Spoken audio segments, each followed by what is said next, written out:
heard that back in January. Your Honor has denied that motion with, in my notes, an indication that it was something we could raise again as an objection during trial. I would just like to review our objection to what we have described as demeanor evidence, essentially evidence and argument relating to that Mr. Taylor's demeanor, his reaction to traumatic situations is evidence of guilt.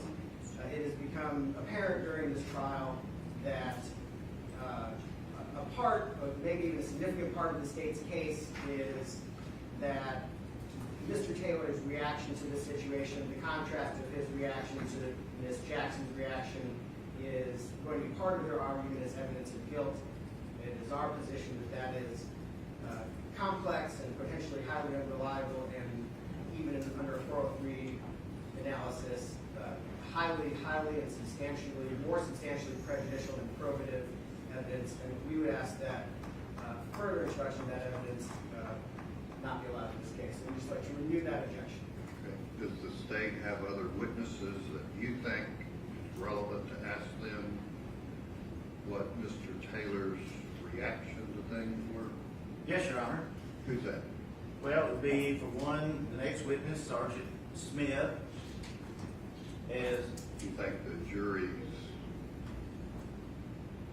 Do you think, asking this based on what Mr. Brandon's argument is, the state wants to argue at the end of the case that because of his reaction, he's guilty?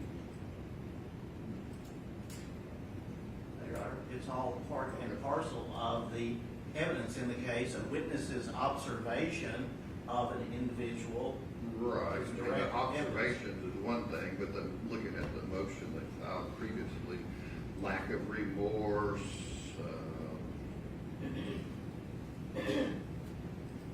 here he effed up. I mean, is that getting into lay opinions about psychological issues?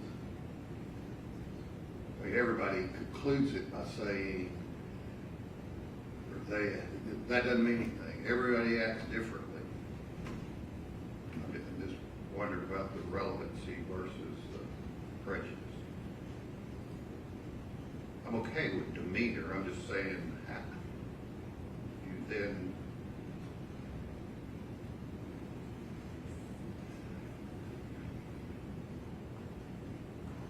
I can't, Mr. Grant, anticipate every question they're going to ask about that. But I guess I just tell the state you've had a number of witnesses reflect that, so just don't cross into conveying to the jury what that supposedly means. Anything else? No, thank you. All right, let the jury step down.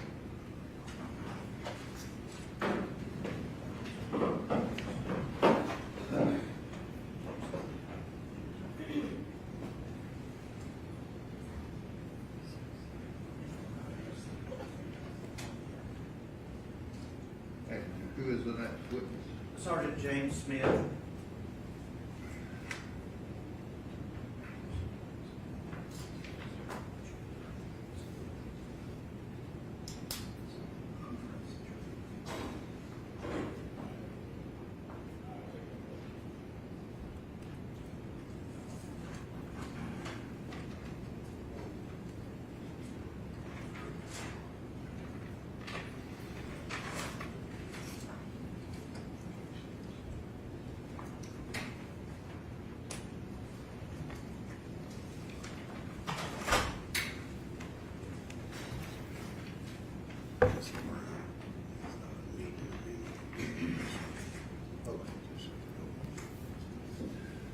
Just hang tight. If you need to come up and they need to take a short break.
Good morning to you, ladies and gentlemen of the jury. Let the record reflect all of the jurors are here and present.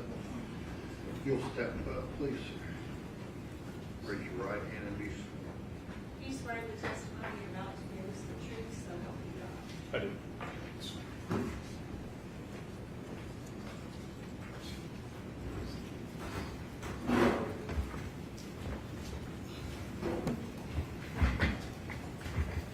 Sir, would you please tell us your name and spell your first and last name for us? James Smith, James, Smith. And by whom are you employed? Metro Nashville Police Department. How long have you been with the Metropolitan Nashville Police Department? For nearly 13 years. What are your current duties and assignments? I'm currently a patrol sergeant over at the East Precinct.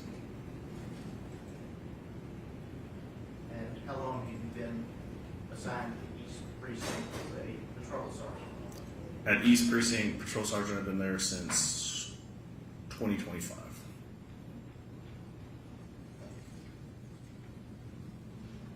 And during your career with the police department, what positions have you held and or been assigned to? I have started off my career as a patrol officer, was transferred to East Investigations as a detective for precinct level, and then a detective over the Domestic Violence Division. And how long were you a detective with the Domestic Violence Division? 3.5 years.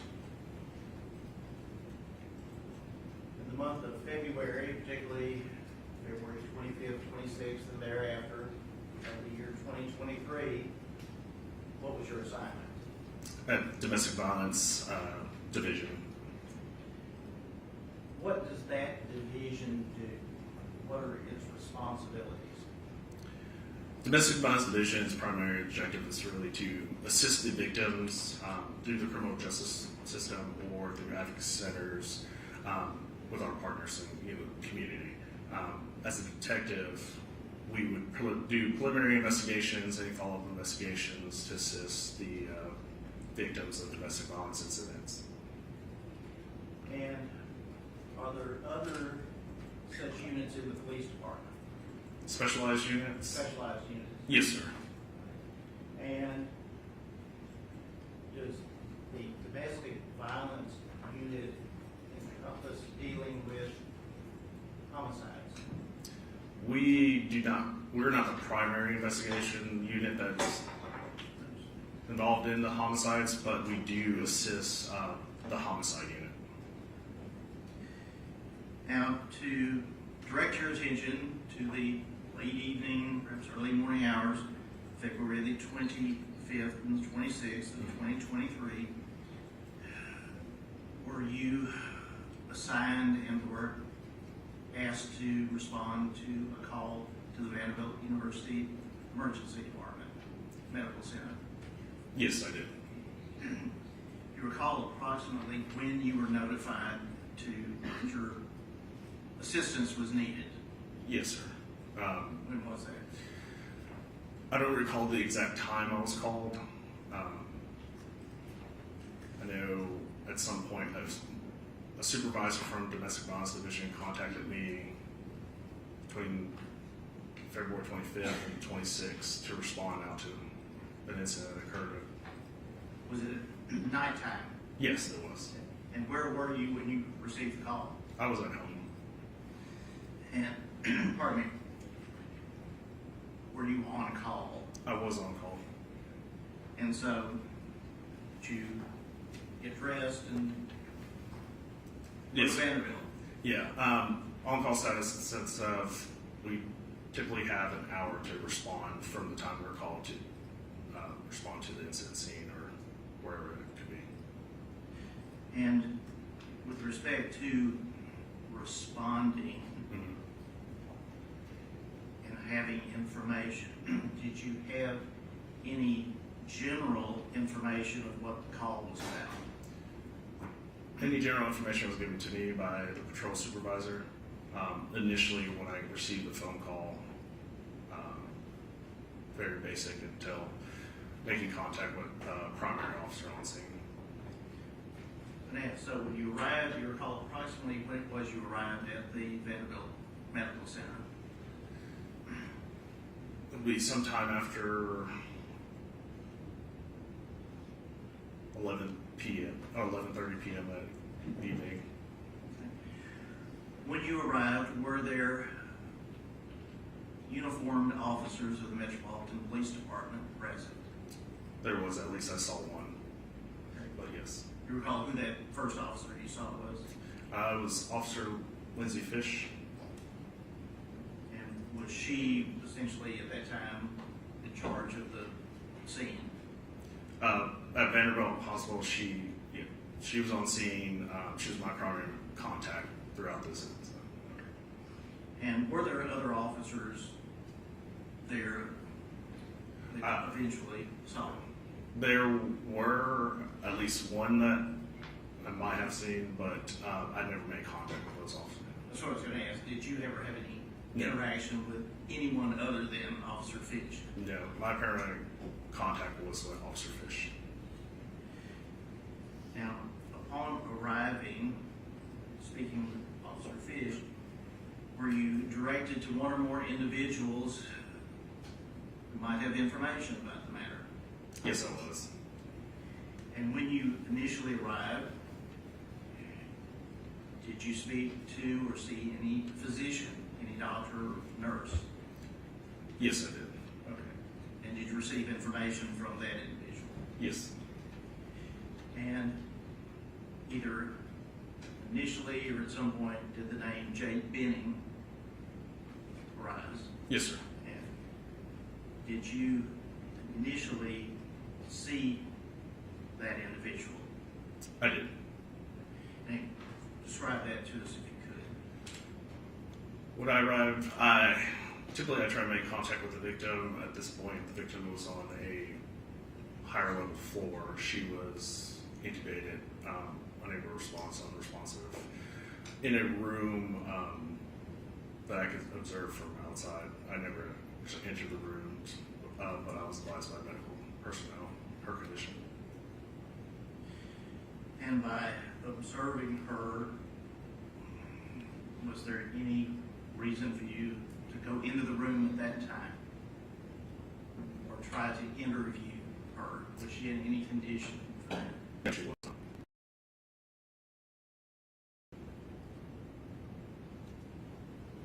After doing that, what was your next step? After that, after my observation of this meeting, I went back downstairs. I think my first contact or person I interviewed was actually with Miss Jackson. Sorry if I mispronounced her first name, but it was Miss Jackson. Ms. Jackson. I sometimes have that same issue. Where was Ms. Jackson when you first came into contact with her? She was in the lobby area or in near the front entrance or such, basically on the first floor of Vanderbilt's Medical Center, basically ER area. Just want to ask, upon seeing Ms. Benning, was she anyone you had ever seen before? No, Ms. Jackson, had you ever seen her before? no, Upon initially laying eyes on her, what were your observations? Could you describe how she appeared? Miss Jackson, Ms. Jackson. she appeared worried, concerned, I won't say frantic or anything, but in a state where, she had a friend that was in a condition that she was worried about. Now, at that time, did you know whether or not Ms. Jackson had been interviewed or spoken to by any other officer? I don't recall if anybody actually said they spoke to her, but I think she was asked Officer Fish if she could bring her to me. Okay. And we certainly won't go into what she told you, but did you speak with her and receive information from her? I did. And approximately how long was that interaction? Can't give you the exact time, probably 20 minutes.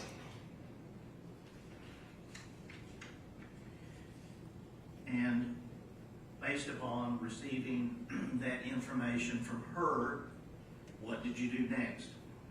After speaking to Ms. Jackson, I asked Officer Fish where she showed me where Mr. Blaise Taylor was, and I asked if he could come back and speak with me as well.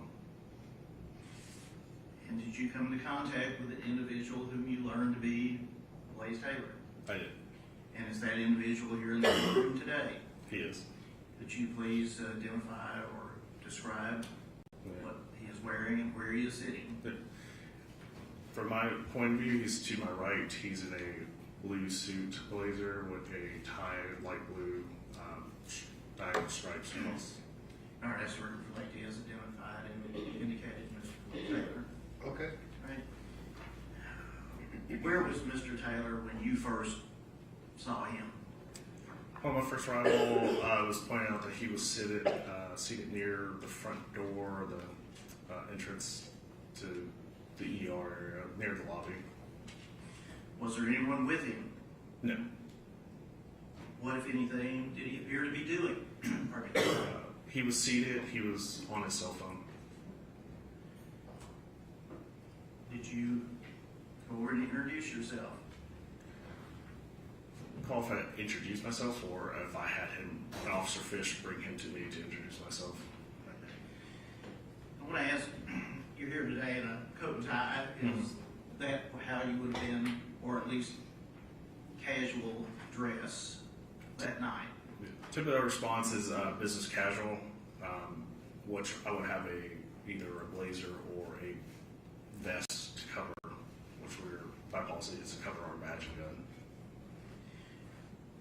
The reason I ask that is, were you wearing a body-worn camera?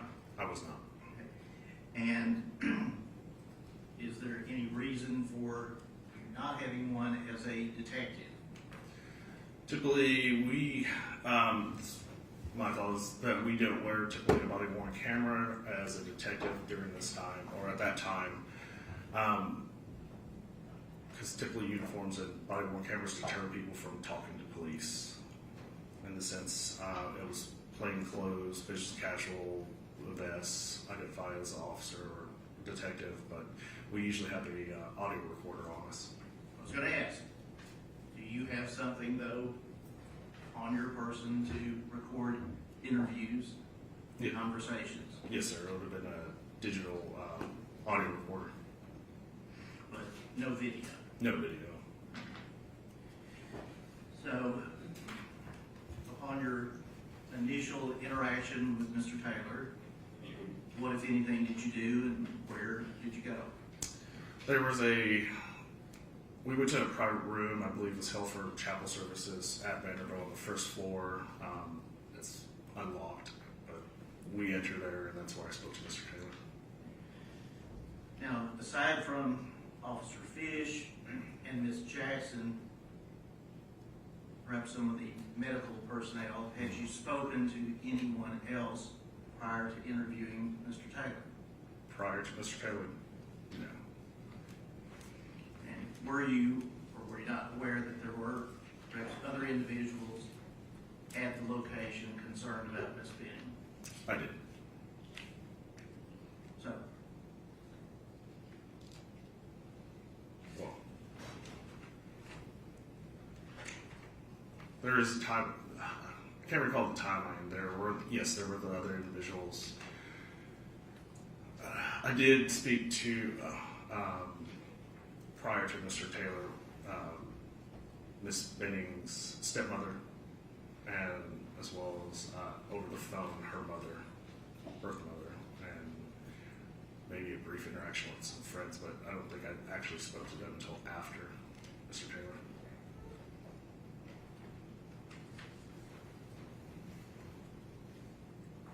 now, with the court's permission, this question, was that interview recorded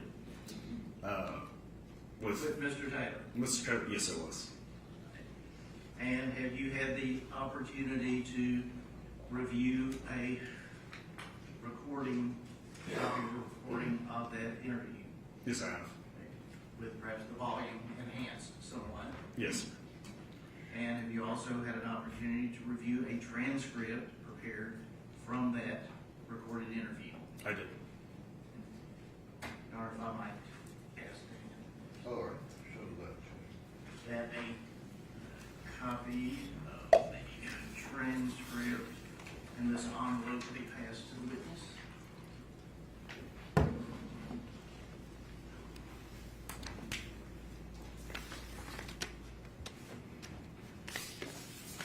Sergeant Smith, if you would open the envelope and see if that contains a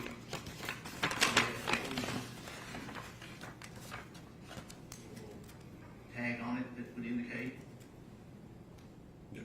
it is, It says Sergeant Jane or J. Smith, USB flash drive.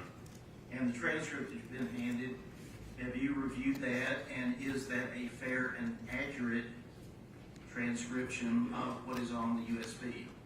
Yes. Your Honor, I would move those be introduced as the next number exhibit, I believe number 9 of number 8. Yeah, A, sorry, A and B.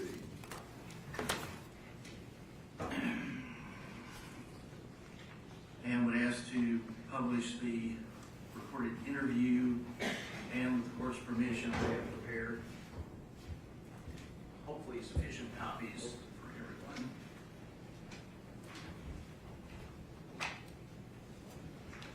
All right, go ahead and pass those out here.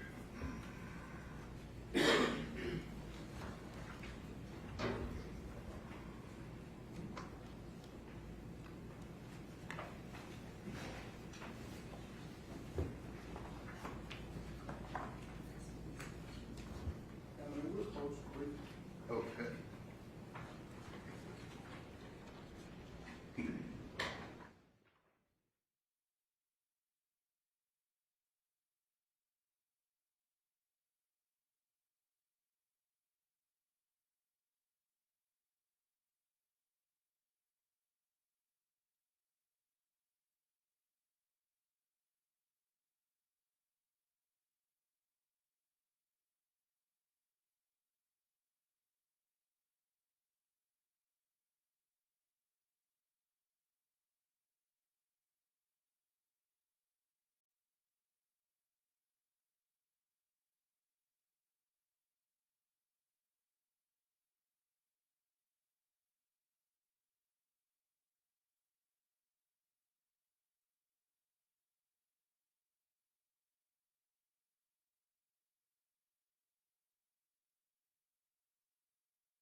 All right, go ahead. You wanting to play this now? Yes, Your Honor, if it could be Okay. published and All right, ladies and gentlemen of the jury, like I said previously, if you hear something different from your recollection of what's being played, then you rely on that instead of the transcript. Okay.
made it based on your own words. Yeah, so,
hasn't done that with that or anything. Okay, so she threw up on the bed? Yeah. So she wanted to lay down on somebody pillow.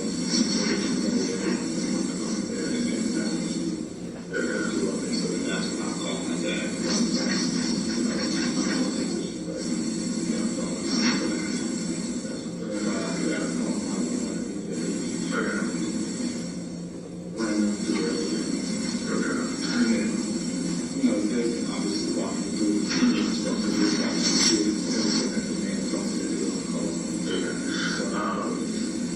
So, she vomits on the bed, you're calling your dad, you call 911 at that point. Obviously, you guys had that chicken Alfredo. Did she have anything to drink? No, there was no alcohol in there. Well, I mean, just probably general.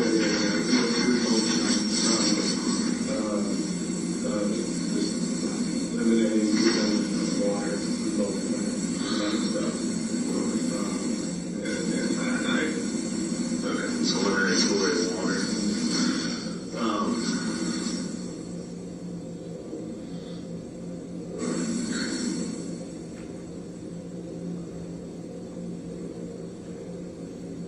Would there be any reason that she would try to accuse you of anything?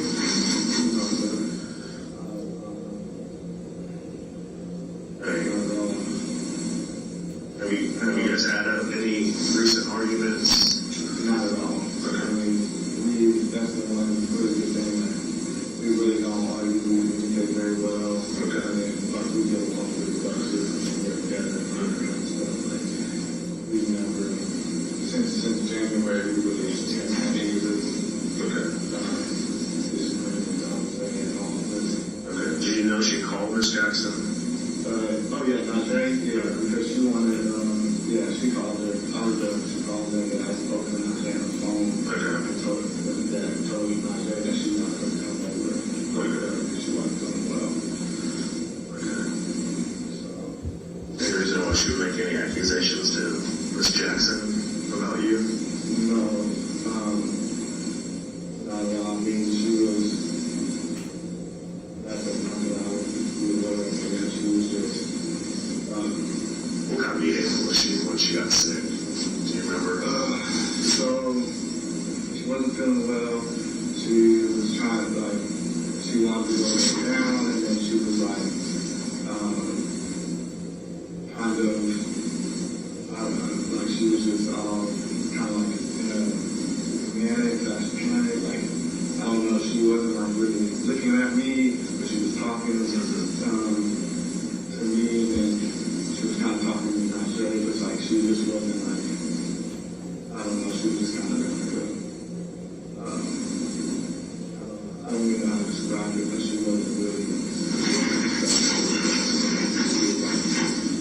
looking this way and talking to me, and I don't know, she was trying to get to her bed because she wanted to lay down, so She take any medication? not that I know of. I've been in contact with my mom, and so her mom told me that she did test positive for COVID. When she got here, I didn't know that she had COVID. We didn't know that she had COVID.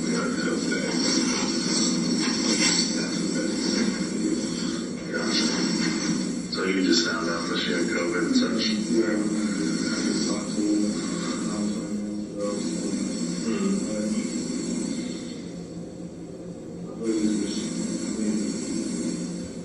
Really stressed and just tired, and it's been I really don't do well because I kind of spin my stomach. Yeah.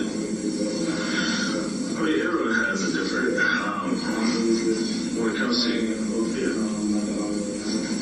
mean, when it comes to like experiences like this, people have different reactions and stuff, and some people don't understand why people have certain reactions that, because they're just comparing to themselves. So there can be some, there's, we go through, like, I go through enough stuff, that probably for a lot of people, trauma in the sense of what we respond to and such, but then, my reaction is because I'm used to it, or it's one of these officers' reaction, we're usually calm, cool, collected in that sense, so it's just,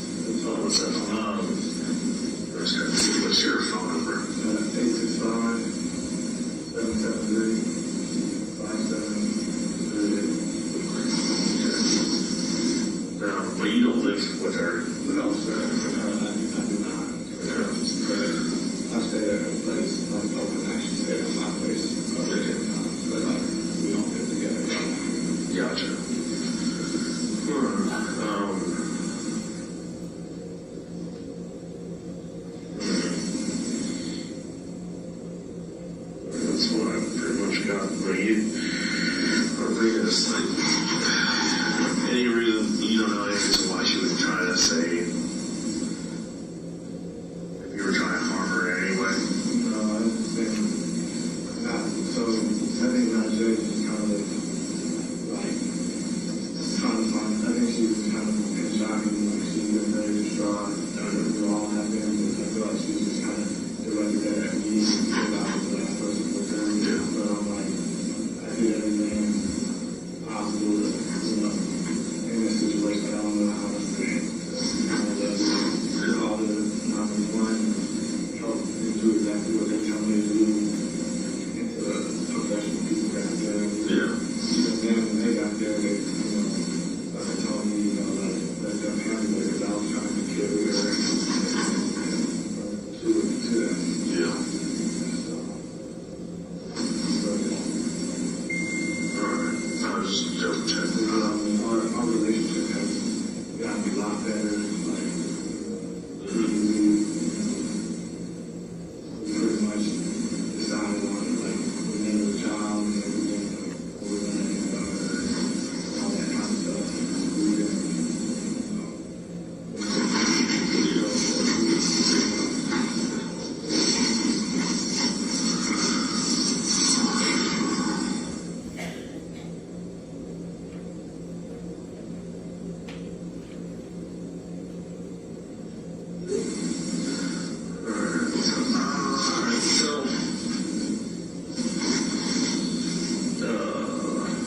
Did you clean up or anything afterwards? no, Okay. she, after we ate, she was kind of tidying up a little bit, but,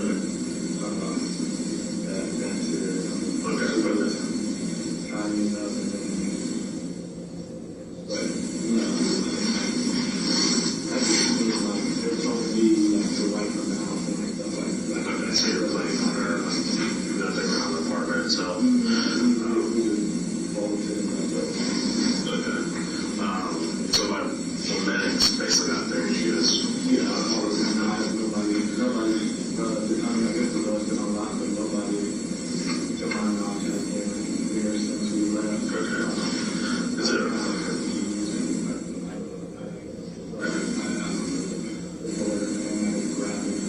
gotcha. It's an apartment, right? Okay. Where's her drink? Or her cup? It should be, I think she put in, maybe, Okay. What kind of cup was it? just glass, I think it was glass. Just a glass? Okay. Just clear glass? Yeah. Okay.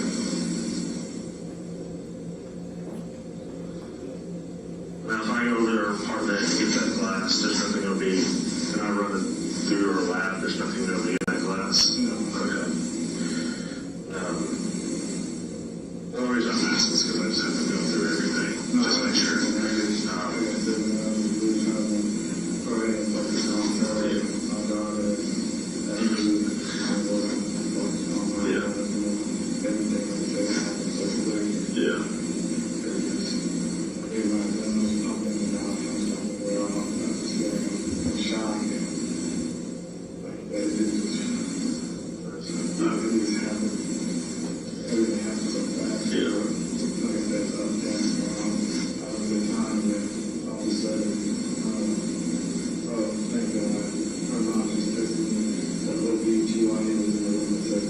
That's good. Well, what I'll do is, I've talked to her stepmom, and I've talked to, kind of briefly talked to her mom on the phone. I know, like you said, there's, or something, she's got COVID, I don't know, all that. Yeah, so, I'm gonna go. Alright, so that's all I need. If I have any follow-up questions, I'll give you a call. Yeah. Anything else I need? Everything else, I mean, I'll be back in the office tomorrow as well, so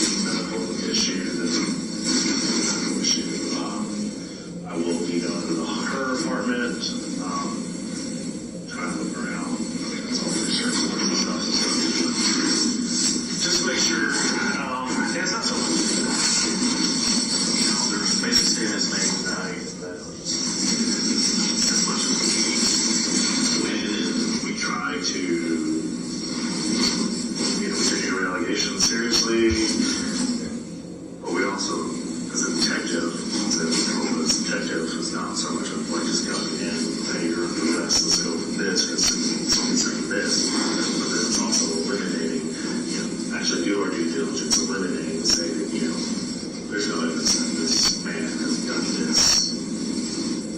We don't know. So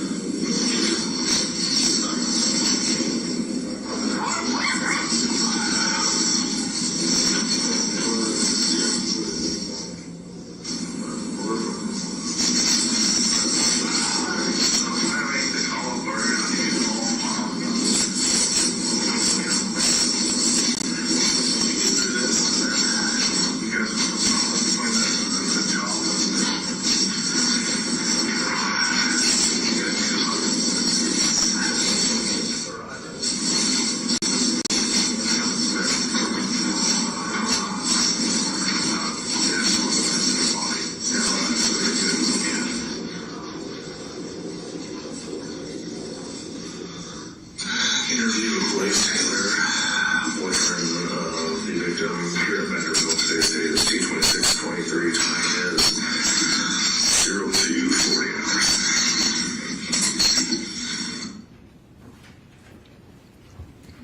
You can pass those documents back.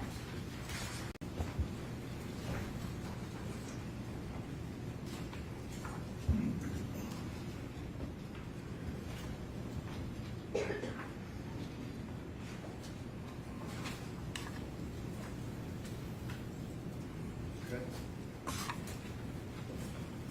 Sergeant Smith, in the course of this interview, were you and Mr. Taylor standing, sitting, since we don't have the video, I was just going to ask. We were sitting. And the individual who came in the room briefly, Mm-hmm.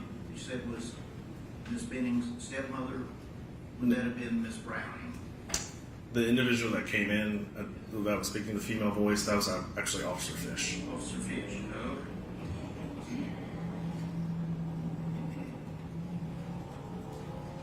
Now, with respect to this interview and police involvement, Mm-hmm. initially you told Mr.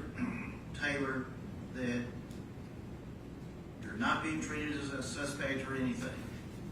Yes, sir. And was he under arrest at that time? No, he wasn't. Was he in custody? No, he wasn't. And the reason I ask that is from all of the TV shows, the first thing that happens is, oh, you have the right to remain silent. Is that required? No, it's not. And why not? Typically, criminal activity is involved once you're placed someone in arrest. To ask any questions involving that criminal act, you have to Mirandize them. Was that the circumstance here? No, it wasn't. And in fact, when the interview, the discussion ended, Mr. Taylor go back to, He was freely to leave. He was, I don't know if he remained at the hospital, but I believe I left before even he did. did you at any time replace him in handcuffs or have him officially detained? No, I did not. I'm going to ask the jury has heard this and heard some of the questions you asked Mr. Taylor. Were those questions as a result of your having interviewed Ms. Taylor? I'm sorry, Ms. Jackson. And having information from her. Some of the questioning to Ms. Jackson was having Mr. Taylor's second interview were towards that with hers. Yes. Okay. In other words, questions were based on information you had. Yeah, been provided. Yeah. Now, one of the things you said that in asking about the glass, Mm-hmm. the apartment, and you said, I believe, I will go to the apartment. Yes. Did you do that? I did not. And why or why not? So to make entry into the apartment as a residential habitation, it required a search warrant.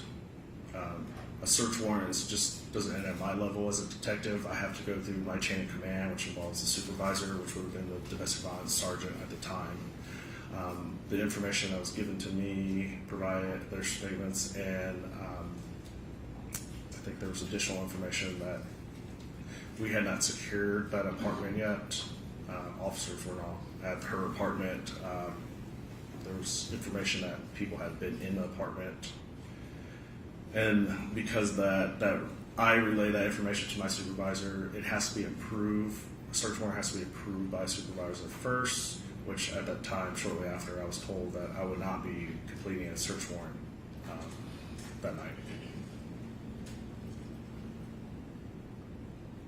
And yes, did you go to the apartment that night? Did you ever go to the apartment yourself? I did not.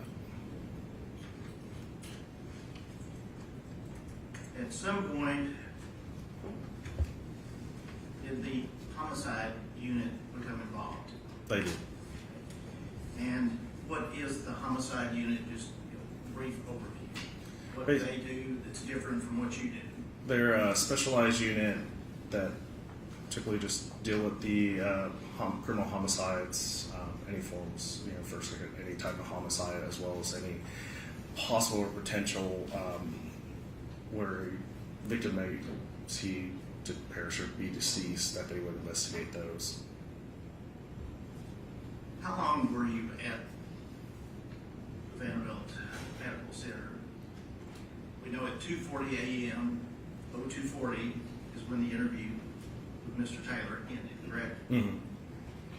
What, if anything, did you do after that other than inquiring about a search warrant? I don't know. I can't recall how much longer I was there at Vanderbilt. After that, after inquiring about the search warrant, it was denied. And then likely going back to the office. Basically, there's a procedure where we type up a narrative of what happened and what we did that night, which goes through my chain of command. So it been a couple hours before I even went home. Before you left Vanderbilt Medical Center, did one or more homicide detectives arrive? No, they did not arrive. So when you left, was Officer Fish still there? I believe so. And did you speak to Mr. Taylor again before you left that morning? I don't recall ever. Or have any conversation with him since then until this day? No, I did not. Were there any one or more other individuals that you spoke to at the hospital, if you recall? Now you told us about Miss Brown, the stepmother. Mm-hmm. Besides Ms. Brown, there were several friends that showed up. I only recall one name being Miss Lauren Weber. I briefly spoke to them, and they were she stated that she had entered that apartment prior to police securing the scene or anything. Did you receive any items of evidence or any personal property from anyone there at the scene? She shared a photograph. And did you share that ultimately with part of the case file that's been provided to the defense counsel? When homicide took over the investigation, it was provided to their unit. And if you can recall, what was the photograph of? I can recall it appeared to be a table and had a couple glasses, cups on them.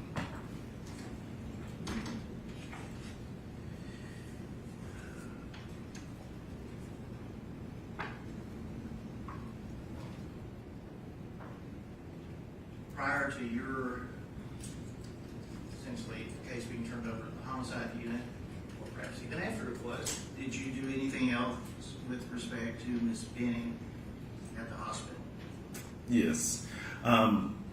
once I was informed that homicide would be taking over the investigation, I was asked to assist them. This was the same day, I believe it was February 26th of 23. Same day, a couple hours after the initial response, to assist them in the investigation as they would obtain a search warrant for the residence, and I was asked to type a draft for a search warrant for blood draw from Miss Benning. And did you do that? I did. And was that done and referenced with paperwork and? Yeah, again, with the search warrant itself, an affidavit was provided to my supervisors, the search warrant was approved. I went down to the night court to have a magistrate who granted the search warrant. From that point, I went to Vanderbilt Hospital, where Miss Benning was a medical personnel, which either the nurse or the doctor would take the vials as 2 vials for the blood draw, provide them with the search warrant. They did the blood draws. The blood draws go into a property box that gets turned into a refrigerator in a property box for preservation. Present to observe the blood draw. I did. And once just to reference to 2 tubes, is that correct? Yes. Right. And were those handed directly to you? Yes, they were.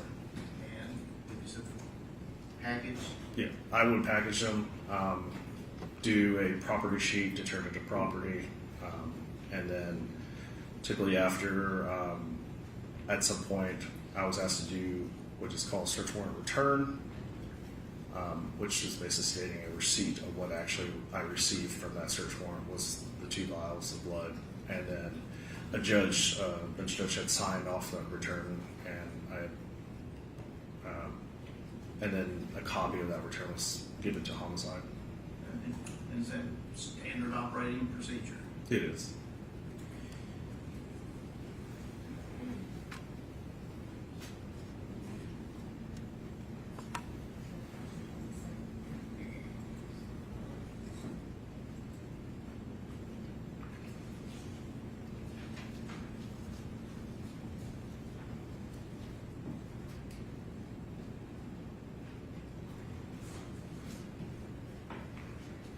Please, Court, may I ask that this group of photographs be passed over as the council is reviewed?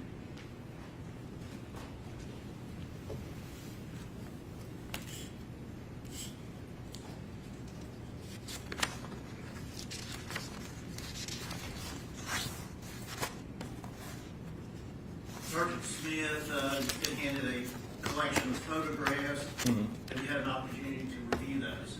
I have. And you recognize what is contained, depicted in those photographs? Yes, sir. Or has those be introduced as looking up Exhibit 9? That's one. And be published to the juries that I can ask Sergeant Smith about them? You need the hard copies? Well, we could, I think we're ready. Okay. Oh, yes, I'm sorry. Okay, Sergeant Smith, you see on your screen, what is that a photograph of? So it's a box that we use when we do blood draws. That's provided by usually our property or evidence room. Top that left hand corner is my name. The division I was in, or bureau, DVDs, domestic violence, and You incident. speak up, just, I know you're yeah. turned away Yeah. from me. I was gonna ask, the name, we got it. Yeah, so- Bureau, division. Name, bureau, division, complaint number, or the incident number itself. This goes to our property and evidence department because it is blood. It gets the biohazard sticker on there.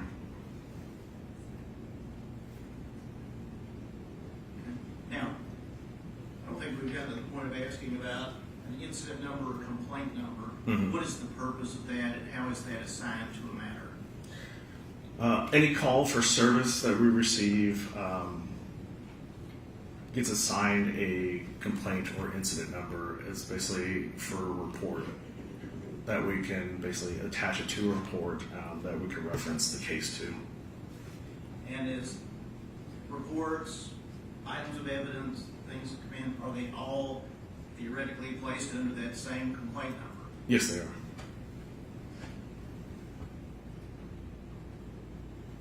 Now, what is this photograph of? You referenced it being a box. Yeah. So the box is used, the barcode itself, that's done by the property room. I wouldn't have done that, but the box itself is a white box that contains the 2 vials and paperwork that typically goes in with all blood draws. Majority of times you would see these, we would use these for DUI, search warrants, blood draws. And So the back of it is, once everything is contained inside the box, it would be sealed, those red or kind of tape, so they would seal it, and we have to notate our initials and the date that we basically had sealed it. and it is 2/27/2023, is that Yeah. correct? Yes. What is this document?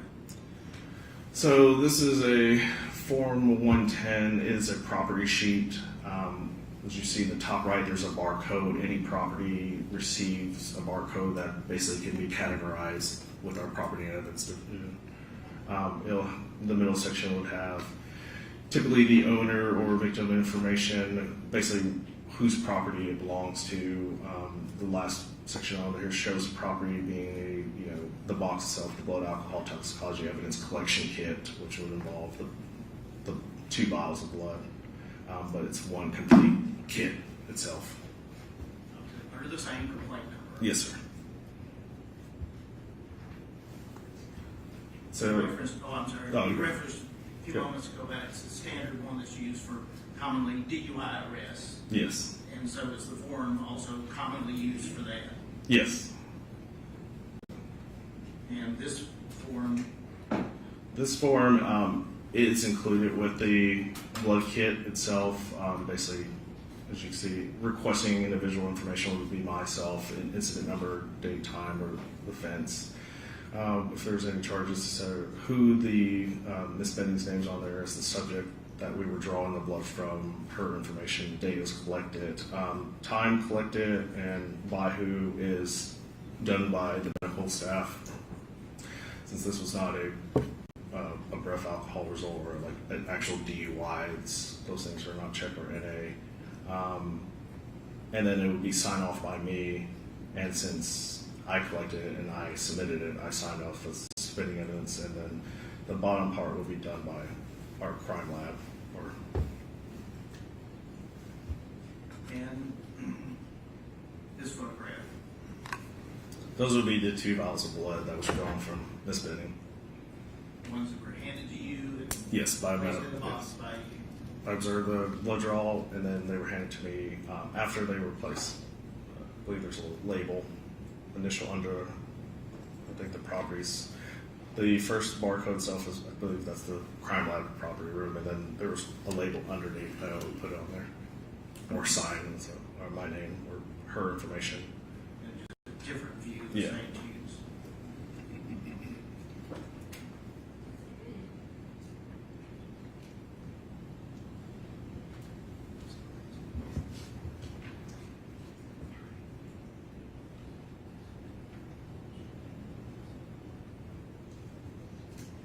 Just one of the blank screen. Oh,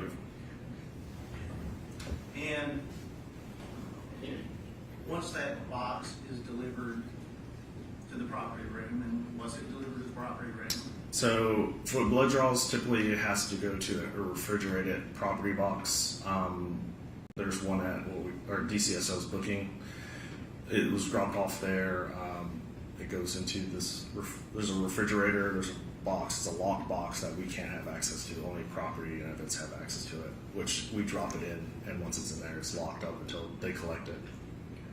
and again, standard procedure. Yeah. Okay. After you placed it in the lockbox, did you have any other contact with that Yeah. I did. box, and the tubes of blood, or anything at all to do with it again? No, sir.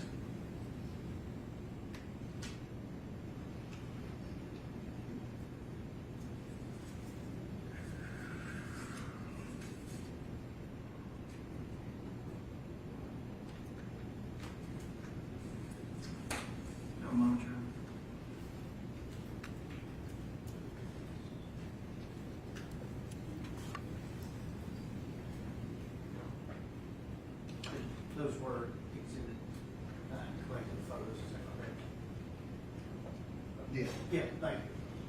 Should have the right number.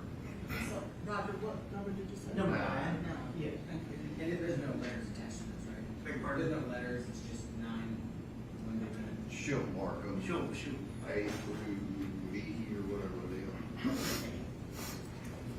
You have them? But they are in that order. You are? Okay. Yes. Okay. I think I may have already done that, but that's, all questions I have, Roger. All right, questions, and we have Mr. Taylor. Can we have exhibits, Space Exhibits 9A through D, as well as Space Exhibit 1A and B, please?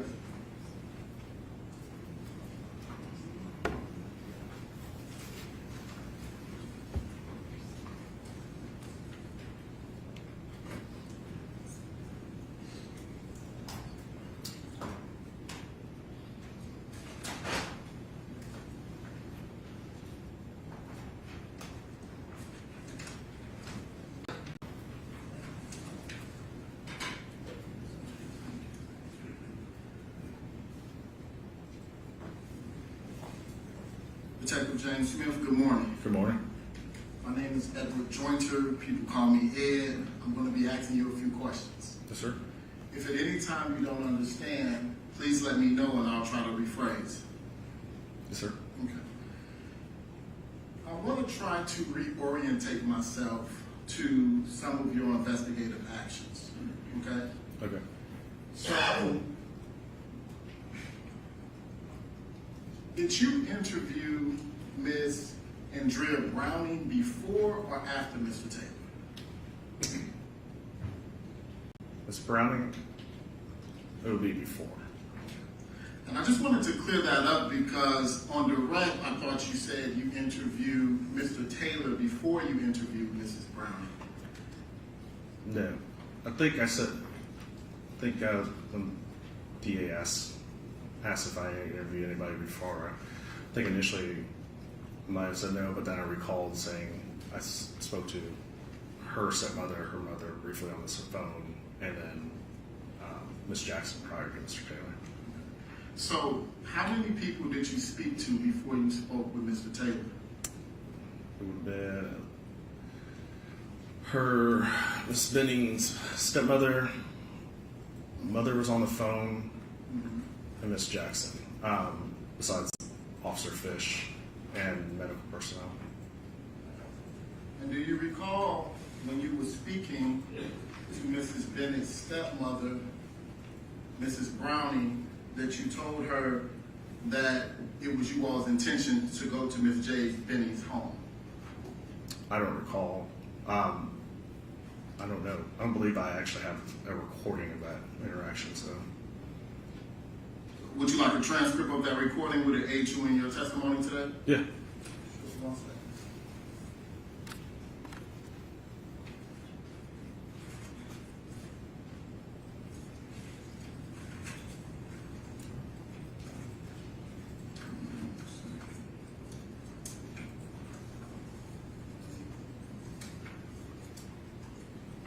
I remember you see that before it's passed.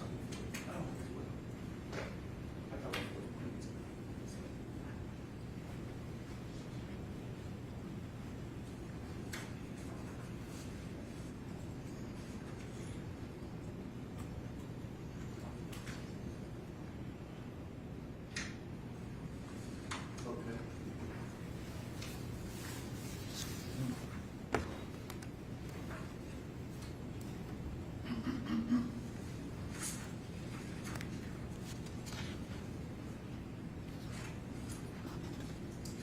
Okay, what is your question? Did you have an opportunity to refresh your recollection? Or are you still looking at it? I just got out of time looking at it. Okay.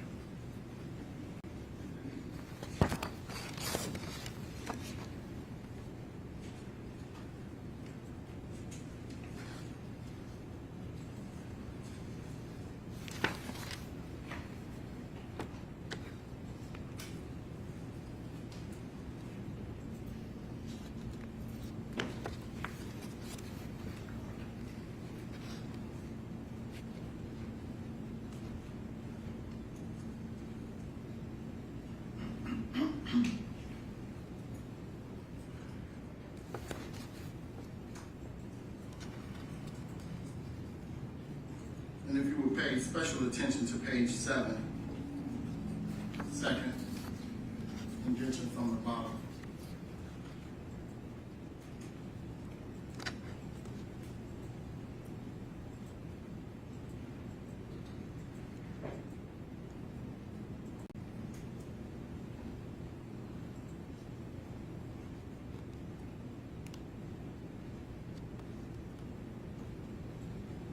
Okay. And now that you had an opportunity to refresh your recollection, do you recall telling Miss Benning's stepmom that you all will go to her apartment?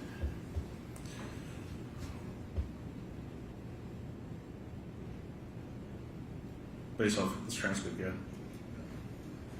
I now want to turn your attention to,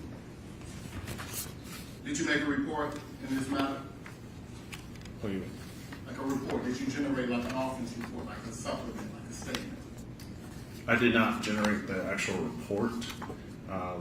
The only supplement that I would have done is an email that went through up to my chain of command. And do you recall in that email you stating that Hermitage Patrol to secure the scene of 522 Lebanon Pike? Yes. And that's important, correct? To secure a scene? If there was to find any evidence. Right. And just so the jury is clear, you talked about a search warrant. Yes. And you had talked about some of the protocols and procedures to secure a search warrant. Yes. Those same protocols and procedures does not exist to secure a scene, does it? No. In fact, a lot of times a patrolman will secure a scene in anticipation of a search warrant, correct? Yes, sir. And so in your line of work, it's not uncommon for you to request a scene be secured, is it? No. Because you want to preserve the evidence, correct? Correct. And you want to avoid contamination, correct? Correct. And so on direct examination, you talked about how you interviewed a Lauren Weber. Yes. Did you learn that Lauren Weber was a friend of Miss Nigella Jackson and Miss Benning? Yes. Did you also learn that Lauren Weber had entered into the apartment? Yes. And do you recall in that email that you sent to the state, you described the scene as contaminated? I did. And that's because they went into the scene, correct? Yes, sir.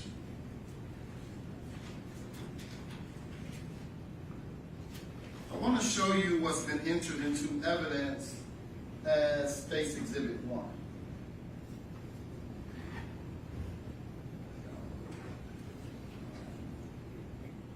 Now, Detective Smith, you say you've been with the department for 13 years?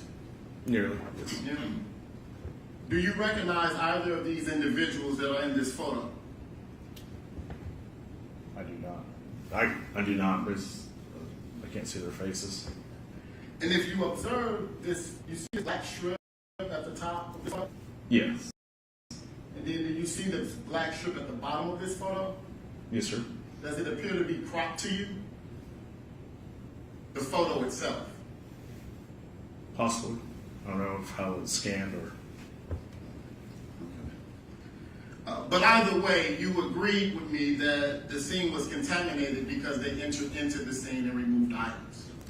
That's how I stated to my supervisor. And I want to show you State's Exhibit 1B. What would you describe this to be right here? If you can circle that for the jury. That blue, what would you describe that? Believed to be a comforter or blanket. And did you learn throughout your investigation that Ms. Benning had vomited on the bed? Yeah, statements from Mr. Taylor, yes. And you would agree with me that if there's evidence of vomit on that comforter, that is in fact evidence. Yes. And it would be relevant to an investigation. Yes, sir. And it's definitely something you would want to preserve. Yes, sir. Why? if we had done the search warrant or if I had done the search warrant for the resident itself, it's basically to collect any evidence towards the allegations that have been stated, to prove if there was anything. If there's a vomit, as he said it, she vomit, is basically to collect the comforter, get the vomit, run through the crime lab to see if there's anything within the vomit itself. I want to now show you State's Exhibit number 9A. Mm-hmm. And you just testified that if you would have done it, you would have did it a certain way in reference to State's Exhibit 1B, correct? Yes. You stated that you would have followed protocols and procedures, correct? Yes. And so you didn't have anything to do with the collection of any evidence from the home, did you? No, sir. Because that scene was contaminated and that wasn't a part of your duties, correct? Well, it seems I advised my supervisor was contaminated and search warrant was denied on my part. And then when homicide took it over, they're the ones that completed a search warrant for the residents. And so, to my question, you didn't do anything with the evidence at the home, correct? No, sir. So that doesn't have anything to do with you, does it? No, sir. And like you stated, if that you would have been involved, you would have followed all protocols and procedures as it related to collecting the evidence, correct? Yes. And so now I want to turn you to what you were involved in. Mm-hmm. You did collect this blood sample. Yes, sir. Can you describe for the members of the jury, can you circle that orange thing right there? Can you tell us what that is? It's a biohazard sticker. And what does that mean? Basically, any bodily fluids, blood that could transfer anything, basically it's a safety precaution to show that this is what's in their box. Detective James Smith, is vomit a bodily fluid? Yes.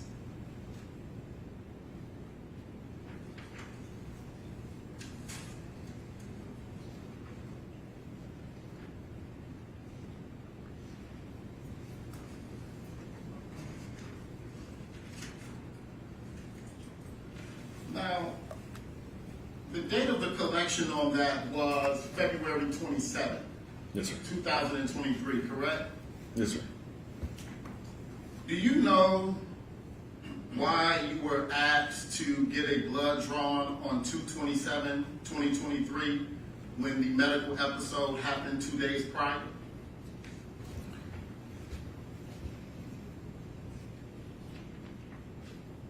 Basically, the 25th occurred, 27th or 26th occurred, go back out.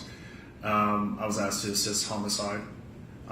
During that time between coming back to the office, assisting homicide, getting a search warrant, going down to night court to get with the magistrate to obtain the blood, and once I received the blood and stuff, I would only assume by the time I got the blood and turned it in, it was at that. I don't have a time. I'll have to see the form would show the time, but I believe it was at that time. It was February 27th when I turned it in. And just so we're clear, what is the reason it was collected on the 27th and not the 25th? Initially, how I initially responded, Vanderbilt collects their own blood. So they had their own sample, which I believe homicide had subpoenas, did a search warrant on that. When homicide took over this initial investigation from me, they asked me to collect it, to write up a search warrant to collect her blood samples. I believe that was 26, but it was late evening by the time I was back in the office assisting them doing that search warrant, and then by the time getting the search warrant granted and going collecting it, I would assume it would be the early mornings of the 27th. Okay. And to be clear, you were not the first officer on the scene, correct? No, it wasn't. There was multiple officers that was there before you, correct? Correct.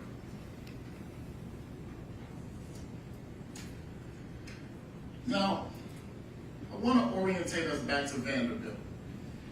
You're there and you're interviewing people. Yes, sir. And you recorded Miss Browning, Mrs. Benny's stepmother, correct?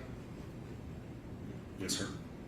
And you recorded Miss Najee Jackson in your interviews with her, correct? Yes, sir. and you recorded Mr. Blaise Taylor in your interview with him, correct? Correct. You also spoke to a Lauren Weber. Yes, sir. Did you record your interview with Lauren Weber? No, I did not. Did you learn that Lauren Weber was the individual one of the individuals who went into the house after Miss Benning had a medical episode? Yes, sir. Would you agree with me that best practices would suggest that you recorded that interview? It would, but there was a brief interaction, and they briefly told me that they obviously weren't witnesses to the incident or scene, or they did not go to dinner and such, and then just stated that they had been there, had collected some personal property of Ms. Benning. Okay. Did you inventory that personal property? No, they had handed, I believe that's what the property was handed to, I believe, stepmom. Or, Okay.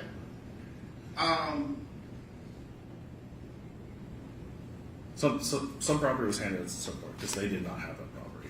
Okay. You need a drink of water? Yeah. I'll take a moment.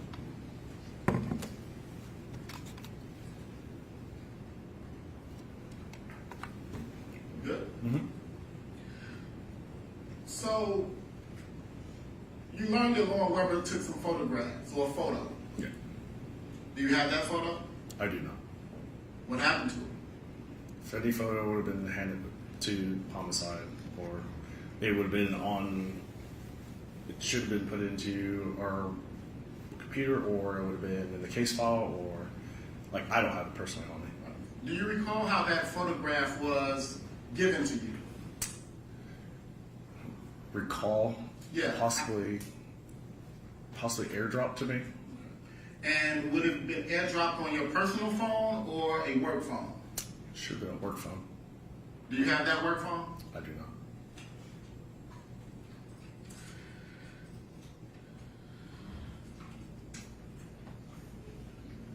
Detective Smith, is any case ever personal to you? Personal? Yes. We are, I checked that. Or, what do you mean by that? What do you mean personal? By personal, I mean when you're working, you're operating in a professional capacity. It's not personal, it's a professional capacity. So what is your question? My question is, was there anything different about this case than any other case that you have conducted that would have made it personal to you? No, sir.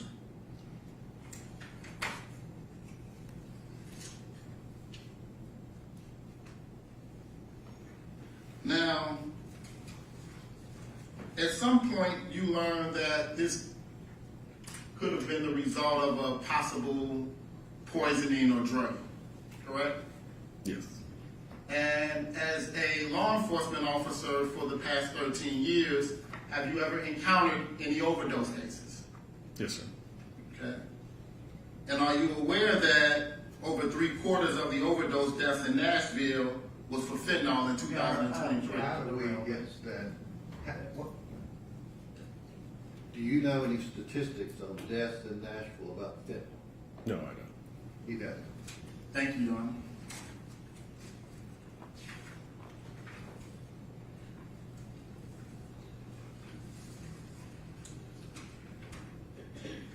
Now, when you had the opportunity to interview Mr. Taylor, you stated that you were in plain clothes, Yes. but he knew you was a police officer. Yes. And on direct examination, you asked him to step into a private room. Yes, sir. Did he comply with that? Yes, sir. Did he answer all of your questions? Yes, he did. At one point, he described himself as adrenaline, and you said, I can see. Do you have a copy of the transcript that says that? Yes, it's the one the state handed you. Did you give it back? Yeah. Isn't that nice? Thanks, sir. Do you happen to have the page? Sure, let me orientate you to page 13 at the very top.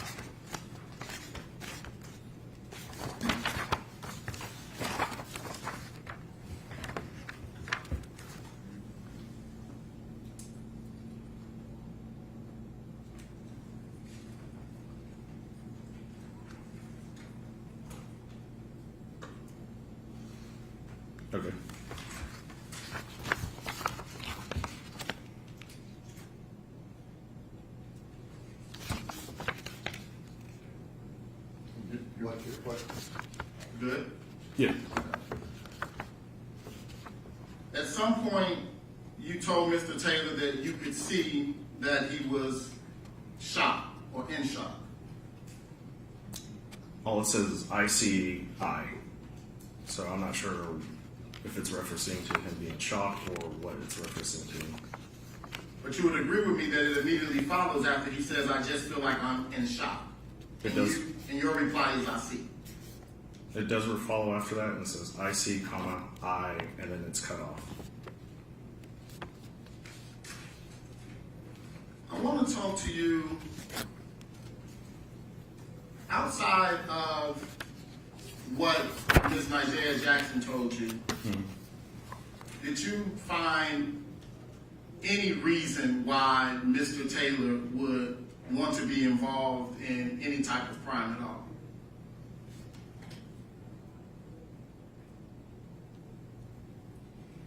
Say that again. Objective relevance of opinion. My question was specifically, Your Honor, about evidence. Did he find any evidence? You already let the attorney step up.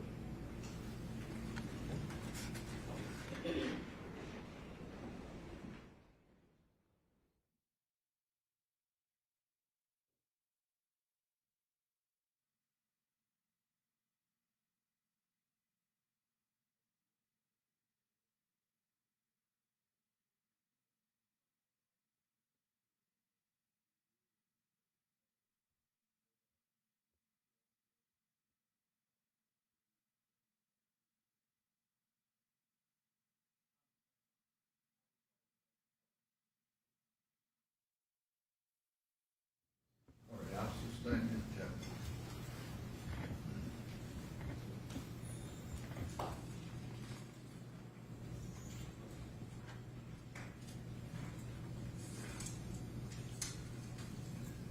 Detective Smith, do you still have a copy of the transcript? Yes, sir.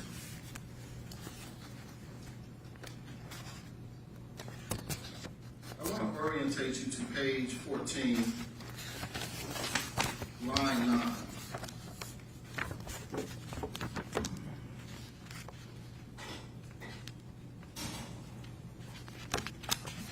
Yes, sir. You stated there about the importance of doing due diligence. Mm-hmm. That's important in every criminal case, isn't it? Yes, sir. And it's certainly important in this. No further questions.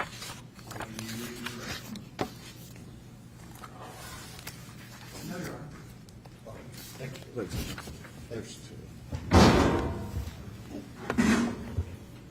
Who's the next one? Next witness is Jennifer Barrett.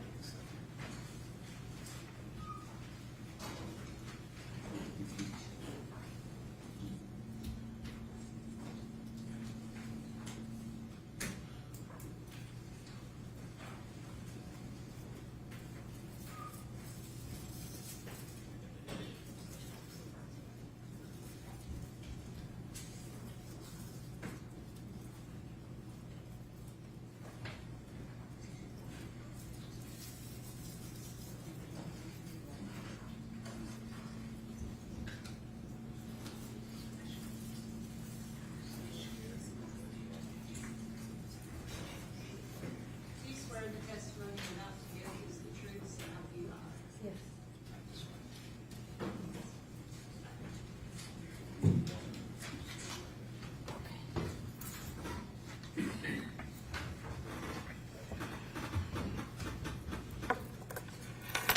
Okay.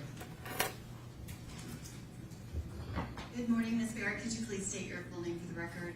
Jennifer Barrett, And Ms. Barrett, where are you employed? the Department of Emergency Communications. What is your position at the Department of Emergency Communications? I'm the custodian of records.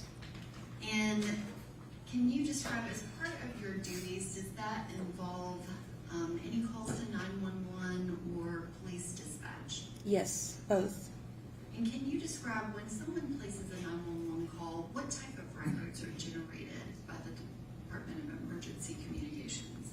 Well, when the phone call is taken, the call taker will create a CAD report, is what we call it, with all the information in there.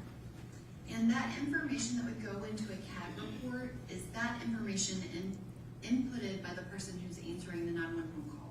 Yes, And is it based off of the dispatcher's conversation on the phone with whoever's called into 911? yes, they get the information from the caller.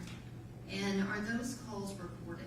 Yes, And are they specific to a timestamp where that is recorded as part of the call? yes, And anything in the CAD report that is different than what's in the actual audio of the call, would the audio be what you would rely on yes, versus anything that's a typed note? yes, Did you specifically review the Department of Emergency Communication records for any calls placed to 911 specific to this particular case? yes, And specifically, did you pull and review a phone call made at 29:38 and 58 seconds on February 25th of 2023? yes, And I have that audio on a thumb drive. If I can ask that that be handed to this witness, along with a copy of the transcript. Do you need any extra copies?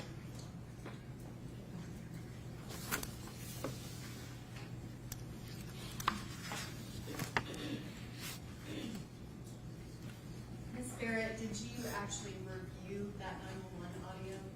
I listened to it, yes, Your Honor, at this time, I would ask to admit the audio on the thumb drive as well as the transcript. And I should have 7 copies and 2 stacks for the jury. Okay, exhibit 10.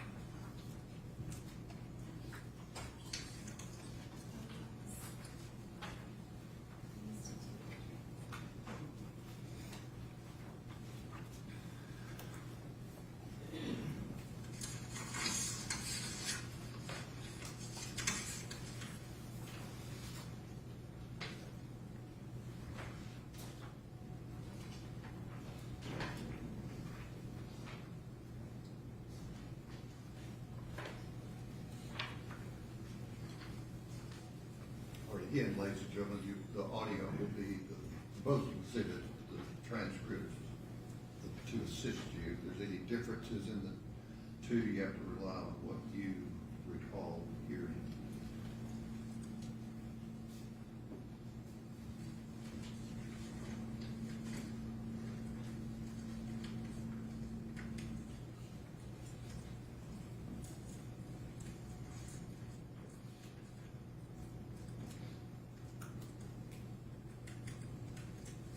Your Honor, may I have the actual thumb drive?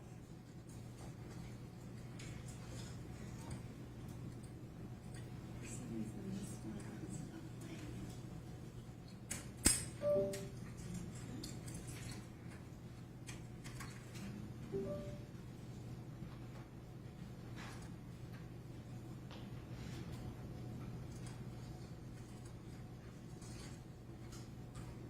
Saturday, February 25, 2023, 21:38 and 58 seconds. 911, what is the location of your emergency? I'm not sure. It's on Bronson Pike. I'm at a friend's house, and I think she's having an allergic reaction. What's the address on Bronson? Is there no way you can find her? I don't know. It's an apartment complex. Is there a mail with her? With the address? I'm looking around. Just give me a second. I'm looking around. I don't know what's going on. I think she did.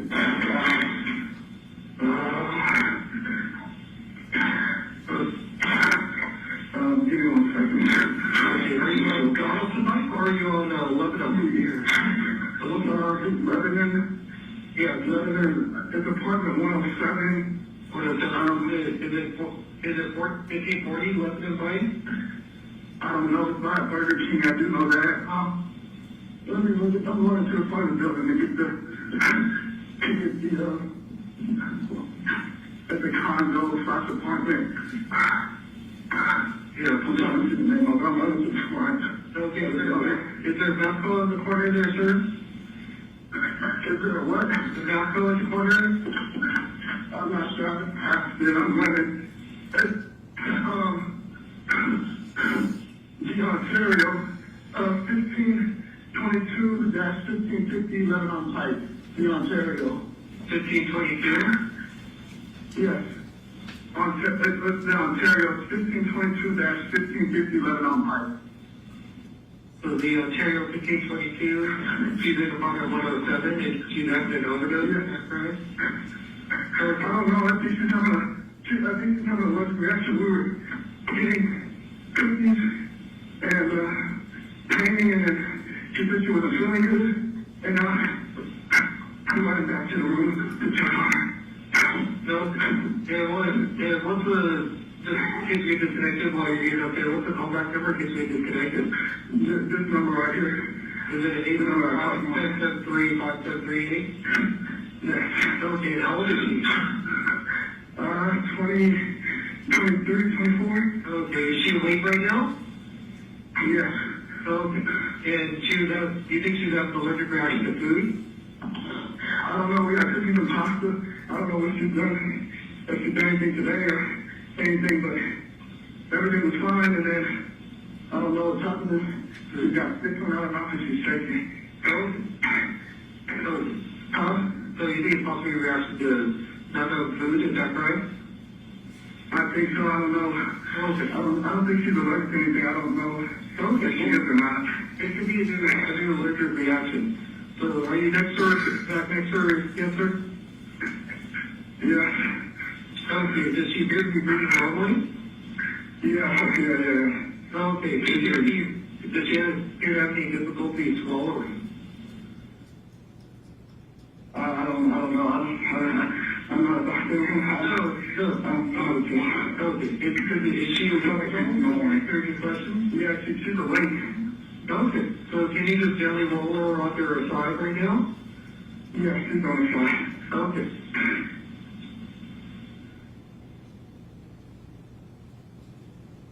Okay. Yeah, because if she's having like vomit or anything else that's coming out right now, so you just keep her under her side right now, and you can feed her sweet. You need out only what you can see of her base of smell. Okay. And you can wipe her mouth. Okay. Hello, sir. Hello? Yeah, I'm in the house. I'm in the house. Okay. Can you ask, is she able to answer if she's having difficulty swallowing or feeling any swelling in her lips or throat or face, anything like that? No. Okay, she's I think one of our friends is on the way. okay. I don't know what to do. Okay. Is there anything else I should be doing? Okay, and then does she have an EpiPen? Do you have an EpiPen? Do you have an EpiPen? I don't think so. I don't think so. She's not responding. Okay, so then, and one of the, so other than her just feeling kind of weak and passing out, does she have any other symptoms right now? No, she's no. I mean, she's pretty relaxed. She's laying on her side. Okay. Okay, does she appear to have any rash or hives anywhere in her body that you can see? Not that I can see. And I don't see anything on her legs or on her arms, so she looks fine. Okay. And does her condition look to be getting worse? I don't think so. I don't really know how to tell. Okay, no, it's like, because if she's having allergic reaction, a lot of times the rash, hives, it'll be redness, her mental status could be getting worse, or breathing. Yeah, I don't know what's going on. Okay. Alright, so we already have help on the way. So just okay. So if I let you guys stay on the line, or what do I do? So I'm just gonna give you the instructions. But do you need me to stay on the line with you until the paramedics arrive, sir? Well, is there anything else I have to be doing? I don't think just got, I think there's nothing else. Yeah, so, I don't know. Yeah, because so right now, because she's awake and grabbing, she's moving air freely. She's not struggling to breathe, or wheezing, or gasping, or anything like that. No, but looks like she's throwing up some. Okay. Yeah, so you can go wipe her mouth. Okay, I just open her mouth. Okay. And she's really moving air? And what? Does it look like she's freely moving air? Yeah, she's breathing, yeah. Oh, okay. So we're just gonna keep her on her left side right now. We're just trying to keep her super comfortable right there, okay? Okay. Alright, so just for right now, nothing for any ear drink. Just keep her in that comfortable position right now. Just have her medications there for the paramedics if she has any with her. Make sure you put some. I don't know if she has any medication, to be honest, probably. No, it's okay, sir. And then just be at the door to let the fireman in. And if you look around and see those pieces of mail, I just want to make sure, because the building that you're describing has two separate addresses. So I want to make sure they're on the right one. I don't think she has any. I mean, she got a mailbox, but it's not like it's an apartment, so it's not, because I think it's more of a PO box. I don't know if she keeps her mail. I don't even know if you're I'm not sure. Are you in because it looks like based on what you're describing, are you in the main large building or the smaller one? I would guess the main larger one. I mean, there's multiple floors, multiple stories. Okay, because it looks like on the map I'm looking at, it looks like 1540 is for the large building, and 1522 or 1532 is the small ones that are right next to the street. You're in the big one? Yeah, I think so, yeah. Okay. 54.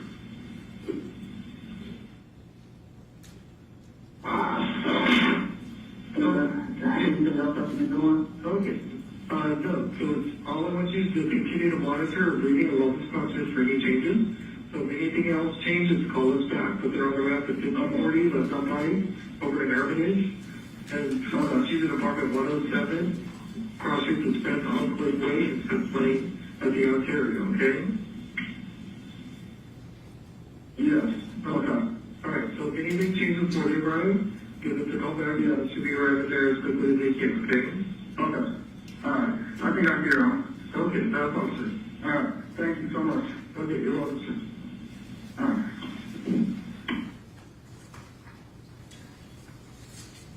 Why don't you pass those documents?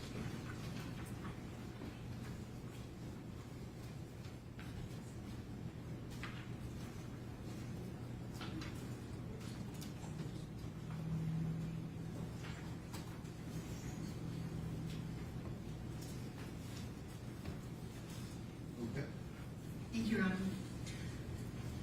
Ms. Barrett, is that the only call that came in to 911 from that scene?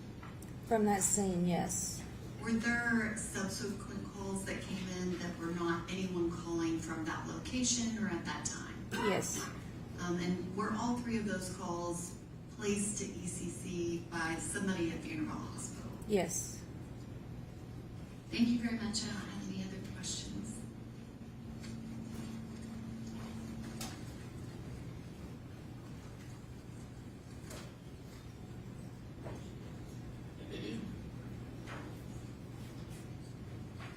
Good morning, Ms. Barrett. Good morning.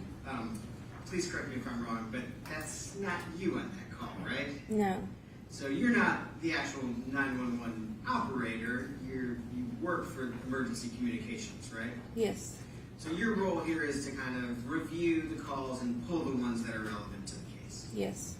So there's a whole kind of team of people that kind of handle the numerous calls that come in at any sort of night. Yes.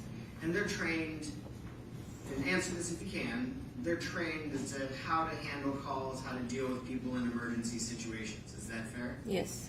And I don't know, maybe you can help me or help the jury. They're trained with either scripts or with very specific training as to how to walk people through emergency situations. They have 6 weeks worth of class to learn the computer and how to talk to people. However, they got 3 months of on-the-job training with a trainer sitting next to them listening to their calls to help them know how to deal with things in an emergency situation. And I've got to imagine that these calls run a very wide range of kinds of things that people call 911 for. Yes. And anything from medical emergencies to, shootings to everything in the middle. Is that fair? Yes. And so the people handling 911 calls have trainings on how to deal with all sorts of different calls. Is that right? Yes. They have trainings on how to deal with all kinds of, maybe the right word is temperament, or all kinds of reactions, or whatever the kind of state that the person on the other end is in. The on-the-job trainer can help them when it comes up. Maybe they haven't experienced it yet. So if they experience it, the trainer can coach them in what they need to do and say. Okay. Sometimes, I guess, is it fair that maybe almost no two calls are the same, that almost every call is different? Yes. Is that fair?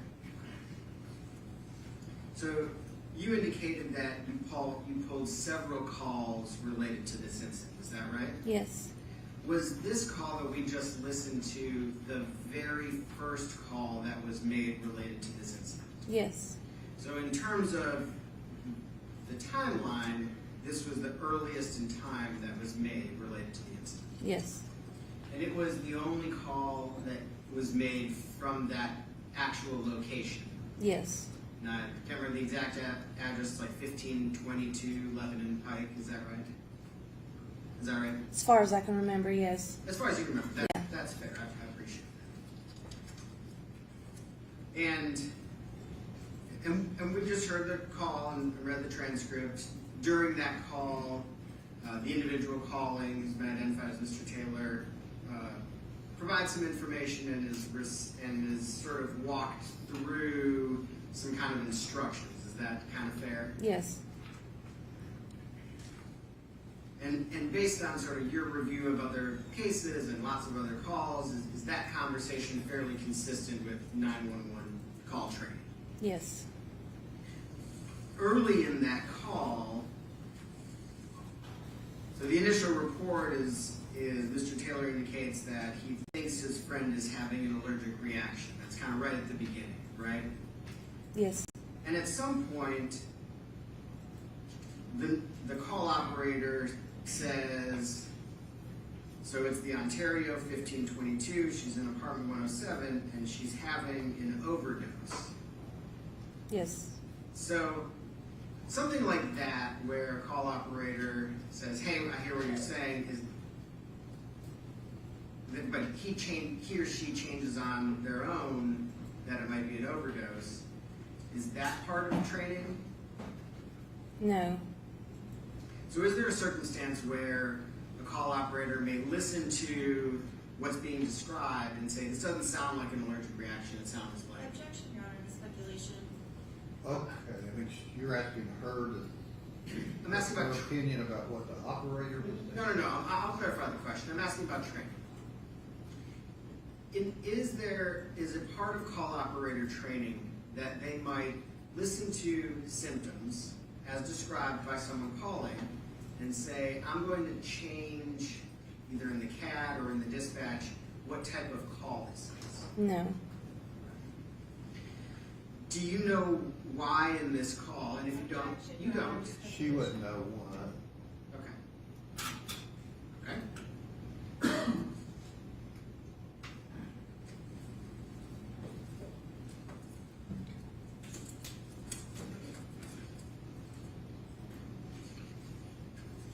So, based on this call, well, let me ask this question. Does Emergency Communications maintain a separate CAD report from the Metro National Police Department? Yes. So you have like your own CAD that generates information that's provided to dispatch? Yes. And so those reports have to be requested from emergency communications. I'm sorry, say it again. I'm sorry. To get those reports, those have to be requested from emergency communications. Yes. As opposed to when police are dispatched, those are requested from the police department. Yes. And those indicate the communications between emergency and the fire department or the EMS. Yes.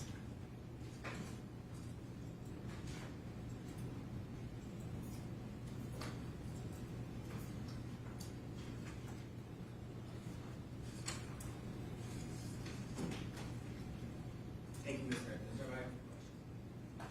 Can you redirect? Thank you. Thank you.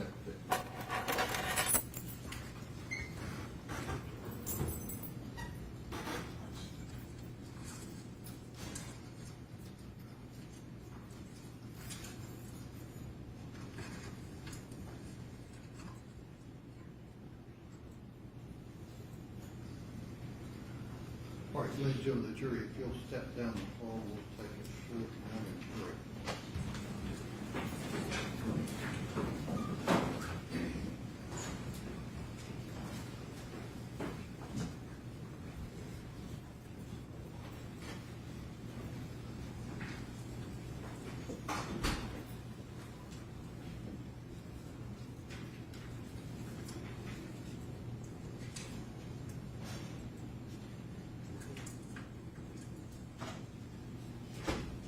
All right, and Mr. Joyner, do you have any, just so we fully, rather than a bench conference, but do you have any proof you want to offer on any issue you're alleging involved some constitutional violation of Mr. Taylor's rights in terms of the interview by the detective at the hospital? No, Your Honor. Okay, all right, well, as I said at the bench, I hadn't heard any constitutional issue, even though it wasn't brought up pre-trial. Not allow that evidence in. And who would the next state's witness be? Dr. Olashuga? All right, we'll take 15 minutes to not. Okay. Motion to 15-minute recess.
Good morning, Doctor. Could you please state your full name for the record? Michael Olusoga. And could you please spell your last name for the court reporter? Olushoga. And where are you currently employed? At Vanderbilt University Medical Center. And how long have you been employed there? I started my employment August of 2022. What is your position at Vanderbilt University Medical Center? I am an assistant professor in clinical emergency medicine. And what do your duties include as an assistant professor of emergency? Did you say medicine? Yes, ma'am, emergency medicine. So, again, a staff of the emergency department, and also we're responsible for clinical teaching of residents and medical students. And as part of those duties, are you a doctor that treats patients that arrive in Vanderbilt's emergency department? Yes, ma'am. And I guess, how long have you been in that position? So I graduated residency in June of 2021, I've been practicing as a board certified emergency medicine provider since then. But I did a residency at the University of Alabama in Birmingham, so I got my MD in 2018. And what is your educational background before you became an MD? I have my bachelor's of science and biology from Rhodes College in Memphis, Tennessee. And are you board certified? Yes, ma'am. Do you hold any other certifications? No, just in emergency medicine. Approximately how many patients would you say that you've treated in the emergency department? I can't put an exact number on it, but I mean, on average shift, I'm seeing 2.3 patients an hour, and my average is around 9 to 12 hours, so I can't put an exact number on it, but it'll probably be in the thousands at this point. Your Honor, at this time, I would offer Dr. Olusoga as an expert in emergency medicine. No objection, Your Honor. Okay. All right, ladies and gentlemen of the jury, Dr. Olusoga will be allowed to give an expert opinion based on his training and experience that a lay witness would be allowed to give. You can place such weight upon his testimony as you choose to. Okay. Dr. Olusoga, could you please describe when you're working in the emergency department and a patient comes in, how does it get assigned to a doctor to treat that patient? It depends on bed availability mostly, especially if every emergency department is different. But in our emergency department, if you're very critical and need a bed, whatever's available and what's open is what you're given. Essentially. And is it just, are you the only person there, or is there a treatment team that's in place? At Vanderbilt, we have different teams. So we have a total of 4. There's Team Nash, Team Parton, Team Lawson, and Team Lewis. And 2 teams are on the A-pod and B-pod. The A-pod, which is the pod I was working, it was Nash and Lewis. Yeah, and the B-pod is the other one, Parton and Lawson. And were you working in your position on February 25th of 2023? Yes, I was in the Nash team on overnight shift. And did you treat a specific patient, Ms. Jade Tristan Benning? Yes. And in preparation for testifying in this trial, have you reviewed her medical records? Yes. Your Honor, at this time, I would ask that the witness be handed 2 large binders.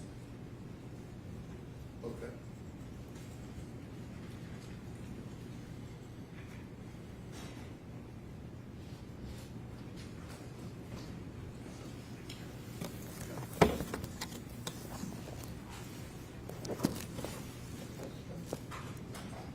Dr. Olusoga, have you been able to review the records that are in the 2 binders that were just handed to you?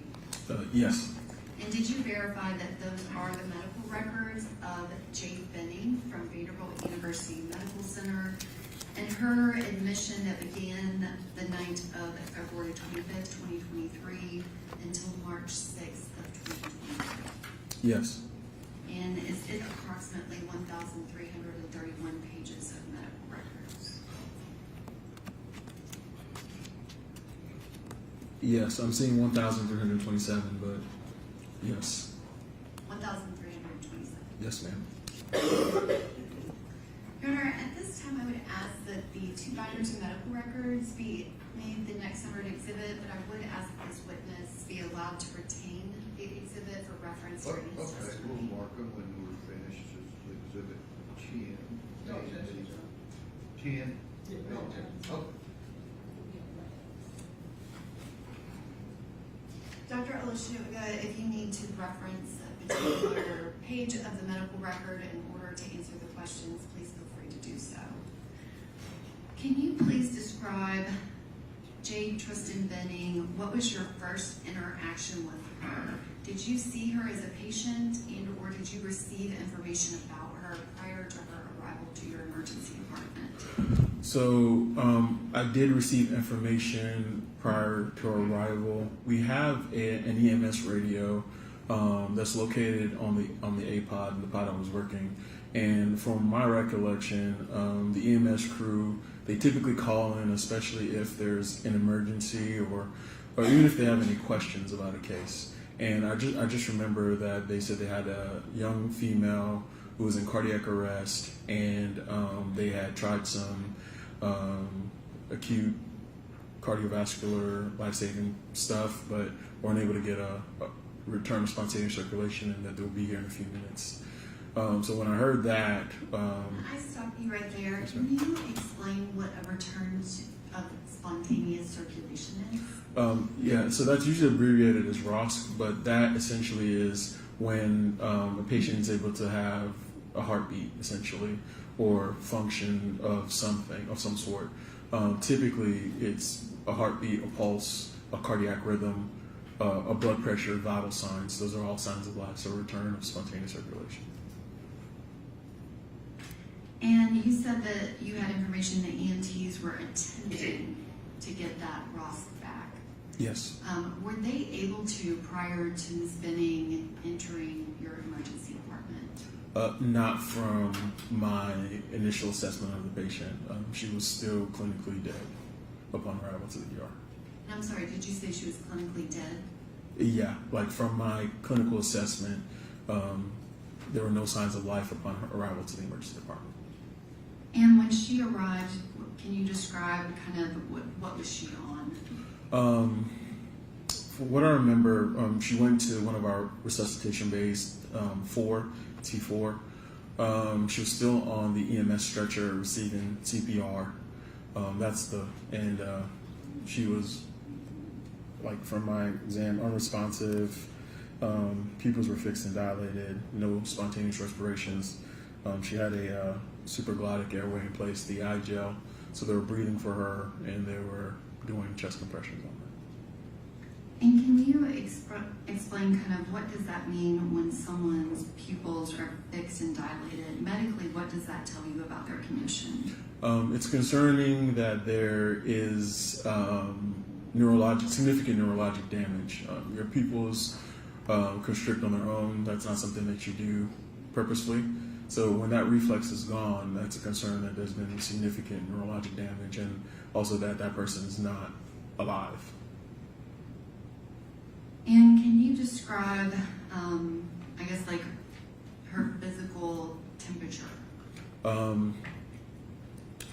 mean, she was cool.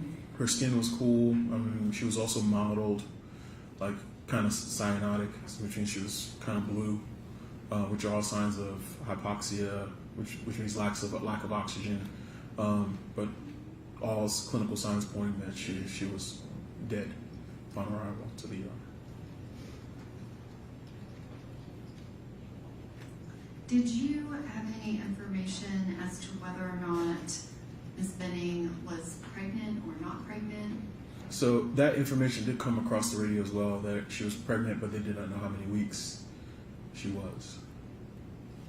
So they knew she was pregnant, but they didn't know how far along? Yes. Okay. Could you tell just by looking at her that she was pregnant? I could tell only by palpating her stomach that she had. Essentially, you could feel the fundus of her uterus, which is the top of her uterus.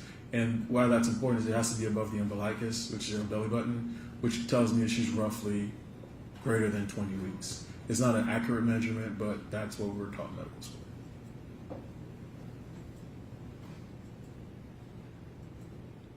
And kind of going back to what you said, that her pupils were fixed and dilated, and that was indicative of significant neurological damage.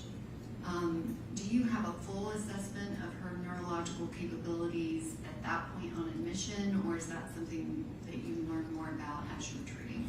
You learn more about as you're treating, because essentially when somebody comes in and dead, you do a quick assessment, because the priority is maintaining perfusion, which is chest compressions, making sure that blood's going to the brain, vital organs, and in this case, the fetus, as you continue to resuscitate. And your assessment of the fetus at that kind of initial stage, what's being done at that point when she first presents to the ER? So other than just confirming that she was pregnant, not much. When we did know that she possibly could be pregnant, I did call what we call an OBET call. We have a OB response team at Vanderbilt, and they were at the bedside in the event that we were able to achieve ROSC. They could also intervene. And what treatment did you provide to Ms. Benning? So after she arrived to the emergency department, we continued high quality chest compressions. She was transitioned from the EMS stretcher to our ER stretcher. Chest compressions were continued. Medications were ordered per our ACLS, which is Advanced Cardiovascular Life Support Protocol. And we were able to achieve ROSC, which return to spontaneous circulation, shadow pulse. She was then intubated, and after intubation, we essentially got the OB team to evaluate her fetus as we were getting better access, that means better IVs and blood pressure monitoring. And then we then went to CT scan because we were able to get a pulse back, and we were able to admit us to the ICU. Can you describe, you said that Ms. Benning was intubated. Can you describe what does that mean to intubate a patient? So when you intubate a patient, essentially you're protecting their airway, meaning you're breathing for them. You're putting the patient on a ventilator. The reason you would do that is because the patient's not breathing for themselves. So essentially you are creating a definitive airway so that oxygen can be delivered and carbon dioxide can be exchanged for the patient.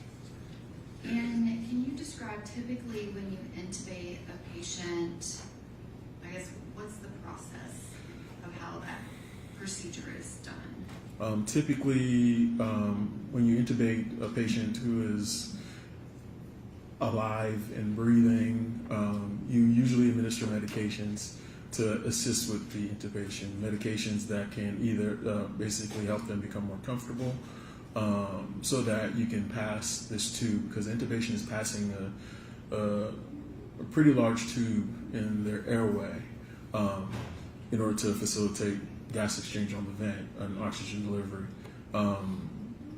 That's the typical process for an intubation. And did you administer medications when you intubated Ms. Benning? No, I did not. And why is that? Again, from her neurologic exam, she appeared to be basically neurologically devastated. I mean, she didn't need anything because she had no cough, no gag. So essentially, she's not really. The likelihood of her feeling any pain or discomfort is very low. So she was intubated without any medicines. Did you think that you would achieve a ROSC on Ms. Benning? Honestly, no. I was very shocked that we were able to get ROSC on this patient. And once you were able to have that return of spontaneous circulation with Miss Benning, and she had a heart rate, were you able to see what the baby's heart rate? Yes, but it was that was done by our OB colleagues, which were already at the bedside. They did a ultrasound and were able to give me a estimated gestational age. But one of their concerns was that the fetus, the heart rate was very low, which is called bradycardia, which is very concerning, and essentially the likelihood of this fetus, continuing to develop was very low. So after I got that clinical information, that then gave me basically allowed me to say, hey, let's get some more CT scans. Typically we avoid imaging in pregnant patients because it can affect the development of a fetus. But knowing that this fetus, the likelihood of this, being what we call viable, we were able to get more information, more scans on the patient. And the treatment involving Miss Benning, at any point did you talk to anyone that had any additional information to explain why she came to the emergency room in the condition that she did? I do remember that during this process of resuscitation, our social worker was able to reach out to family members that showed up to the emergency department.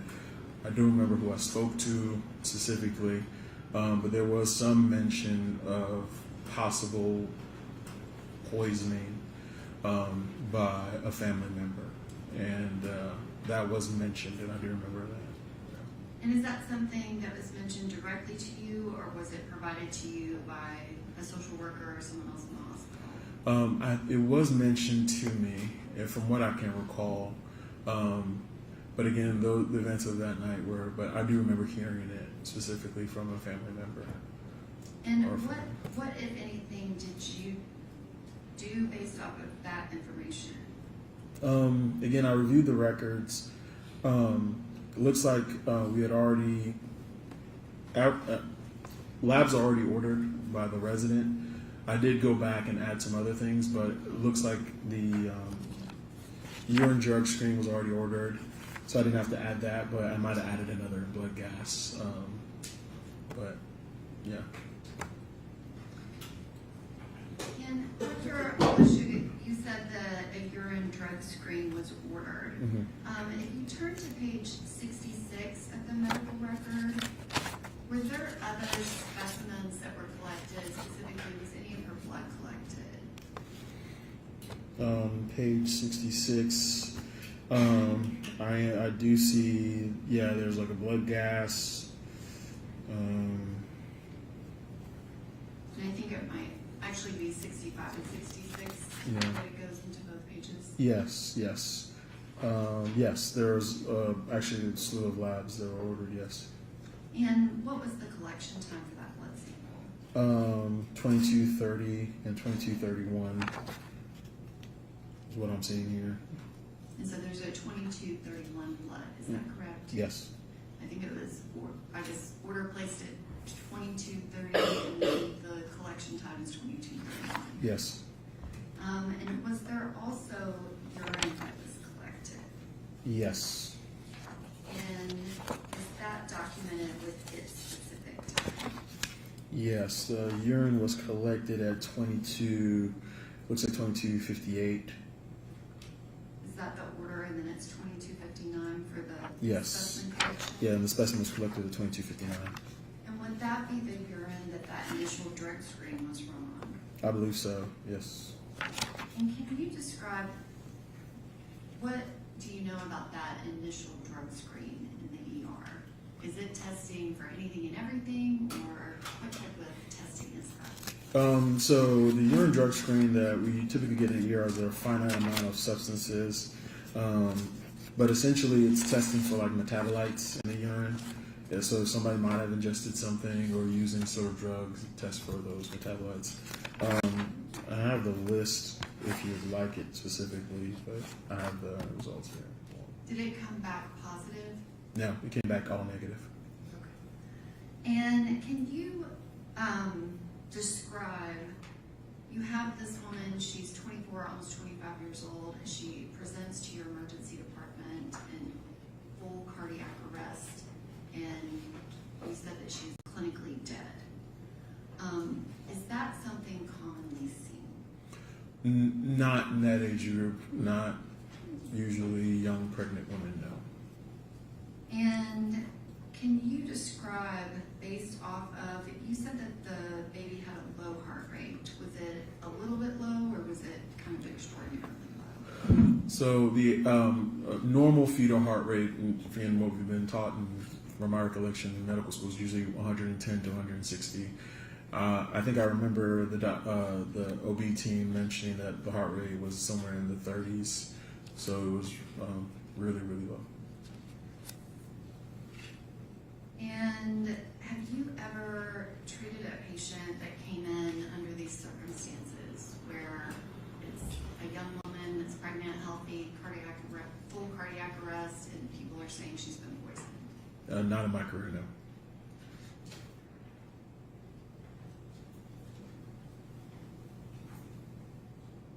If I can have just one moment.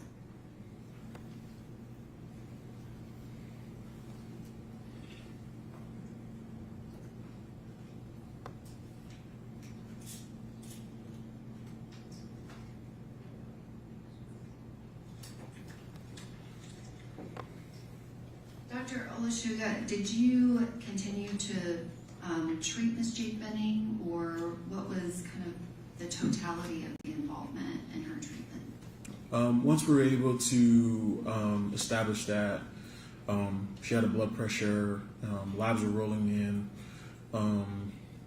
and we got CT scans. I quickly reviewed the CT scans, and we reached out to the intensive care unit immediately because she was critically ill, and essentially we did our best to get her to the ICU as soon as possible so she can get the rest of her post-Ross care. And would you have been the person that would treat her during the time that she was in intensive care unit? No. Your Honor, I'm going to ask that this witness be handed a single photograph. Okay. I want so.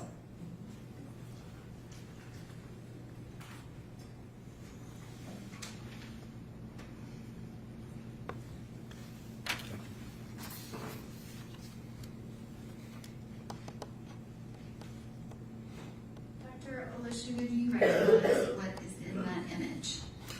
Yeah, it's a vial of blood used for our lab draws. And do you recognize certain identifying pieces of information on that specific blood draw tube? Yes. Your Honor, at this time I would ask that that image be entered as an exhibit exhibit. Item 12. I would object to it coming in from this particular witness. May I take the witness on board document? Okay. Do you have any other questions? I do. Okay. Go ahead with that. Just so that. Judge, I don't have any objection to having it marked for ID, Okay. but I would have more questions of this witness. All right. Go ahead. Be marked for identification. Thank you. Dr. Olashuga, could you describe specifically, and I need the witness to have the picture back. Your Honor, I would object to a witness testifying to something that has not been entered into evidence. Okay. Well, he's viewed it. You have questions. I have He has specific personal questions of the specific things on the label that he recognizes from Vanderbilt University Medical Center. Okay. All right. He can show that. He can see. May I take the witness on board document, please, Your Honor? Sure. Doctor, is it Olashuga? Yeah. Dr. Olashuga, were you the individual who in fact collected that blood? No, I did not collect that blood sample. Were you the individual who labeled that blood? No, I'm not the individual that labeled the blood. Prior to looking at this particular photograph, had you ever seen that vial of blood before? That specific vial of blood? No, not necessarily, no, ma'am. And so do you have any personal knowledge whatsoever in regards to that particular vial of blood? That particular vial of blood? No. Again, Your Honor. So what are you wanting to ask if he doesn't know what that valve is? I would simply like him Just to like explain, phone cards, common. I would simply like for him to explain what his stat name is, because there is information on Well, you there. do that without the photos, so go ahead. Okay. Dr. Olusho, you Yeah. viewed that photo, correct? Yes. Can you describe, did it look familiar to you? Yeah, it looks familiar to me. I would object to this witness testifying to a photo that has not been entered into evidence. Are photos taken of blood vials? You mean, I guess what's the, specifically, I'm not sure what Have you you're ever saying. seen a photo like this before? Not a photo, but I've seen blood vials. Okay, what is your next question? Does it contain Ms. Benning's medical record number on the vial? Do you Yes. recognize that? Your Honor, I He object. can, do you know her medical record number? It's written right here on the, yeah. Okay. All right, let him see the photo. And Your Honor, may I have a ruling in regards to my objection? He can look at the photo and see if that's the same medical record. Is that what you're asking? Yes, Your May Honor. I have a ruling to that, Your Honor? I said he can do that. Is that overruled? Go ahead, General Norman. Thank you, Your Honor. Do you recognize Ms. Benning's medical record number from the medical records you have in front of you? Is it also printed on that vial of blood? Yes. And you just testified to a collection time of 2/25/23 at 22:31. Do you also recognize that very specific date and time? Yes. Your Honor, I object again to that line of questioning.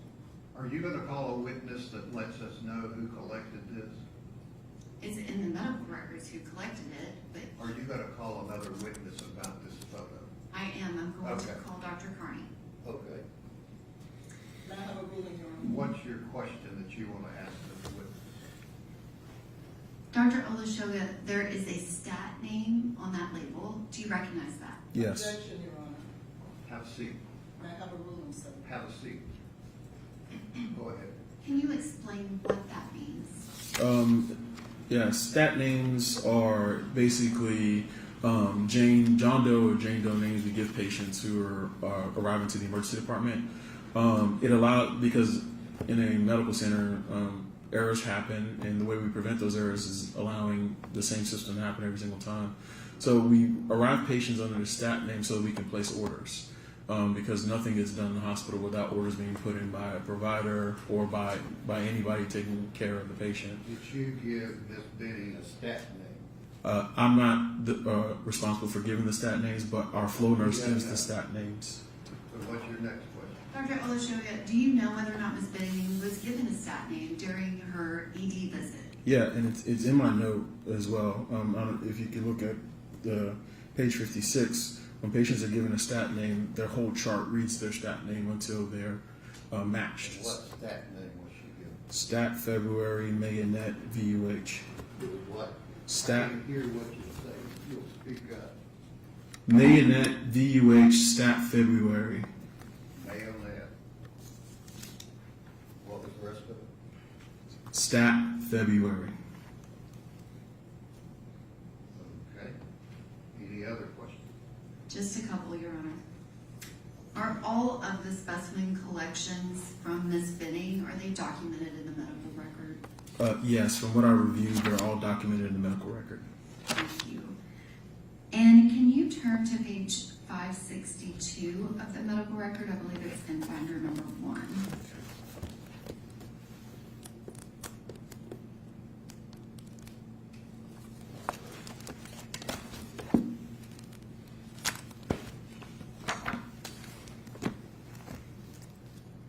I'm there. And do you see that there is an entry for fentanyl on 2/25/23 at 23:27? Yes. And are you aware whether or not that fentanyl was administered to Ms. Benning? Looks like it was not administered. I was aware that it was wasted by the provider. And so that was not given to her, correct? It was not given to her. Can you turn to page 727, which is in binder number 2?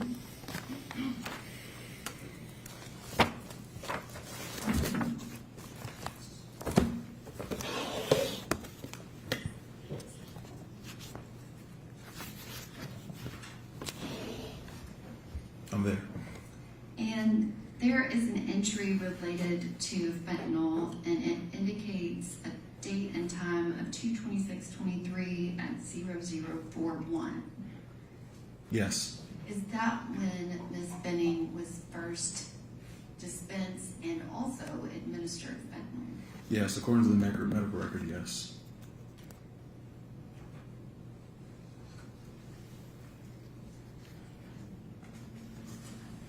Thank you, Dr. Olushoga. I don't have any other questions.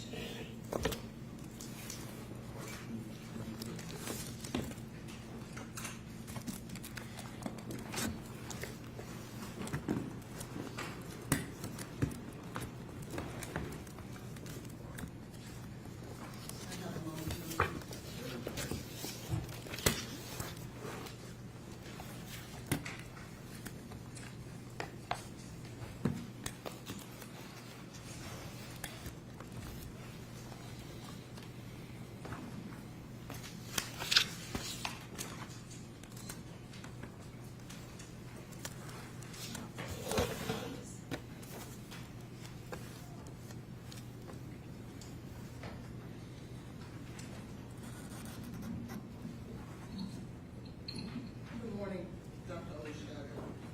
I didn't introduce myself before, but I am Letitia Quinones-Hollins, and I just have very few questions for you. I want to first draw your attention in regards to what you stated as it relates to the fentanyl, so that we're clear. I think you testified that it was not first administered in the hospital until when?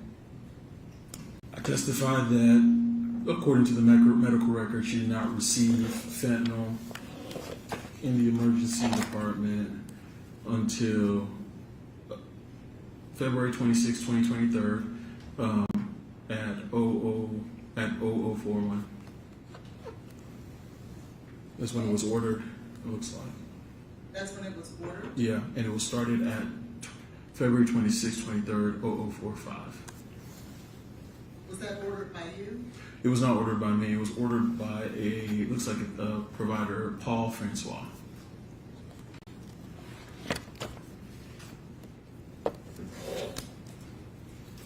Thank you.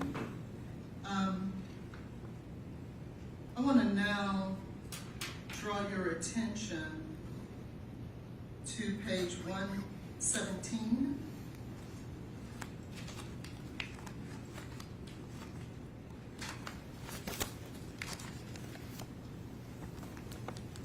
And specifically, I would like to draw your attention down to the bottom where it states recommendations. You see that? Yes, ma'am.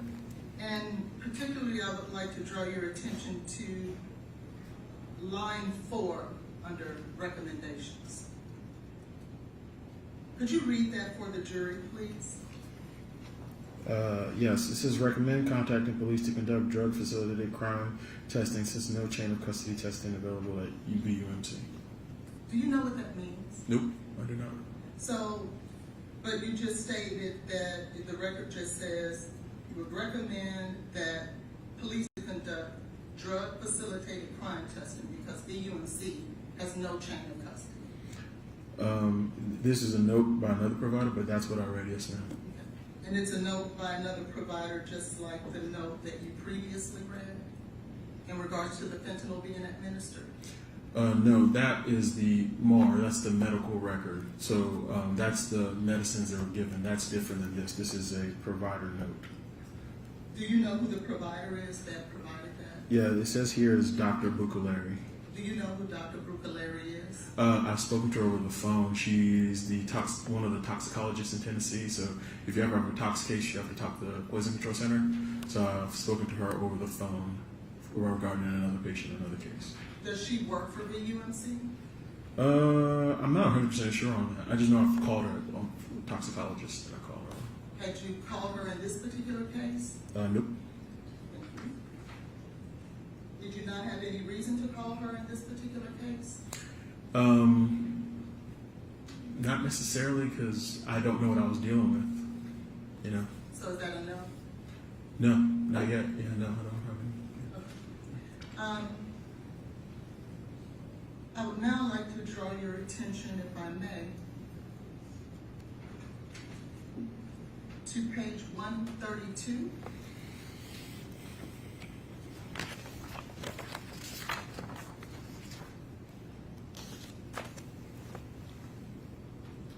And you see where it states hospital course? Yes. And within that paragraph under hospital course, I believe it says per EMS report, she was found in PEA arrest and CPR was initiated for approximately 30 minutes prior to arrival. She received 4 rounds of epi and ROCS was achieved in Vanderbilt. And I think you just described to the jury what ROSC means, I'm sorry. And could you tell us one more time exactly what is ROSC? Again, ROS, return of spontaneous circulation, is when the patient gets a heartbeat or signs of life. And so it says it still remains unclear if patient was found in PEA arrest or if she went into PEA arrest during transport. There have been discrepancies in multiple histories. Do you see that? Yeah, I see that. Do you know whether or not that issue was ever resolved? No, and because again, this is after I saw her in the emergency department, so I have no bearing on what's written by the ICU. Okay, so you can't answer that question. I can't. Thank you.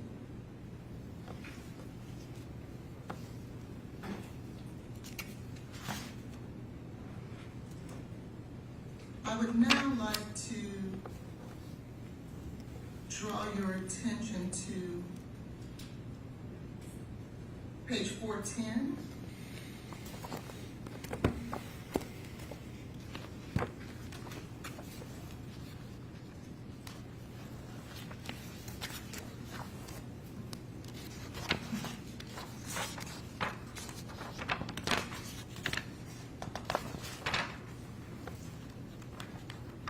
I'm there. Could you help explain to the jury on 410 where it says comprehensive cardiac NGS panel inconclusive? Again, I'm not familiar with that lab. Again, this is not something I would order from the emergency department. So you can't help us with that either? No, ma'am, unfortunately, I can't. Could you tell the jury what is cardiac NGS panel? Again, I cannot explain that. I don't order that routinely from the emergency department. So you don't know what a cardiac NGS panel is? I do not know what a cardiac NGS panel is. Thank you. And then if you look down a little further, it says testing performed by, then it says 123 Cerner, VUMC Cerner Lab. But then the valid date range says 11/23 of 21 through present. That would have been about a year and a half prior to this date. Do you know why that would state a date a year and a half prior? I do not know why that would read that way. Okay. And is that related to some lab at VUMC? I wouldn't be able to give you any information on that. Unfortunately, it's not something I'm familiar with. So you don't know what VUMC Cerner Lab is? Frankly, no, I don't. Thank you.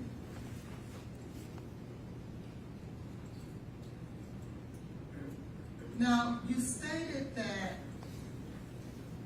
the baby was not viable, is that right? I stated that after a conversation with the OB provider, they deemed that this pregnancy would not be viable. Do you know then, can I ask you or draw your attention to page 126?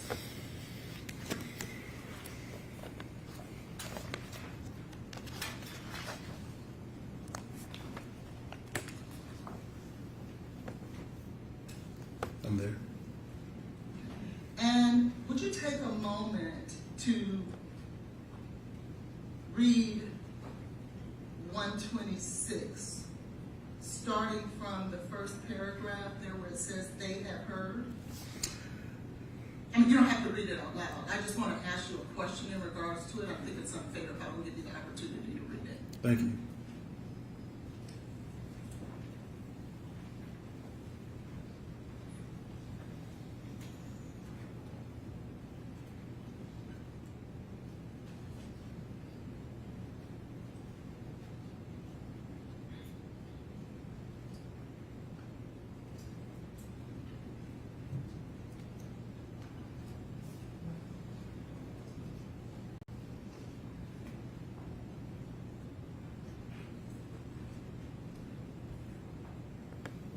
Okay.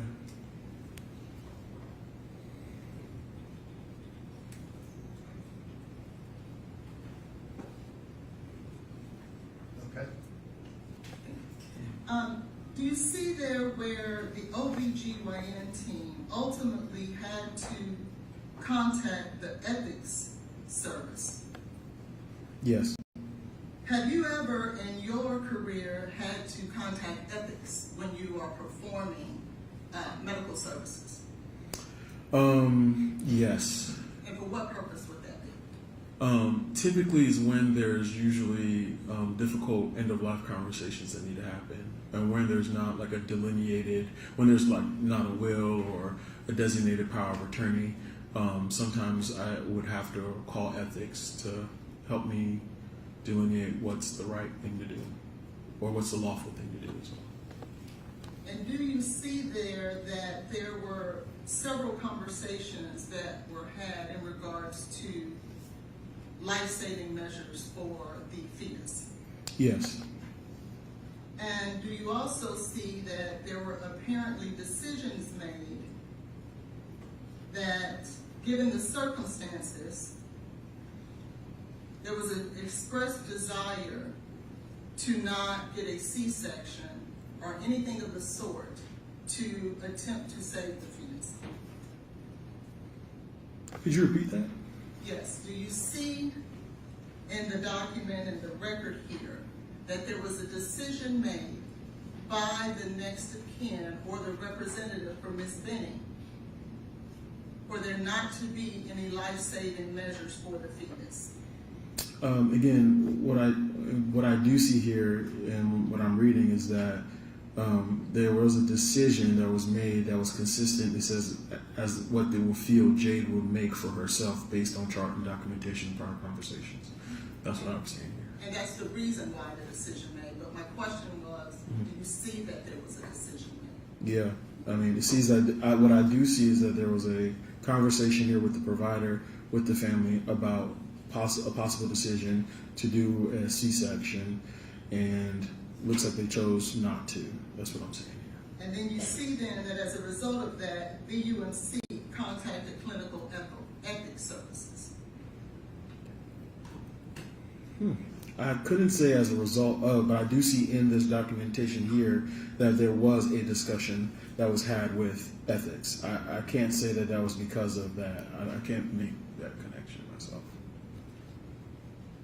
But you would agree with me that it's directly related in regards to this paragraph talking about the child in that decision. Yeah, that is a possibility, yeah. Do you know whether or not Mr. Taylor was ever consulted in regards to the decision regarding that fetus?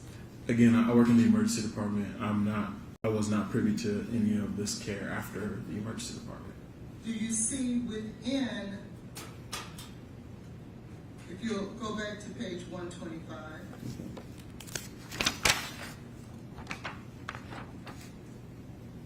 right above consultation, you'll see that the mother's surrogate decision maker was Bridget, which is Jade's mother. Father and step-parents were present for this consultation and shared decision-making. Do you see Blaise Taylor's name anywhere there for the decision-making? No, ma'am, I do not read that in this chart. Okay, thank you. You had stated, if I could just have a minute.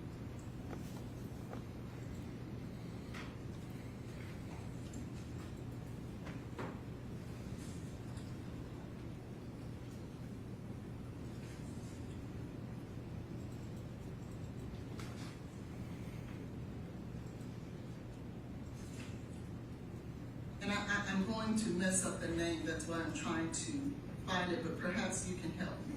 Are you familiar with the specific drug named Saceclium? It is a drug that is utilized to help with intubation. Could you spell it out for me? SUCC. Oh, succinylcholine. Yeah. Thank you, succinylcholine. Yeah. I'm always happy because names are challenging. Do you know whether or not that was utilized in order to assist in the intubation of Ms. Benny? No, she did not get that medicine in the year. It is your testimony that she did not receive that medication? To my knowledge, no. Is it to your knowledge or is it your testimony that she did not? It's my testimony that she did not. And the reason that I asked is because you had stated earlier that there was no need, I think you stated, for. Yes, ma'am. And the only reason, tell us why you would utilize that medication. Again, typically patients who are alive and breathing, they usually still have reflexes because their brain stem's intact. So even if somebody's alive and breathing and unconscious and you need to, protect their airway with an intubation, if you were to insert a blade into their mouth in order to lift up the tongue and epiglottis to look at the vocal cords to insert the tube, they'll gag, cough, there'll be vomit, and it'll obscure your airway. So typically what you do is you give an induction agent and a paralytic. Usually etomidate is an induction agent, succinylcholine is a paralytic, in order to make sure that they can tolerate the procedure. But again, she did not have any signs of life, was neurologically devastated, she had no cough, no gag, no pupillary reflex. She was intubated without any medications. Thank you. Can I now draw your attention to State's Exhibit number 5? Maybe witness got State's Exhibit number 5.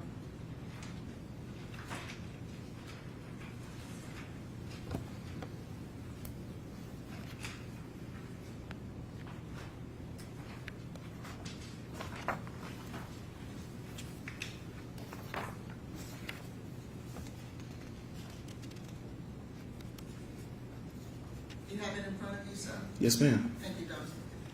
And Dr. Olashaga, I want to take you to the section where it says narrative.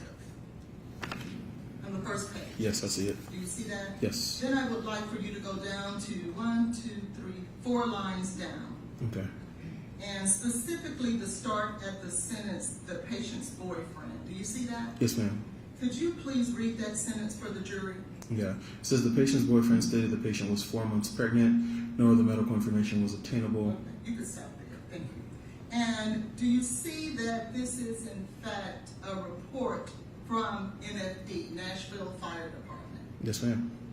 And do you see the name of the individual who authored this report? I see Crew member. Andrea Agrawal. I think. And so you see there where it actually states that the boyfriend, in this case who would be Mr. Taylor, actually did tell the fire department just how pregnant Miss Benning was, according to the statement. He's just read it, so he doesn't know anything else. Thank you. And then, if you would turn the page, sir. And doctor, if you could look under where it says vitals. Yes. And do you see the section where it says CO2? Yes. What is that? So end-tidal CO2 is another, basically it's another, I wouldn't call it a vital sign, but it's an indication of the quality of your chest compressions. Basically, again, you breathe in oxygen, you breathe out carbon dioxide. So if you're doing good quality chest compressions, your end-tidal CO2 should be high because you're breathing out carbon dioxide. If you're doing terrible chest compressions, it'll be low, which means that you're not doing a good job circulating oxygen with your compression. So that's another marker of how good is your resuscitation, how good are your chest compressions. And also if you have like an airway, because if it's super high, could it be that your airway is in the stomach and is picking up gas from the stomach? So it's just a marker of how good is your resuscitation. Meaning how good you're breathing, how good oxygen is coming in, correct? Not how good oxygen is coming out, it's how good are your, and in this case, if it's used appropriately, how good are you circulating oxygen? Are you picking up that CO2 with your once you're doing your bagging? Like how good is the CO2 coming off? Okay. You say the CO2 coming off Yeah. off of what? Usually the end tidal is connected to the BVM, the bag that they use in the bag the patient. So it's connected to the tube that's going into her throat. Yeah. But these are things that are measured on Ms. Bennings. Would you agree? That's what it appears to be from this document. Yeah. And if you look at those numbers, specifically the numbers 69, 70, 113, 99, 100, 93, 93, 86, and 80. Those would be good quality numbers. Would you agree? They're high, but yeah. Okay, thank you. And then finally, I want to talk to you about someone's, specifically Ms. Bennett. If she was described as having the ability to say things like, you put something in my drink. Nye, Keontae. In other words, she's pronouncing words. Some of them labored, some of them not. If a person is able to talk, would you agree with me that they would have to be coherent? Not necessarily, because drunk people can talk and they're not coherent sometimes. Well, maybe I'm not saying that right. If a person is able to enunciate words, would you equate that to someone who is dead? No, typically not. Would you equate that to someone who is completely non-responsive? No, if they're able to enunciate words, I would not equate that with that. Would you equate that to someone who is able to breathe? Actually, yeah, some people who are not able to speak are still able to breathe. Yeah. But someone who is able to speak surely is able to breathe. Yeah, typically, yeah. And that's all I have for you. Thank you, Doctor. Thank you. We agree with it.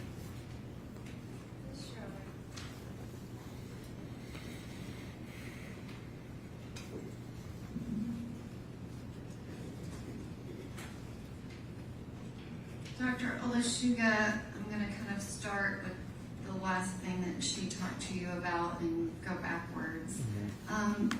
Can you go to page 562?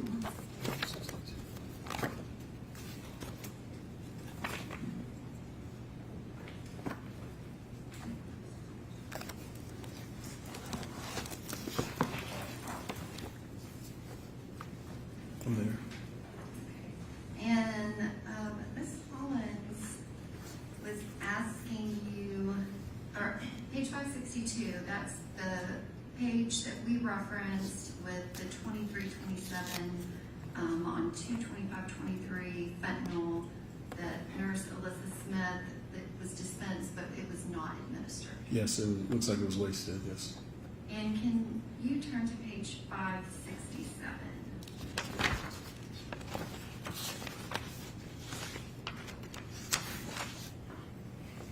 I'm there.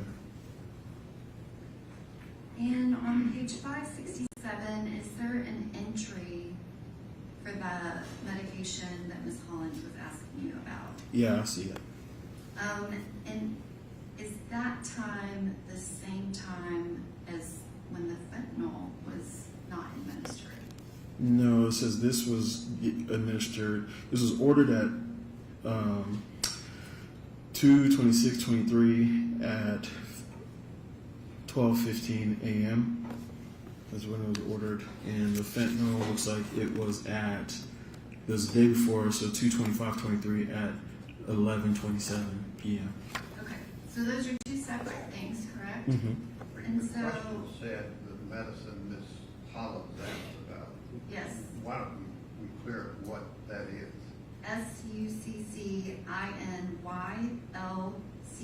SUCCINYLCHOLI. And how do you pronounce that again, Dr. Succinylcholine. Thank you. And so that was administered at a much later time at 2/26/0015, correct? Yes. And also, if you look down to entries, there are entries for fentanyl, which coincide with when the fentanyl was actually administered to Ms. Benning. Is that correct? Yes. So you did not order those medications, correct? No. And so if they were administered after she went to the ICU, is that surprising to you? No, it's not surprising. And if you can go to page 125 and 126.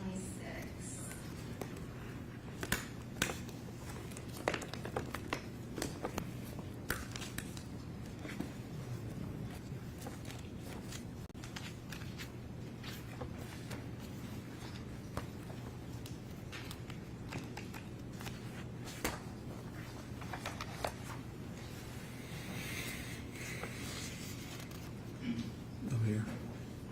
And can you look at, it begins on 125 and then the consultation. Number 2, it gives a description. Can you just read that silently to yourself?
Okay. And you weren't involved in that neonatal consult, correct? No, I was not. At the top of page 126, there's a reference that multiple providers have advised the family that sustained a noxic injury given the arrest impact on mother's neurological status, and they agree with that concern. The doctor says, I agree with that concern. And they say we do know the fetus appears to have been affected by the periarrest fetal heart rate in the 40s. Yes. And on your direct testimony, when I was asking you questions, you said that because the I'm fetus gonna is... object to the leading nature of the questions. What is your question? Can you explain what you know about the fetus's heart rate being as low as you described? What I do know is that when you have low heart rate, especially in a fetus, that is not that means the chance of viability of that pregnancy is low. So that means that the fetus is going to have a lot of issues and it's not going to make it. And that note indicates that multiple providers are saying that, correct? Okay, what is your non-leading question? And I'm gonna also object to this particular doctor opining on the fetus, when he stated before that he had nothing to do with Okay, well, you can recross if you want to. What is your question? I don't have any other questions regarding this issue, Your Honor. Okay, go ahead. Dr. Olashuga, can you go to page 59 of the medical record?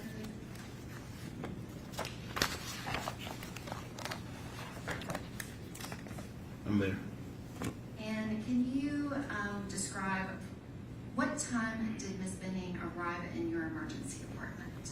At 22:06. And can you describe specifically when you intubated her? She was intubated upon arrival, so around 22:06 as well.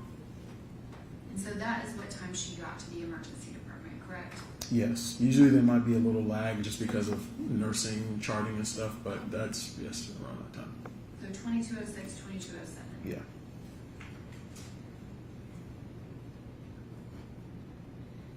Thank you. Any other questions? Yes, sir.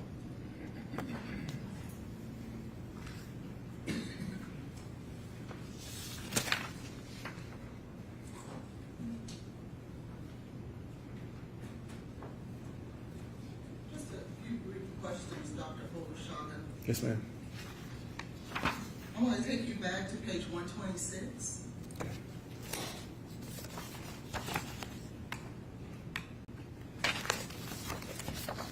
I'm here. If you go down to the first paragraph, line 8,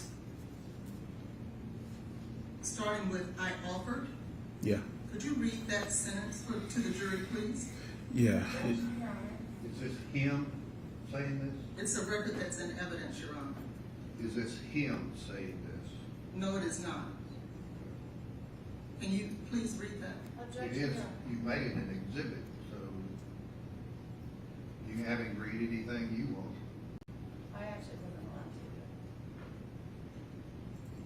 to. I didn't object to her Is reading. this asking about an opinion that you were objecting to? No, it's not asking about an opinion, it's asking about a position and an offer that is a record, that is an exhibit, that is in evidence that I I'm get asking that. you to read. Okay. Could you just read that sentence, please? Okay, it says, I offered intervention in the form of delivery resuscitation with the goal of having an opportunity to evaluate Peanut for potential impact, and they have felt that intubation and resuscitation could cause unnecessary suffering. They feel. Thank you. And then you stated on direct examination that succinyl choline, did I say that right? Yes. Oh, okay. You stated that it wasn't given to her at all on direct examination, did you not? Yes, for intubation. I did not give that medicine. No, I didn't ask if you gave it. I asked, was it given? And you said no. I said, to my knowledge, it wasn't given for my intubation. I thought I clarified if it was to your knowledge or if it was given at all. Do you have another question, or you want to argue? So that was, in fact, that medication was given, wasn't it? According to the medical record, it was given and it was prescribed by another provider. Again, I had nothing to do with that. And again, can you tell us what succinyl choline is? It's a paralytic. And it is utilized for what? It's utilized for multiple things, but in my prescription, I usually use it for intubations. But it's used for other things. Sometimes it can be used when patients are having trouble ventilating. So if you're on a ventilator and you're moving or jerking, sometimes it can be given for that, or it can even be given for like CT scan. Because if you need a CT scan, you need to be still. So sometimes they do that as well. But there are multiple reasons for the medication. Can a person be still if a person is non-responsive and in a coma? Aren't they still? Not necessarily. You can also have like seizures, especially after a cardiac arrest when you have a neurologic injury. It's not uncommon that patients have a lot of seizures. So yeah, they can have seizures. So are you stating to this jury that that's why this medication was given at this time? No, ma'am. I'm saying to the jury that succinyl choline has multiple uses. Can you see there why it was given? I do not see here why it was given specifically, no, ma'am. So you can't say that it wasn't given for intubation? I can say it wasn't given for intubation because I did the intubation and we did not give her any medicines for intubation. Good. And it's a one-time procedure. It's not something that happens again because the tube's in her throat. So it's not taken out, put it back in again. But it is a paralytic. Yes, succinyl choline is a paralytic. Okay. And it is to help patients not to feel something. Nope, it's to help the procedure, a procedure. Again, it's to paralyze the muscles. In the case of intubation, it can be used for that, but there are multiple uses for succinyl choline. Thank you. Thank you.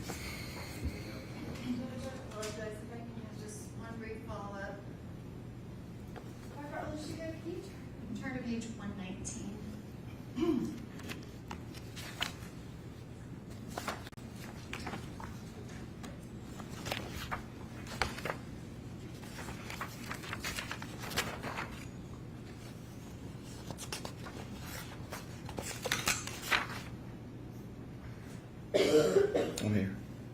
Midway through the page of 119, there's a blue line that says history, and underneath that it has a reason for consult.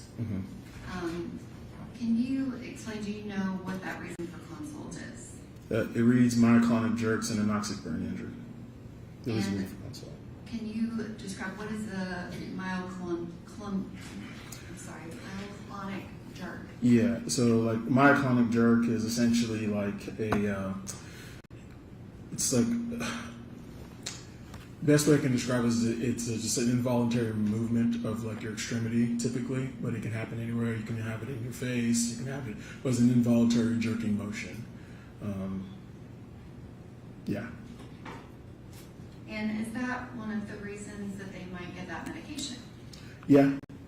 Yeah, especially if the jerks are uncontrollable. Sometimes you have to paralyze the patient, unfortunately. But yeah, especially when you do like an EEG, which is like encephalogram, where they check for any seizure-like activity, which is very common after cardiac arrest. They try to do further evaluation as the quality of the brain and all that stuff. Thank you. One last question. One last question.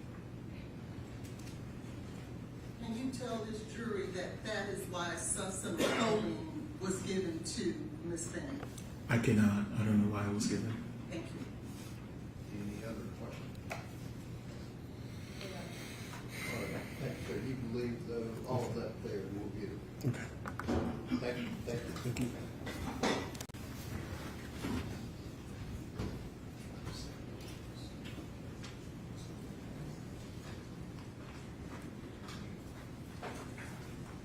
Right, members of the jury, we're going to break for lunch. Remember what I've said about all definitions, not discussing the case, forming any opinion about it. We'll get back here at 1:20 or so. You can step down the hall.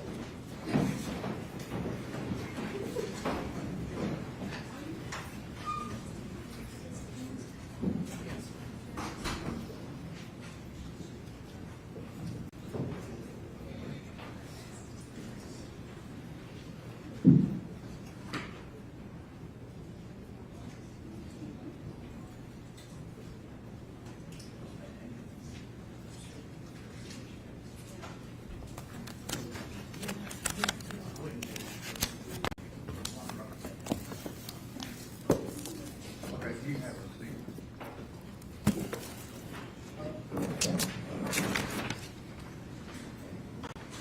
Who would the next witness be?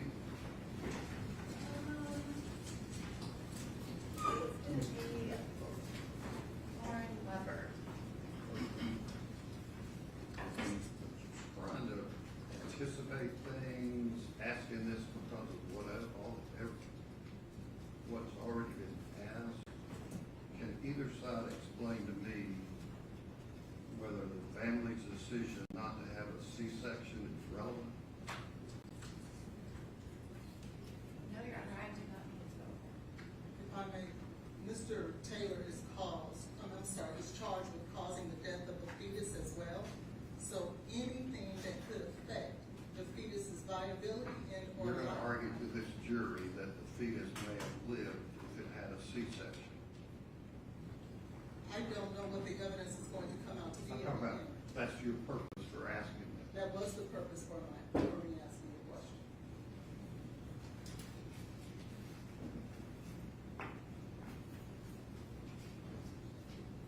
Sometimes I give advice to lawyers, but I'm not here in this case. Sorry, Thank you. Julie, I'm not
That was not Jay, it wasn't Mama.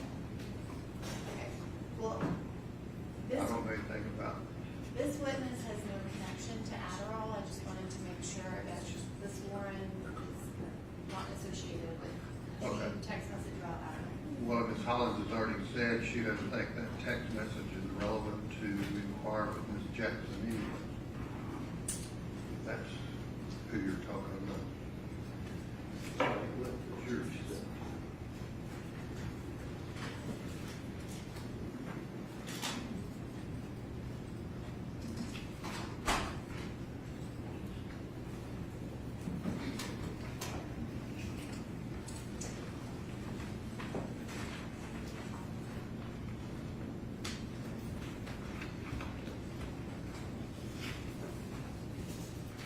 Are you Lauren Weber? Yes, Your Honor. See if she does.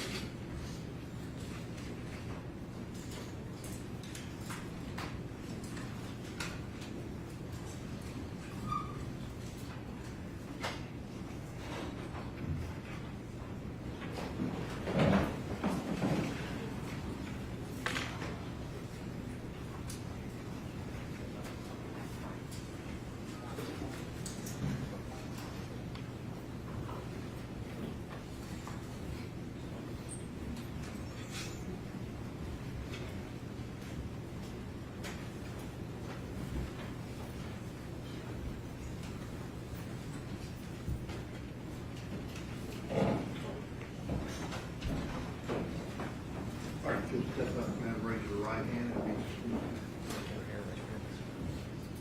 Do you swear the testimony you're about to give is the truth, so help you God?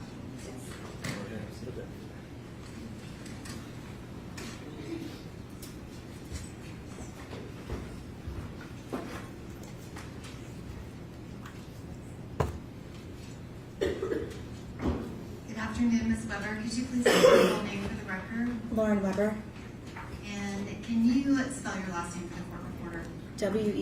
Weber. And Ms. Weber, do you live in the Nashville area? Yes, ma'am. How long have you lived here? My whole life. And at some point, did you meet Miss Jade Tristan Benning? I did. When was it that you first met Jade Benning? We were friends roughly a little over a year. She moved to Nashville and ended up working for my brother's restaurant, and we became fast friends. And what restaurant was your brother's? Ernest Barn Hideaway. And was your brother a single owner, or did he have a co-owner? He had a co-owner.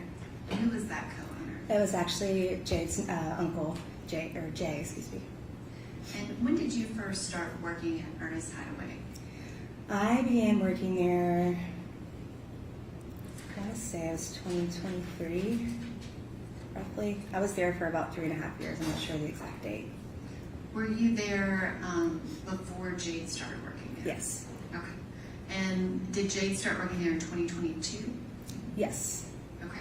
So you would have been working there in 2022 at least? Yes, that's correct. Sorry. And what was your position at the restaurant? I was the assistant general manager. How much time would you say that you spent with Jade Benning on a weekly basis? We spent a lot of time together at work. After work, we would go get food together, so we spent a lot of time together throughout the week. Did you guys ever actually travel together? We did. How many trips did you go on with Jade? We took one trip. And can you describe what was Jade's position at the restaurant? She was a chef in the kitchen. And about how many people worked at the restaurant? I would say roughly 20 to 25 people. And can you describe Jade's kind of demeanor within the restaurant and the other employees? Was she well liked, or what was your perception? She was definitely well liked by everyone. She was someone that could sense if you were having a rough day. She would make you smile, and we would do the same for her. She was just a light. Everyone truly loved Jade. Did she confide in you personal things that had nothing to do with work? She would. Sometimes also about work, but yes. And at any point, did you learn that Jade had met Blaise Taylor? Yes. And do you recall, when did you first learn about that? It was in the winter months. She had just mentioned him to me, and then eventually I did meet him. Do you remember exactly when you met him? Not the exact date, no. Can you describe that encounter? We had gone to a bar that was downtown. It was raining outside. We went up to the bar and I met him, and it was not much communication. It was just more of a nice to meet you, and then kind of didn't have much else other conversation. And did you see him with Jade again after that? No. At some point, did you learn that Jade had become pregnant? Yes, ma'am. And how did you learn about that? Jade called me and she told me. And do you know how long Jade had known she was pregnant? She called me as soon as she found out. She hadn't known very long. And I want to ask a couple of questions about before that day. So before the day that she found out she was pregnant, did you know Jade to drink alcohol? Occasionally, yes. Did you know her to ever get drunk? Occasionally, yes. Is she someone that you knew to drink every day excessively? Absolutely not. Did you know her to do any other types of substances? Yes. And what did you know her to do? Smoke marijuana. Did you know her to do cocaine ever? No. Are you sure about that? 100% sure. And can you describe, after that day that she told you she was pregnant, did Jade's behavior change in any way? It did. Did you ever see her drink again? I did not. Did you ever see her or even hear about her smoking marijuana again? No, ma'am. And did you have any knowledge of if Jade would connect people with someone to get drugs for them, but not for herself? Yes. And was that other people in the restaurant? Yes. Can you describe kind of those weeks after she found out she was pregnant? Obviously, the day of might have been shocking, but can you describe her demeanor kind of in those next few weeks in November? She just knew what was ahead of her, and she was turned over. She was positive. She was going home after work. She was getting her apartment ready. She just wanted to be a mom, and she was ready to be a mom, and was still the amazing person that she's always been. But she definitely, I'll see you later, I'm not going anywhere with you guys. Like, she didn't do anything that she shouldn't have been doing while she was pregnant. And did you ever go to her apartment that she was living in kind of at the end of 2022? Yes. And did you ever go to the new apartment that she moved to in 2023? Once, yes. And did you talk to her about the things that she was doing to plan for the baby? Yes, ma'am. Can you describe, after she told you she was pregnant, did you hear her talk about Blaise Taylor or see him in that kind of November, December timeframe?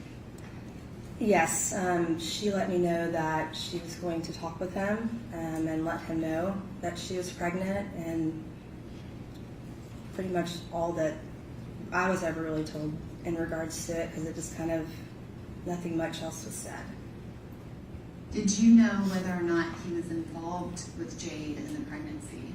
Yes. And what did you know about that? I knew that they had been together, and of course Jade confided in me, so I knew that they had to have sex. So, which I guess I'm asking, after she found out she was pregnant, you said she went and talked to him. Did he continue to be involved with Jade after that? Yes, yes. And what do you know about the contact that they had after kind of that beginning of November into December? I just knew that they were in communication, but I didn't know the depth of what the communication was. I just knew that they were still contacting each other. Okay. At some point, did you think that he was going to be there raising the baby with her, or what did you think was the plan based off of talking to her? I knew that's what she was hoping for, but I didn't know what was to come. Okay. And then, do you recall anything happening kind of the beginning of the year? January, February? Did everything seem to stay the same to you? Yes. Yeah. And specifically, drawing your attention to that February 25th, 2023, do you remember that day? I do. And did you see Jake that day? I did. Can you describe that day to me? That day I was at work. I was there in the morning and Jade was there as well. We had a private event that night and I was just doing what I normally do during the day at work, and Jade told me that she was leaving. She had the night off, and of course I was wondering how, because we had an event. And she told me that she had plans to go home and cook dinner and do some type of painting with Blaise, and Nigeria was there as well. And she just told me that she loved me and she'd see me later. And we went into the event. No, object to the hearsay. What's your objection? Hearsay. Is the state care to be heard? I think her state of mind is relevant, Your Honor. Is a 8033 then existing mental state of mind? Do you care to be heard on that? I do, Your Honor. Are we talking about the existing state of mind of Jade? Yes. That she planned it. That's what I understood your objection was. Plans to eat and paint with Blaise. I don't know that, but you know what, you're right. Thank you. I withdraw my objection. Go ahead. Could you continue your answer? Yes. So, You said that she was Thank you. leaving. She told you that she loved you and gave you a hug. Is that right? yes, ma'am. Yes. So then the night went on, and I was busy at work, so I didn't really talk to her once we got into things. But I knew what her plans were for the evening, and I just hoped that she'd having fun, and I'd hope to see her the next day so she could tell me about it. And her mood that day, was it, I guess, normal to you? It was normal, yes. She was happy that something was planned, for them to do together. So she was a little bit happier than normal, yeah. So happier than normal. Yeah. And can you describe what happened that night after Jade left and you were at the restaurant working? Some hours went by, of course, and then I just noticed that one of the owners, Jay, kind of was not around anymore, so I kind of felt like something was going on. And it's Jay, is that Jay Jade's is, uncle? yes, that's correct. So I just kind of had that gut feeling that something had happened. So I spoke with him, and he let me know that there was an incident, and I just asked what I could do, what I needed to do, and things went from there. And can you describe what you mean by that, if things went from there? I was panicking, obviously. I called her mom and asked her what I needed to do, and she asked me to go by Jade's apartment because it was left unlocked. So I went there and went inside, got her keys off of the counter, blew out a candle in her room, took pictures, and left. And then went to the hospital just waiting to see what was going on because we had no idea at that point. And when you referred to Jade's mom, were you referring to her mom, Bridget, or her stepmom, Andrea? I spoke to Bridget, and then I gave the keys to her stepmom, Andrea. And I guess, so you went to the apartment. When you got to the apartment, was it locked? No, ma'am. And when you entered, can you describe, what did you see? Did it look normal to you, or what did you think when you got there? Things looked as they would if you were painting and cooking. There was paintings on the table. There was still food sitting out. But something just seemed off to me. It just didn't smell like food was freshly cooked. So it just kind of put, my brain was telling me, just get the keys. You need to leave. It just, I don't know, it just didn't make me feel right being in there. What did it smell like if it didn't smell like food? It just smelled like it was clean. Then normally if someone cooks, you smell the food for at least a couple of days. At least I do when I cook. But yeah, it just didn't smell. It smelled like it was cleaner than it should have been with food just recently being prepared. And you said that you blew out a candle. Yes, ma'am. Where was that candle? It was on her nightstand, right next to her comforter. And did you touch anything other than her keys? I did not. And you said that you took pictures, is that correct? Yes. I'm gonna ask if you have two photographs. No objection, John.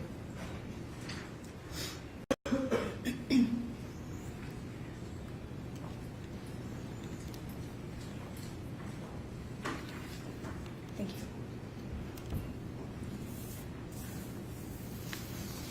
Ms. Weber, do you recognize the two photographs that were handed to you? I do. And are those the two photographs that you took of Jake Benning's apartment? Yes, ma'am. And why did you take those? Something in my heart told me I needed to. I just took them and I don't know why I did it. Just something in my instinct told me I needed to do that. Your Honor, at this time, I would ask that those two photographs be entered as the next numbered exhibit, 13A and B, and then 5A goes to the jury. Okay, this was. RC 13, A and B.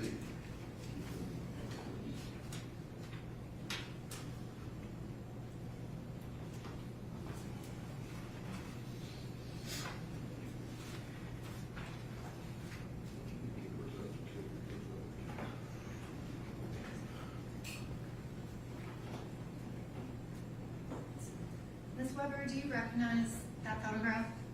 Yes. And is that photograph one of the photographs that you took in Yes. Jake Benning's apartment? Yes.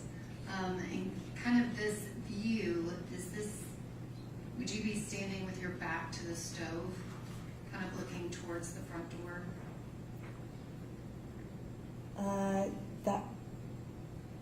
There's a monitor right in front of you. I don't know if you can see it better on that. The door is more towards this side, so I was actually kind of like at an angle. So the living room would have been more towards my back, I believe. So yes. And the next one, which is 13B, can you describe what's shown here? That is the other side of her island, the other painting that was there. And you said you took both of these photographs. Does this image actually have the date and time that you took the photographs? It does. And if you can just read out for the record what Sure. date and time that is. February 25th, 2023, 11:29 p.m.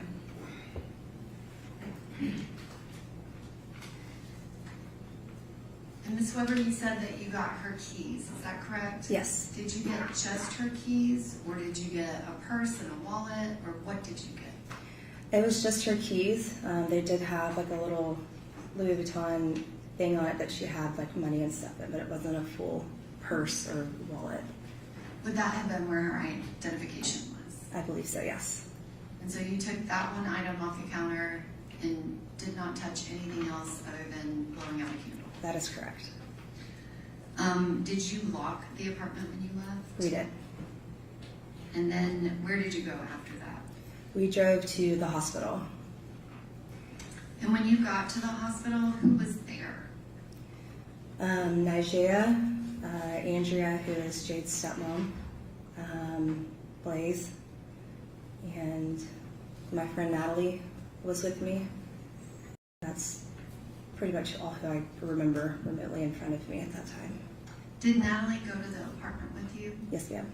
And was she there with you, were you all together the entire time? We were. And did she touch anything? She did not. Can you describe, had you ever met Nigeria Jackson before? Yes.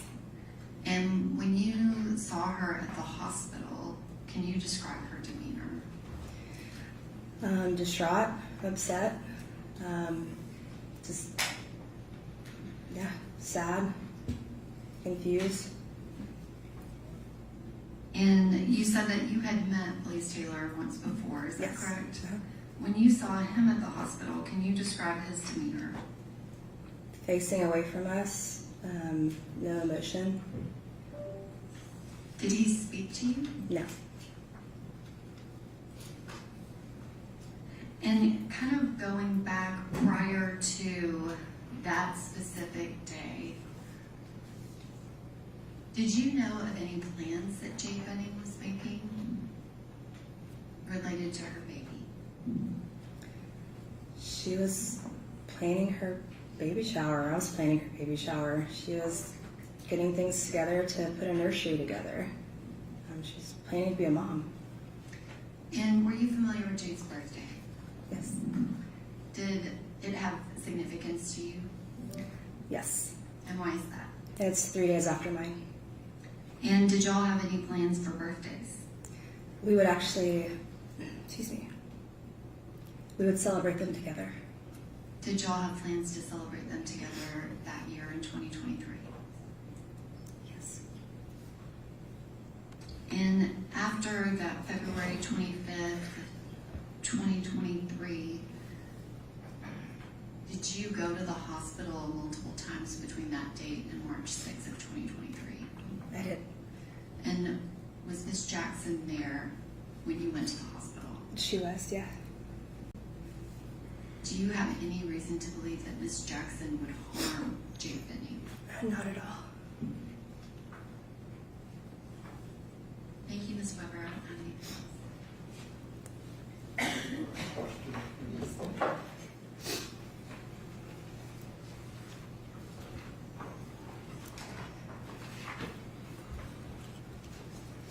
Let's see Stacy's exhibit 1, please.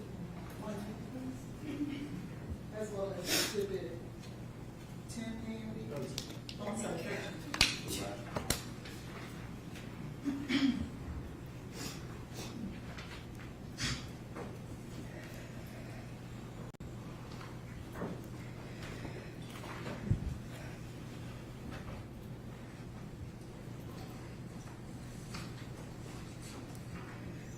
Ms. Weber, hi, how are you today? Good, how are you? I'm good, thank you. My name is Letitia Quinones Hollins. I'll be asking you a few questions. If at any time you don't understand something, please let me know, okay? Okay. I want to talk with you a little bit, particularly about Mr. Taylor. You stated that you did, in fact, meet him prior to, I guess, 225 in the hospital. Is that right? Yes, ma'am. And how many times would you say that that was? Once. Okay, and where were you guys when you met? It was, I forgot the name of it. It was a bar downtown, Okay, you forgot the name? and it's in the W. Okay. And how long were you around him that night? Probably under an hour. Okay. And did you speak with him? Yes. And was there anything odd about him that you found in your interchange with him that caused you any concern? There wasn't much conversation. It was just very high, and that's kind of all that was said between us. There wasn't any getting to know each other. Okay. And would you tell us or tell the jury about when that was? Again, I'm not sure of the exact date, but it was cold, and I remember it was pouring down rain outside. Okay. Do you remember on that day that Jay sent you a video?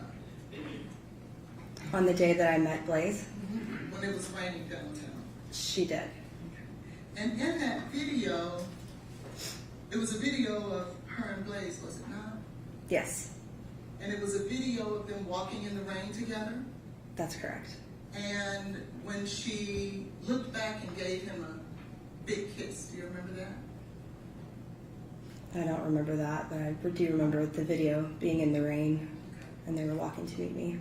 And would that be, I guess, because it was cold, I would assume that it's during the winter time. Yes, ma'am. So would that have been the end of 22, would have been the beginning of 23?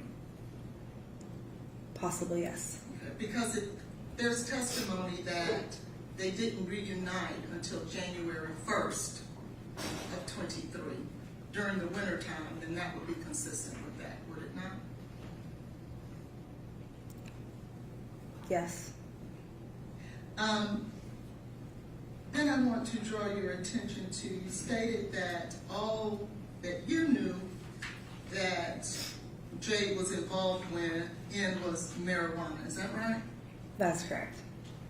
Do you ever recall her texting you about mushrooms? Yes. So she was involved with more than just marijuana? Yes. You're not testifying to this jury that you know every single thing about Jade, are you? Yeah, that's correct. Fair enough. Now, let's take you to 225. You stated that you were in contact with Jade that day and she informed you about what was going on. Is that right? With the dinner night, date night? Yes. Now, to be clear before I go there, when is your birthday? March 3rd. And when is Miss Benny's birthday? March 6th. And you guys were planning your birthday together? Yes, ma'am. So I was looking through your text messages between the two of you around that time, and I don't see anything regarding planning a party together. Did you not text about it? We spoke in person about it. But you guys text almost every day, right? Yes. About everything? Not about everything. Okay, you guys text about the date night, right? That's correct. Text about hanging out together, right? That's correct. What you're gonna eat for dinner, right? Usually lunch, but yes. Lunch, okay. Helping Julia out. Objection, Your Honor, to the relevance. Okay, they text a lot, so what's your question? But yet, there's nothing in these text messages about the two of you planning your birthday together. That's correct. We spoke about it in person. Okay. Now, taking you to 225, she tells you about the date night, right? Yes, ma'am. And that she's going to cook for him. That's correct. And as far as you know, did you get to speak with Nigeria that day? Later on that evening, yes. Okay, that evening. And there was nothing that Ms. Jackson shared with you that would lead you to believe that Jay did not cook dinner that night. Is that right? That's correct. In fact, you would have learned from Ms. Jackson that she did in fact cook that night. Right? Can you repeat the question? Yes, ma'am. You would have learned from Ms. Jackson that she being Jay, did in fact cook that night. Yes, I knew that prior, so yes. Okay. But you testified that it appeared or it didn't smell like food, right? Yes. Did you ever speak with any detectives or police officers that evening? I did. Okay. Which ones did you speak to, if you remember? I could not tell you their names, but I did speak with them at the hospital. How many did you speak with? I believe it was 2. Okay. Did you tell either one of those detectives that when you went into that apartment, you did not smell food? Yes. Okay. Which one did you tell? The first one or the second one? They were sitting next to each other, so I'm not sure which one, but I was speaking to them at the same time. Okay. So the 2 detectives that you spoke with at the same time, you told them that when you went in that apartment, you did not smell food. That is correct. And did you tell them that it smelled like someone had cleaned up? Yes, it smelled like it was clean. Yes, that's correct. And when you say it smelled like it was clean, what does that smell like? That it's been cleaned. Like the cleaning products, normally if you're cooking, I would smell food. Right. So it didn't have that smell when you first walk in that food was just previously made. It smelled like it had been cleaned. Are you telling us that it smelled like Lysol? It smelled like a cleaning product. I'm not sure which one, but it smelled like a cleaning product. Something like Lysol? A cleaning product. And it's your testimony you did in fact share that with the detectives that day? To my knowledge, yes. To your knowledge? Yes. What does that mean? From what I remember, yes, that's the conversation that we had. Or could it be that, are you now saying you couldn't, maybe you didn't say that? No, that's not what I'm saying. You stated that you went there to pick up what? I went there to lock her apartment, so I had to get the keys off of the counter. Where exactly did you find the keys? They were sitting on the counter in her kitchen. And what else did you go to pick up? Just the keys. Okay. Did you go to pick up anything else? Just the keys. And who asked you to go pick up those keys? Jade's mom, Bridget. And during that time, were you aware of Ms. Jackson's allegations against Blaise? No.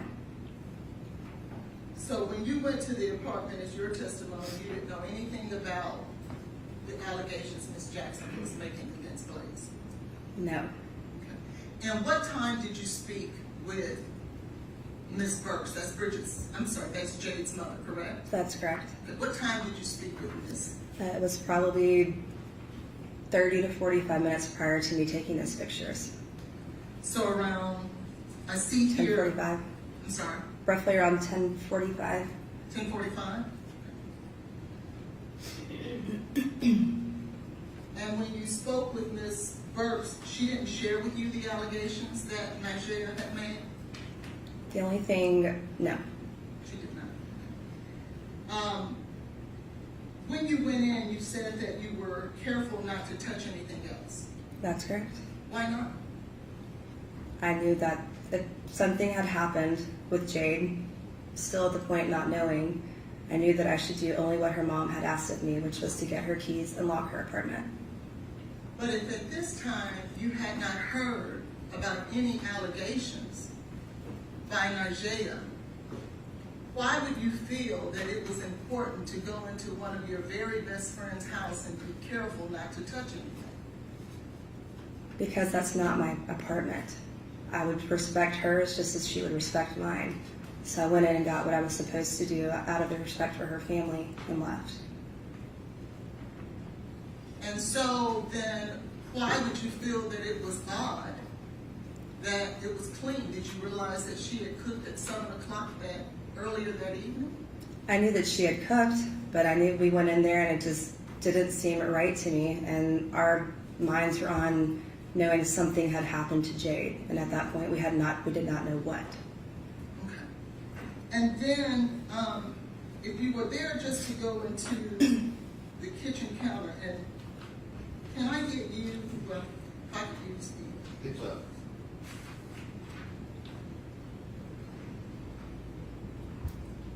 Is this the kitchen counter you're referring to, found in State's Exhibit 13A?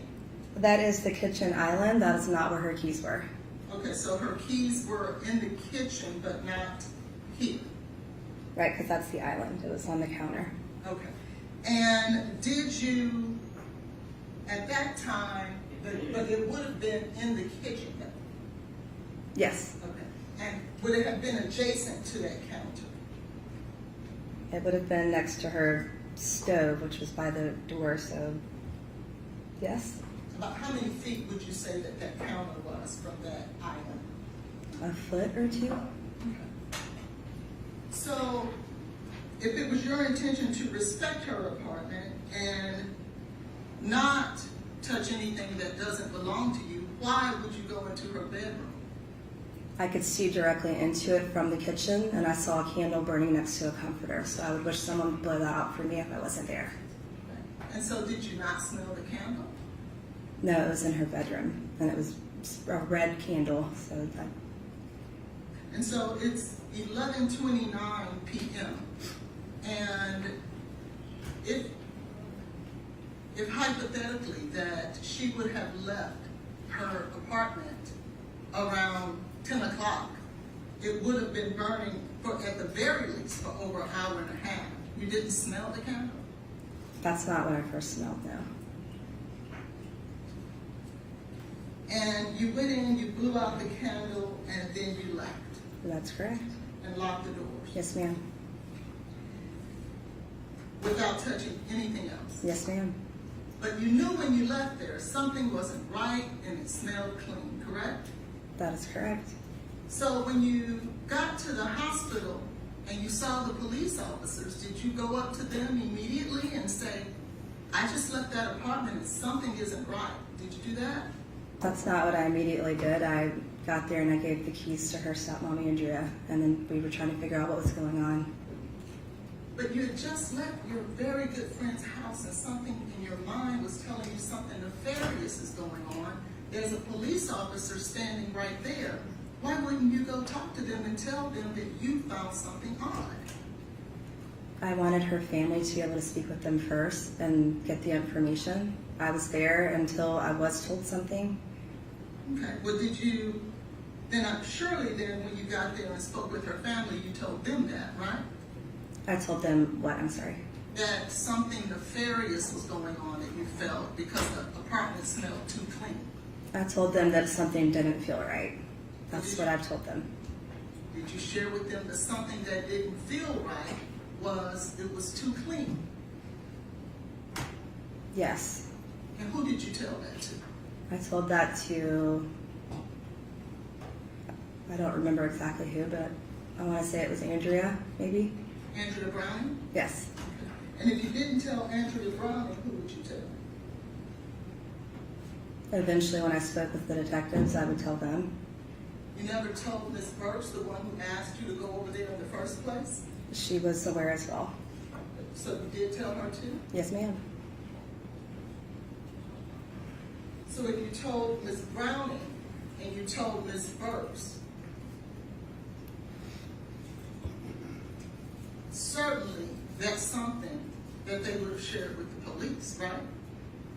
Yes.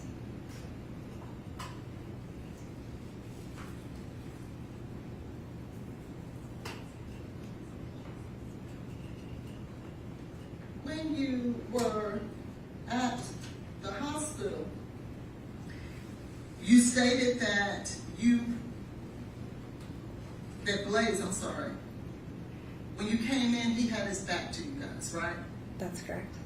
And not being bothered with you. Is that what it appeared like? He just wasn't speaking. He was sitting away from us with his back. We would come in and his back was to us. Okay.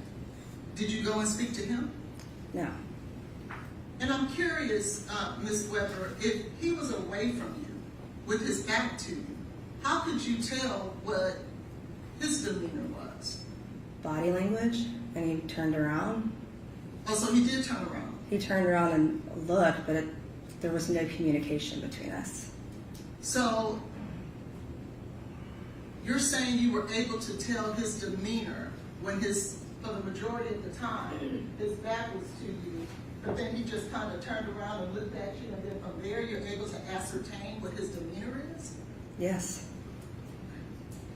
Did you learn that out of everyone that was aware of what was going on with the medical episode, which would have been Nigeria, did you learn that? Did I learn what? I'm sorry, can you repeat the question? Did you learn that Ms. Jackson was aware of the medical episode as it was going on? Once we got to the hospital and got further into speaking, I was made aware of that after the fact, but not during. Okay, fair enough. Were you made aware afterwards that Mr. Keontae Jones was part of that conversation with Jay? No. No one told you that? I don't know that name, I'm sorry.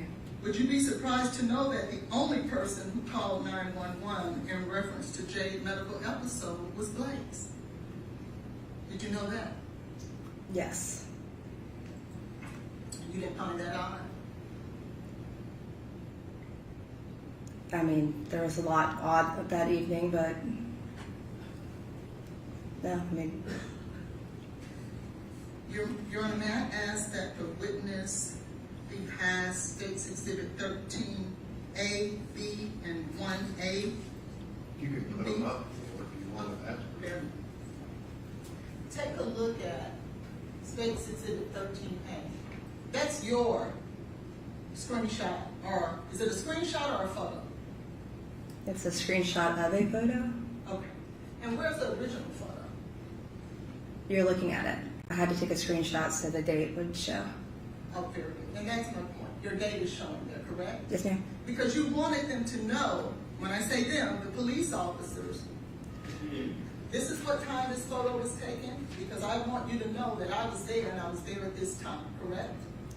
When you take a photo, the date and time automatically appear, so that wasn't my intentions at that time. I came back to that when I was asked for any information that I had from that evening. Well, I'm only stating that because you just said that you wanted the date to show.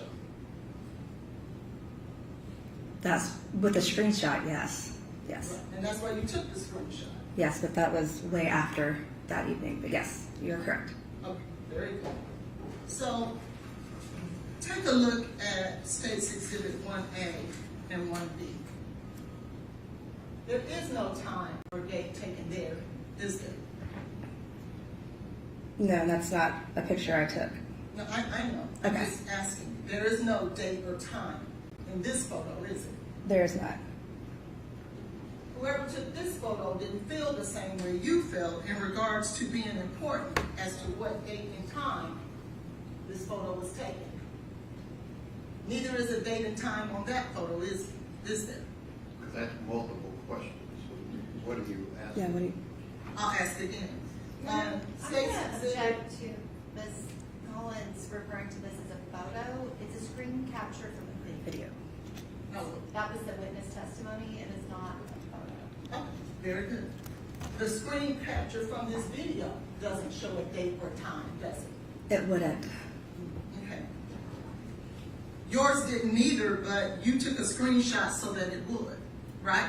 Once I was asked for the photo, yes, that's correct.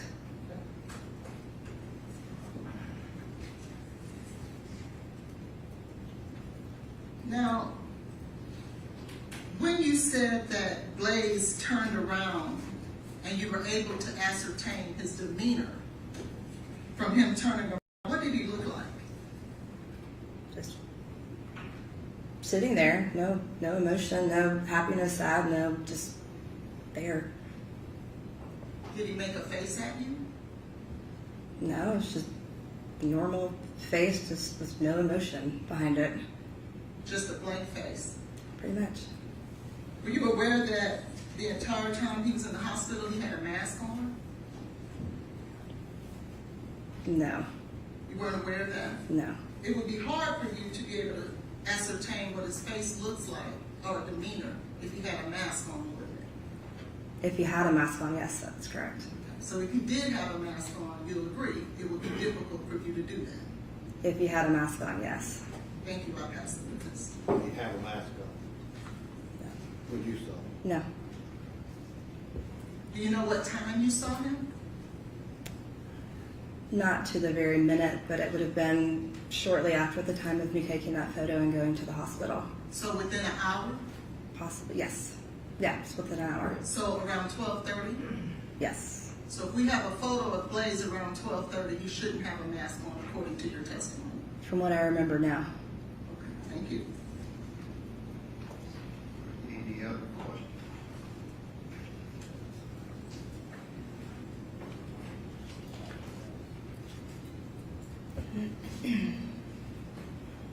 I don't have anything else, Your Honor. Okay. Thank you, ma'am. Good step. Jessica. Who's the next witness? Stephanie Franklin.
please tell us your name and spell your first and last name for the report?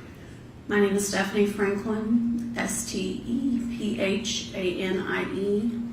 Franklin, Franklin.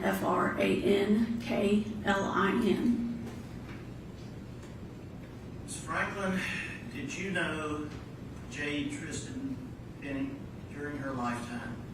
Yes, sir.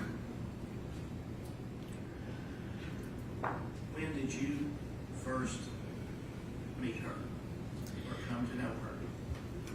I met Jade when I learned that my daughter and she were in the same dance class when they were around 4 or 5 years old.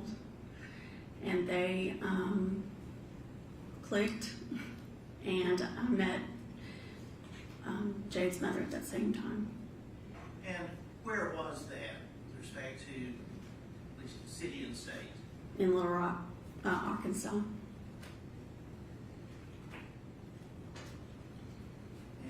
what was your daughter's name?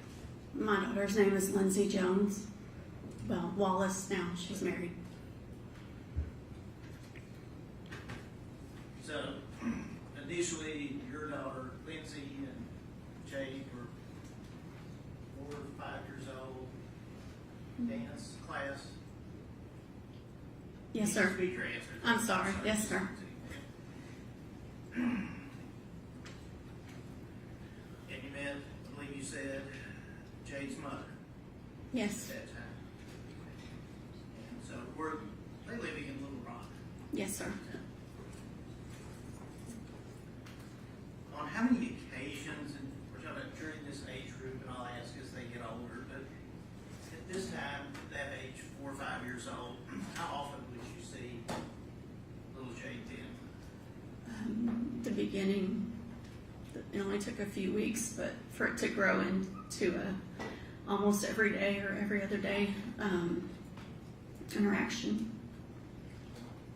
Now, did your daughter and Jade go to preschool together? No, sir. Now, as they got a little older,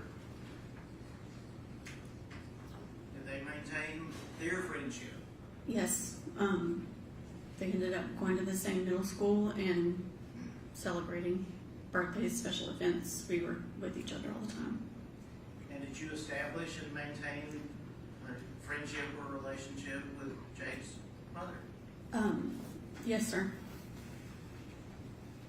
And what was that interaction like with respect to, like, how many times would you see Jade as a young child? All the time.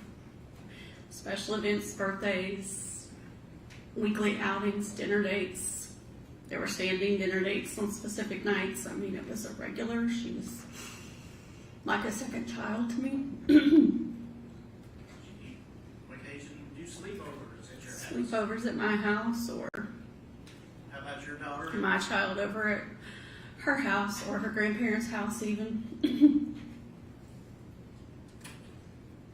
As they got even older, into the teenage years, what was the relationship like at that point? All through middle school,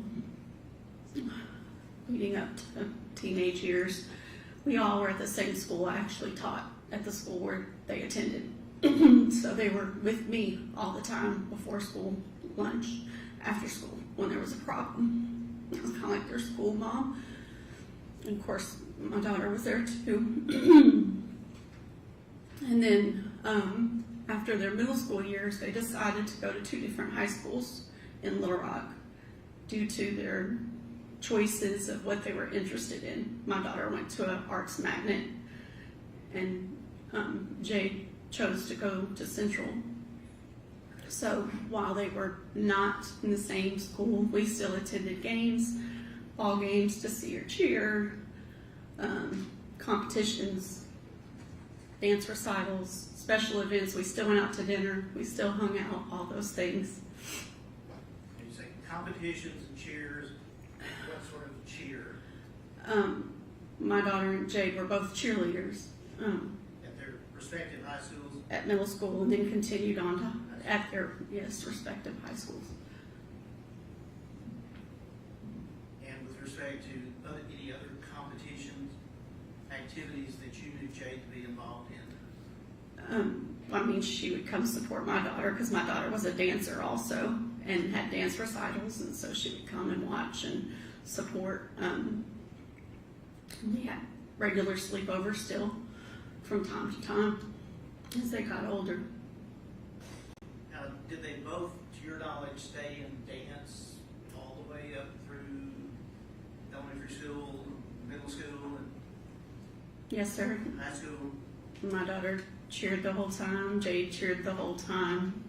Jade was actually captain at Central High School of the cheer squad. And don't want to get too deep in the weeds about this, but Little Rock High School, how big a school is that? 3,000 to 4,000 student population. It changes throughout the years, probably more when she was there than today. So was Jade being captain of the cheer squad a big thing? Oh, it was a huge thing, a huge responsibility. Their squad had, first it was leadership position, but was held in high regard for anyone who was selected. And it speaks to her light and how she was able to bring people together. As your daughter and Jade progressed, did there come a time when they graduated from high school? Of course, and thankfully. And college was next. Yes, sir. Did they maintain that friendship and you as well with Jade Benning, her family? Yes, sir. They chose different routes for college as well as young people. My daughter chose to go and follow her mom in education. And Jade decided that, you know, college wasn't for her at a certain point, and that she wanted to be a chef, so she went that route. Let me say that route. Was there a culinary school? Yes. It was like a, I guess what would you call a vocational college, and she went to a culinary school and graduated.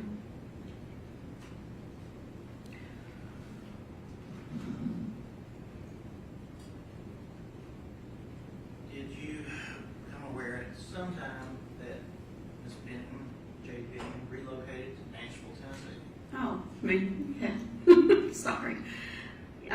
Yeah, I knew that she wanted to spread her wings and venture out. She was tenacious in that regard and independent. And so I knew that she had her sights set and moved to Nashville, and that she was able to secure a job cooking, in her field, cooking, and an opportunity to do what she loved. Did you have any appreciation of why she chose Nashville? Did you have any relatives here? Well, her stepmom lives outside of Nashville, and she has a half sister in the area as well. And then, would it be fair to say you know pretty much all about her family? yes, sir, and even the relationship with the person who was in ownership of the restaurant where she was going to, where she did cook, but where the offer came from. You recall when the last time may have been that you saw Jade Benning alive?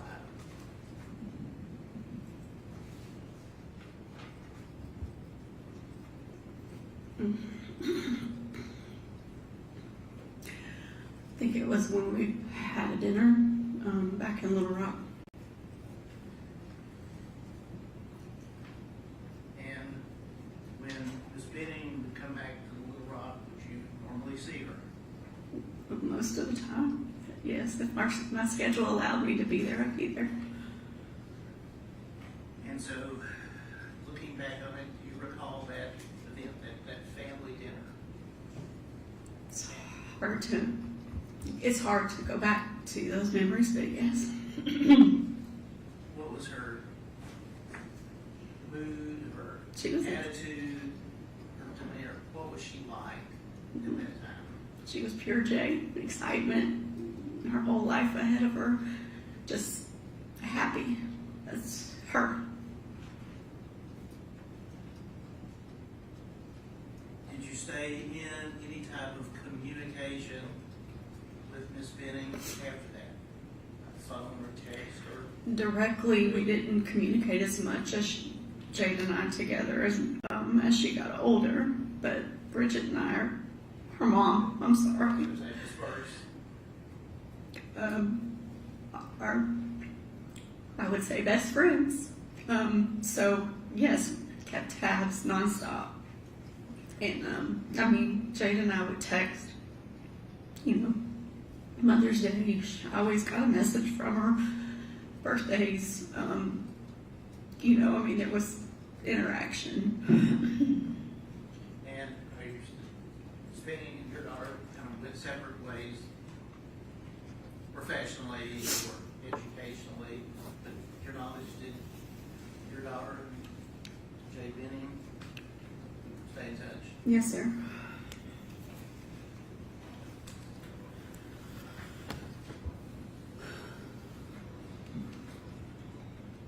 Did you ever have the opportunity to come to Nashville and visit Miss Benning while she was alive here?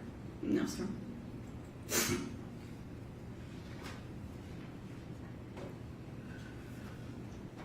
Did there come a time when you learned that she was expecting?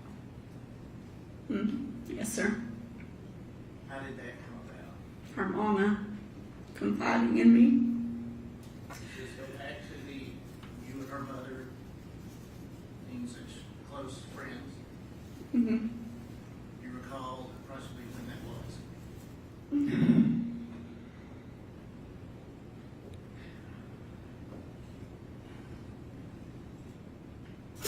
I want to say it was sometime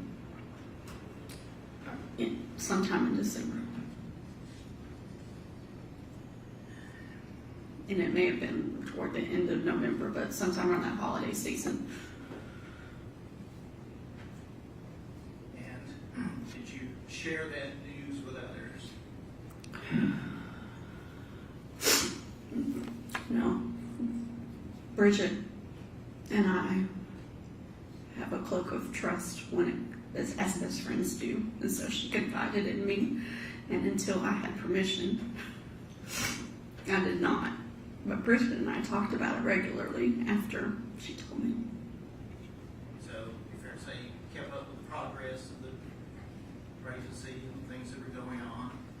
And were you planning to participate whenever the time came, baby showers, whatever you could do? Of course.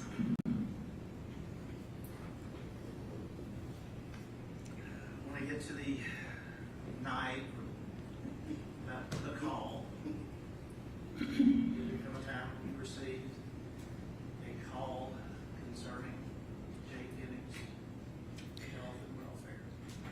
Yes, sir. Actually, I was notified because my husband was called by Jade's, I hate to say stepdad, I'm going to say bonus dad. They're also friends. And when the call came in, and I was told, just was a little bit in shock. And of course, Bridget was on the other line, not able to call me herself, so, it was, I need to talk to Bridget. You're still in Little Rock, correct? Yes, sir. Should have asked. That's Yes, sir. through the years. So, what, if anything, did you do upon receiving the call? I immediately demanded to talk to Bridget. And so when I got to talk to Bridget. Of course, she and Lynn were already en route to Nashville. And I told her, I said, I'm coming.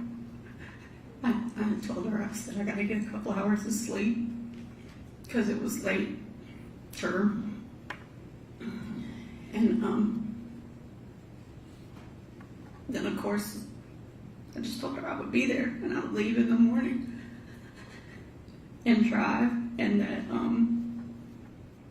the girls may come with me. And then when I said the girls, she knows what that means, but that's my daughter and some other close family friends. And so then I immediately called my daughter and told her, and we made plans as to what time to meet and what time we were going to leave. And do you recall approximately what time you left Little Rock to come to Nashville? Sometime in the morning, early. I mean, it's like 6, 7. Had to pick up my daughter and then also get another friend. I don't necessarily need to ask what was said, if anything, but were you in communication and being updated on Jade's condition during the drive? And of course.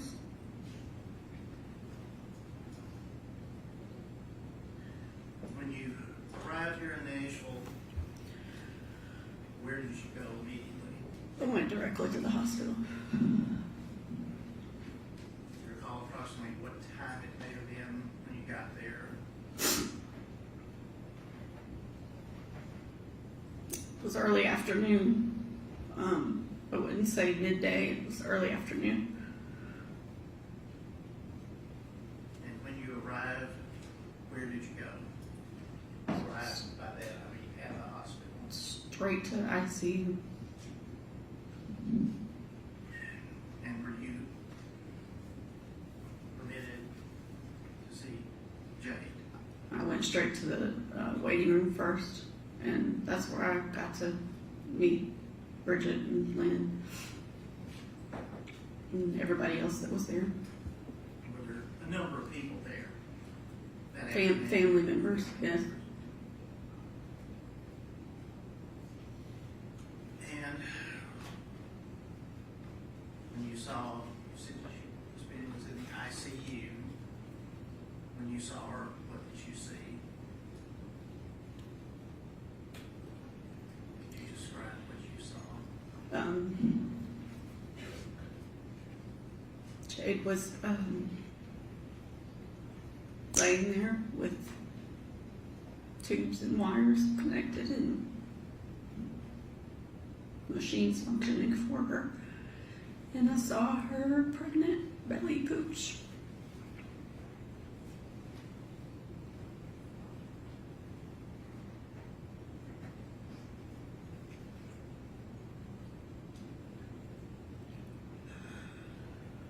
How long did you stay in Nashville?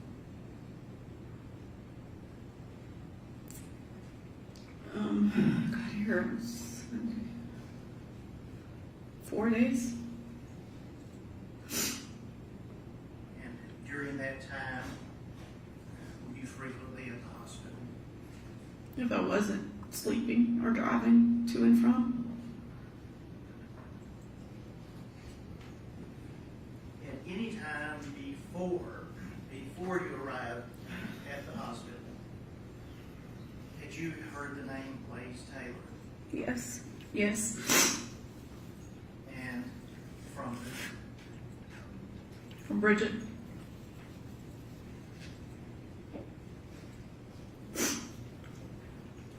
had you ever met anyone by that name?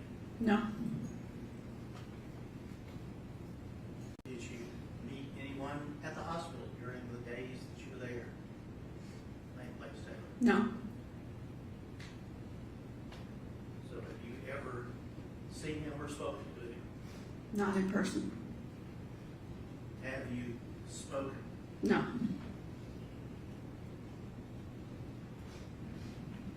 Focusing back at the hospital,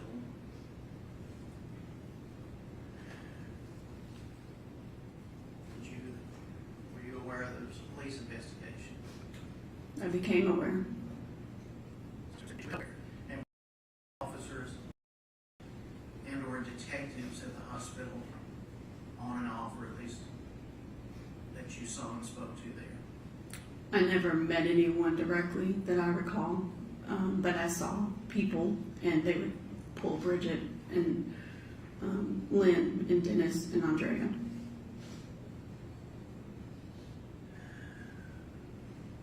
Did there come a time when you went to the apartment? I did. Miss Penning's apartment? Yes, sir. Tell us how that came about. My best friend was falling apart, and she wasn't going to leave her child's side, which I understand. But it was driving her crazy to know the answers, to just see what in the world was happening, try to make sense of something. So Bridget and I discussed it. And was the decision made, at least between the two of you at least, that you would go to the apartment? Yes, that'd be her eyes and ears. Did you get keys to the apartment? From Bridget. Had you ever been there before? No. I'm not asking if you ever been to Nashville, but so, No. were you given directions or? I was given the address. GPS.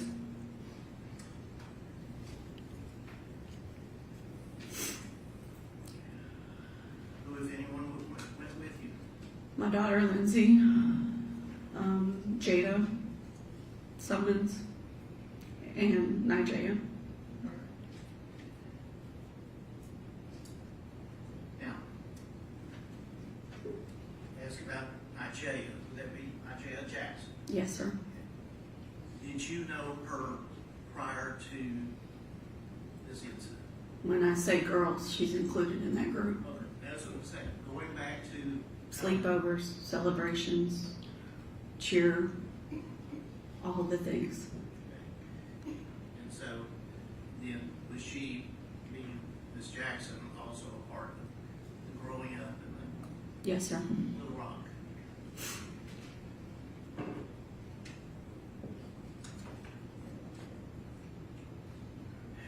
Prior to going to the apartment, what, if anything, did you do to prepare for going there and entering?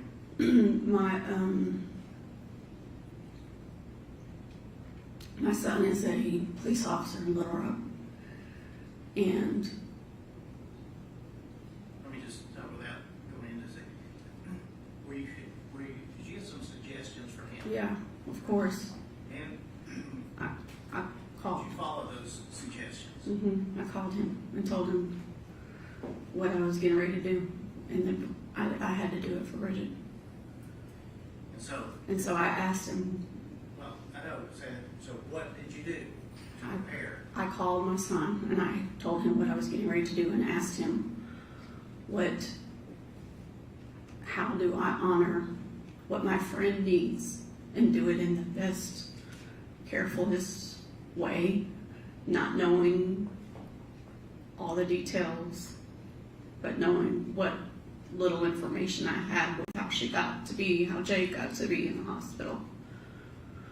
And that he told me And did you follow those instructions or advice? yes, the ones he gave me. Did you procure any hand protection? I did. Tell us about that. He told me you need to have gloved hands, you need to not touch anything, try not to touch anything you don't have to touch to gain entrance. And you need to record and take pictures or still shots of anything that you feel needs to be documented for Bridget to see. And then get out. Don't stay there.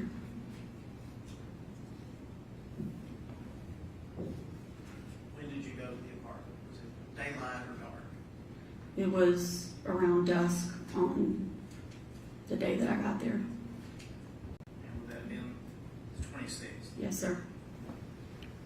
And you told us who went with you, so when you arrived, did you take pictures? I did.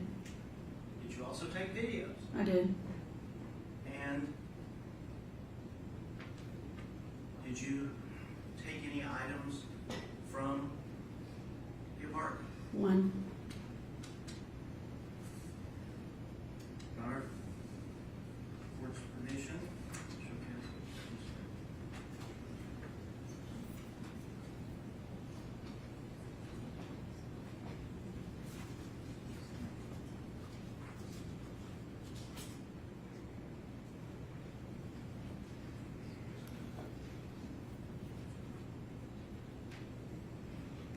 I'm going to ask these be passed to the witness.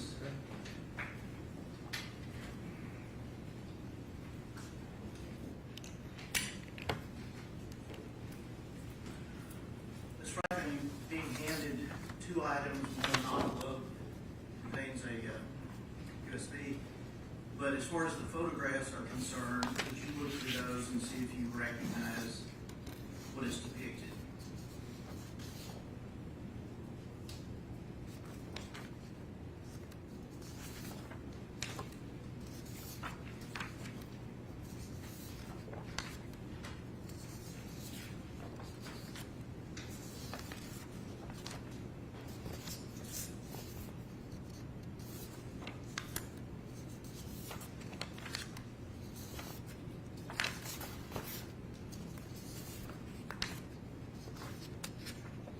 Yes, sir. And would open the envelope and be sure it does have.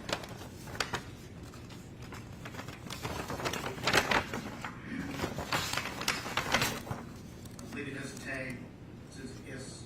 Franklin, is that correct? Yes, sir. All right, I would move those. Number 14.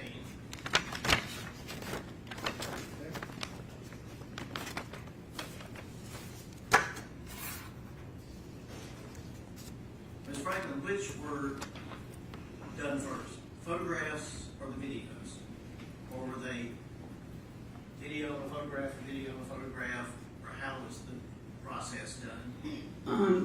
Room by room, area by area, video and photographs together in the same areas. And what did you use to capture both the video and the photographs? My personal phone. Cell phones. All right. If we could.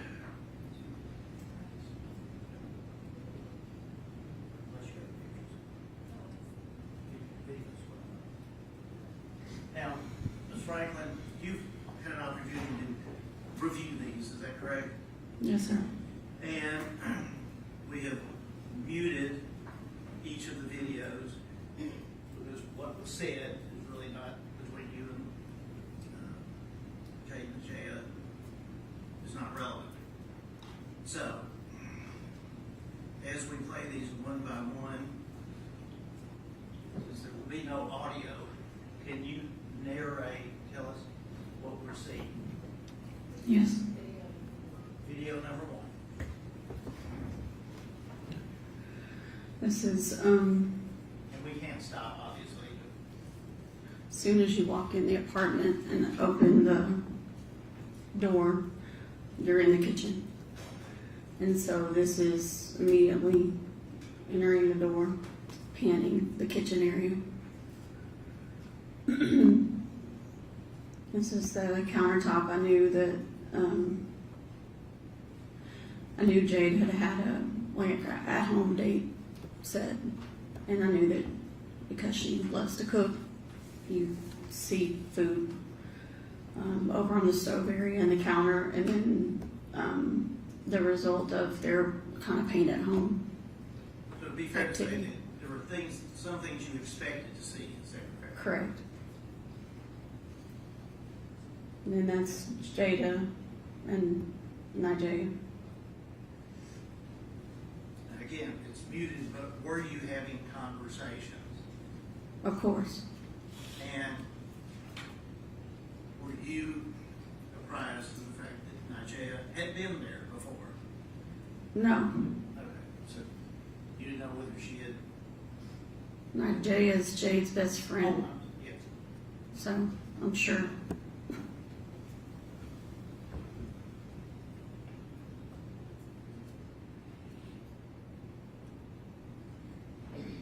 Now we're moving to video number 2. Where are we now? Standing in the living room, facing the second bedroom and panning from the other direction. Looking back towards the kitchen. Yes, and she looks surprised because I'm telling her to get out of the way.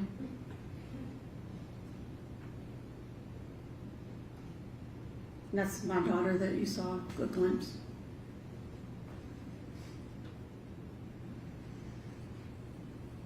Now, video number 3.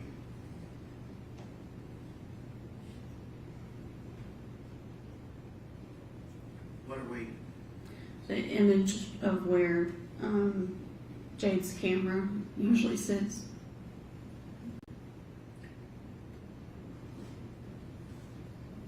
Or is expected to be sitting. I believe if you touch the screen on the thing that's down there, you can make a circle. So, kind of where the camera usually sits, could you circle that area? So, no camera there, correct? Correct. Correct.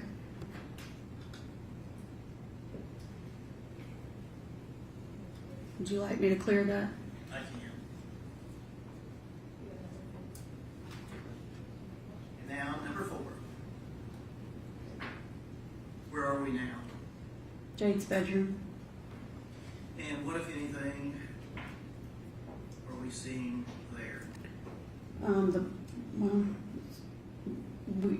You're seeing a scan of her bedroom, but there's also the camera right there. Now, if we, again, pause it right there and do the same, could you circle?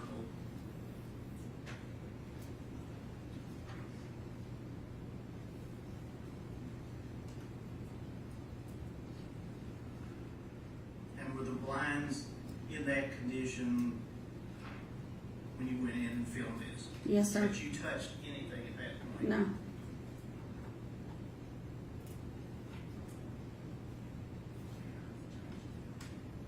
Right, and now, lastly, video number 5. It's panning from the other direction of the other side of the room.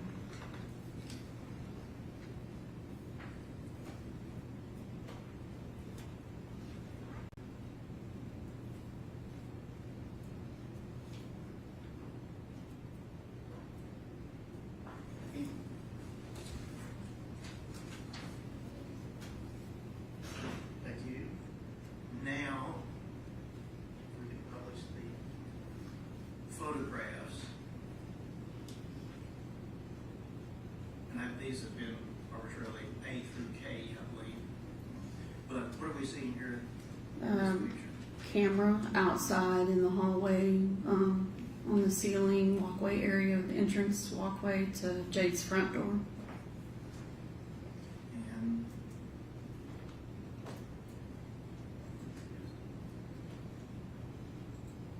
what about this? Jade's art. No more handwriting. And the third. Presuming that's Blaise's. Now, we had a picture of the refrigerator. Well, the refrigerator was in the video, but Yes, sir. I opened the door and this is the picture of the interior of the refrigerator that was in the video. Yes, sir. And did you remove any items or place any items there that weren't there to start with? No, just opened it. What is this a photograph of? Open trash can at the end of the bar in the kitchen. Do you recall what may have been in it? I didn't dig in it. I just saw what was there on top. Was there any other trash receptacle that you saw that had anything in it? We did look at the trash cans in the bathrooms. They were empty. And was there any other trash anywhere in the kitchen other than this one? Not that was visible.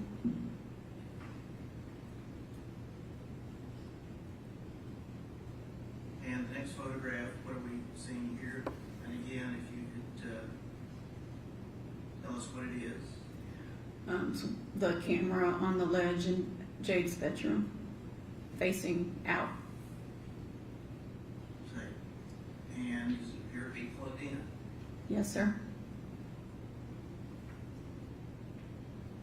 And is this another view of the camera? This one showing the lens facing? Yes, sir.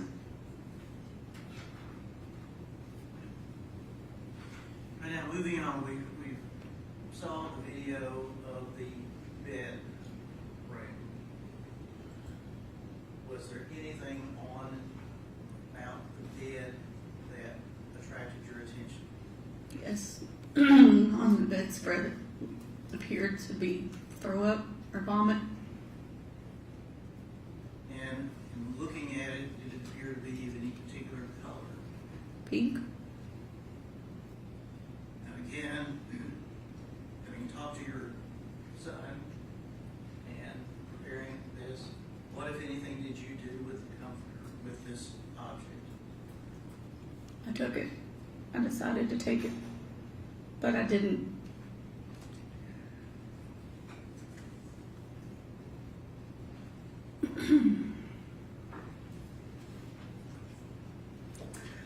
I decided to take it with us. This is, next picture is just a more close up. And were these pictures taken prior to you touching this item? Yes. And in fact, did you touch it and for any other purpose than to remove it? No. And preserve it? No. And what, if anything, were you able to put it in? A trash bag. I told them to get a trash bag.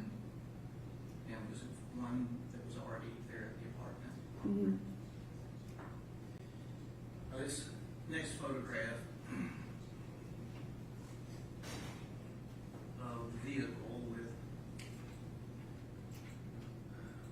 license plate. Are you familiar with that vehicle? Yeah. And whose vehicle is that? Oh, I'm sorry. Bridget and Lynn's. Now we talked about you removing the comforter. Do you recall whether or not there was any other item that you took along with it? No, I just And how did you go about? folded it within itself and stuffed it in the bag with my gloved hand and tied the bag off in the apartment. And last, talked about a trash bag and That's it. packing up. That, yes, yes, sir. So,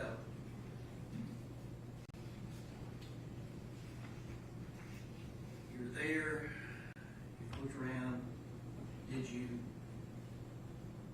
check out anything else as far as whether the windows were locked or anything to do with touching the apartment or touching anything in the apartment?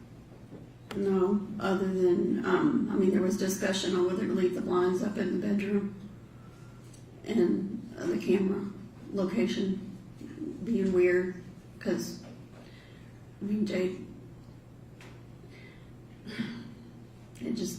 yeah, we talked about that and whether or not we should close the blinds. And do you recall whether or not you did or didn't close the blinds? They were closed when we left. And how about the camera? Was it left in the same location or moved back to the kitchen? No, Nigella was adamant about moving it back to the kitchen where it's supposed to be. And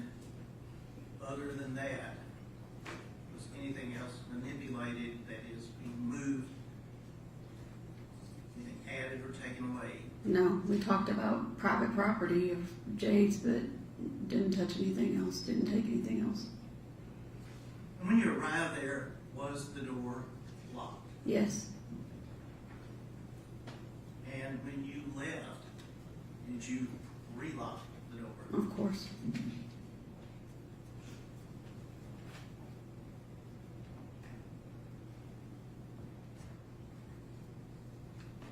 guess the question is, why did you take it upon yourself to essentially do police work? Because Bridget was hurting and Bridget wanted answers, and Bridget and I were both pissed. Excuse my French. We were angry. Didn't seem like anybody was doing anything. It didn't seem like things were moving. The pace was too slow. No answers. Why do you have a child on life support? No answers.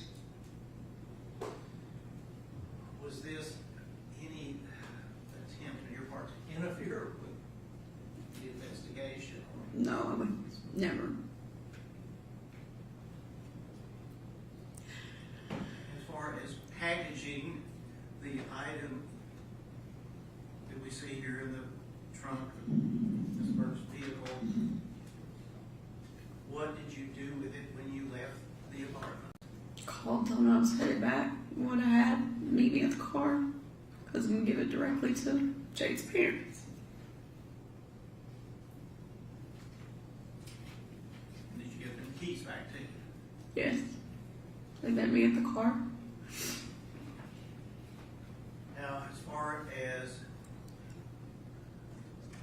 the exterior of the apartment complex, did you do anything with respect to looking around there? Or Yeah. Tried to see if there was any trash or anything that was obviously in the dumpster, but not digging in dumpsters, and they were huge. Then there was a neighbor out walking their dog, and I asked her if she knew Jay. And she explained, and our conversation led to the fact of ambulances there the night before. She didn't know her. I gave her my number.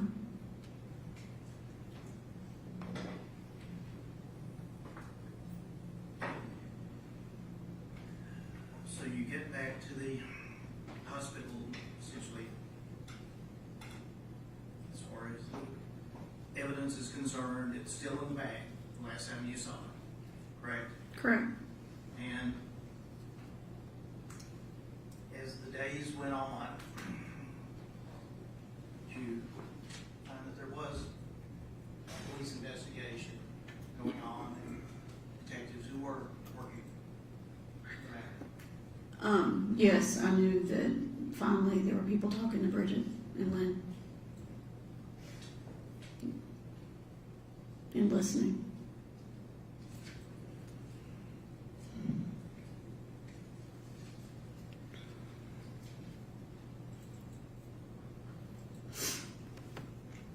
From the time you packaged the comforter in the trash bag until it was delivered there in the trunk of the vehicle, did you open it at any time during the transport?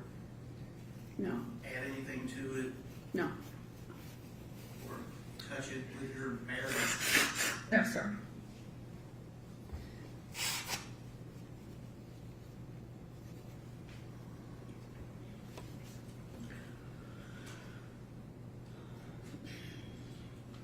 I know you testified that you had on gloves, rubber gloves or latex. I'm not a medical professional, but yeah. I was gonna say- Blue gloves from the hospital. From the hospital. And when you packaged up the comforter, could you feel through the things any moisture or whether the area that we've seen highlighted? No, but I mean, that's one of the things I noticed when it looked like vomit, because there's there seemed to be a moisture ring several inches outside where the vomit was. And I'm a mom, seeing lots of vomit, cleaned up vomit. And I'm an educator, so seen it there too. And you know, that looks like there was moisture added at some point or an attempt to wipe it or something.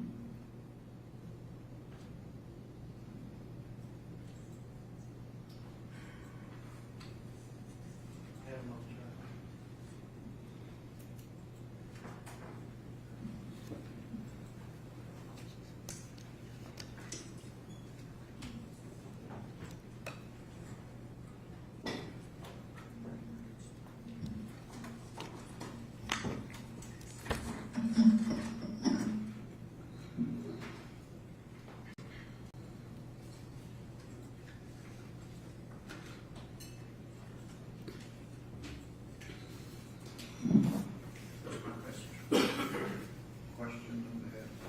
Okay.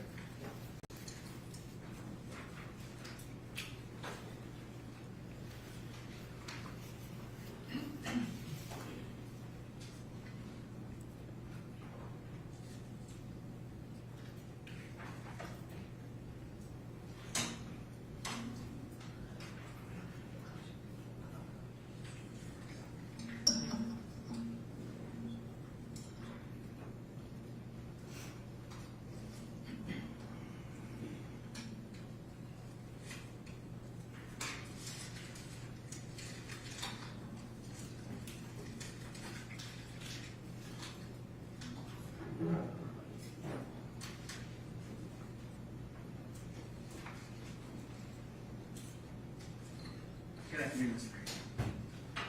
I know this is extremely difficult. I can't imagine what you've been through. I appreciate you being here today and answering all these questions. I want to start by talking, kind of going back to the beginning of your testimony and talking a little bit about kind of your background relationship with Jade and Bridget, okay? So, obviously, as you've testified, you've known Jade almost her whole life, right? Is that right? Long time. And it sounds like you were a really big part of Jade's life when she was young, when she was growing up. Is that right? Yes. And you mentioned Bridget is probably one of your best friends now? Correct. And she has been for a long time? Yes. And you all are from Arkansas, right? Yes, sir. And you still live there now? Yes, sir. You still live in the same area as Bridget, is that right? I mean, we live in Central Arkansas now. I don't live in Little Rock anymore. I gotcha. Okay. About how many years has it been since Jade has kind of lived in the same area that you and your daughter do? From today? Well, I guess it's been a few years since this incident, but since she passed away. So when, at the time that she passed away, how long had it been since you guys all had lived in the same area?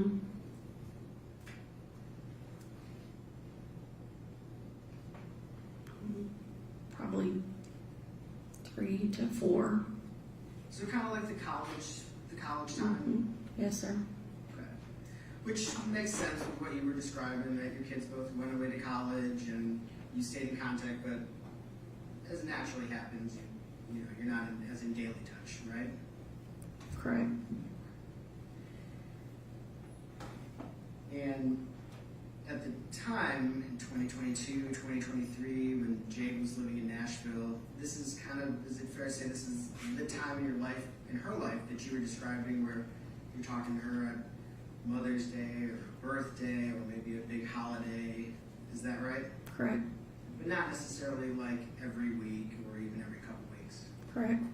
So you're still keeping up with what's going on because your families are close, but you and Jade are not in daily contact. Is that right? Correct.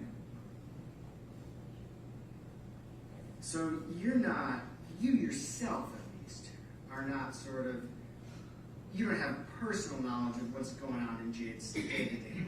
Is that fair? I have snippets because of Bridget. Sure. I get that. But you and Jade she's not filling you in personally what's going on in her day-to-day life. No, she's not. So she's not calling you saying, oh, I went on this date, it was great, and that sort of thing. No. And you don't have personal knowledge of, you know, some of these lifestyle kind of things, like is she drinking or doing drugs, or how well she's doing, or she's totally clean. Like, you don't know personally how she's doing, right? I know she's well. I gotcha. Happy. Yeah, because when you talk to her, she seems like she's doing great, right? When I talk to Bridget on a daily basis, yes. When you're talking to Bridget, and Bridget's talking to Jade, so it's coming second, third hand, right? Yes, sir. But you're not there kind of involved in her daily social life, right? I'm not in Nashville, no. And similarly, with the relationship with Blaise, how things are going, you don't have any sort of first-hand observation experience as to her relationship with Blaise. No.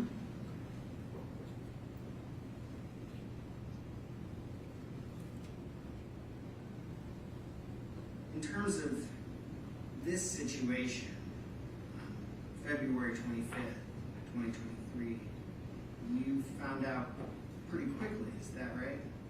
Yes, sir. I think Bridget found out and she called you as one of her best friends almost immediately. No, her husband called. Her husband called, okay, I'm sorry. But so her husband called almost immediately. I'm assuming as quickly as they found out. And they were already on their way to Nashville? Correct. The information that you received very quickly from her husband, were you, and I don't need to know the exact details, but were you kind of filled in on what people were saying about what happened, what Nigel Jackson was saying about what happened? Were you told all that information? I was told that there was a phone call. I was told that something happened to Jay. And there was a phone call that Bridget received from Nigel, hysterical. Okay. And Nigel shared that. I don't need to know what Nigel said exactly, but just that she was making some allegations about Mr. Taylor. Nigel was reporting what she said, Okay. what she saw, Bridget what was occurred. telling you that Nigel was telling her some things about it, right? Yes. Right from the get-go. Nigel shared. Okay, you don't want her to get into it, or you do? I'm sorry, let me clarify that. I'll ask the question a better way. In that very initial phone call, was it your understanding that somebody was saying Mr. Taylor was the reason that Jay was in the hospital? That's a trick question. I didn't mean it to be a trick question. I'm not trying to trick you, I promise. I just want to know kind of... His name was mentioned, yes.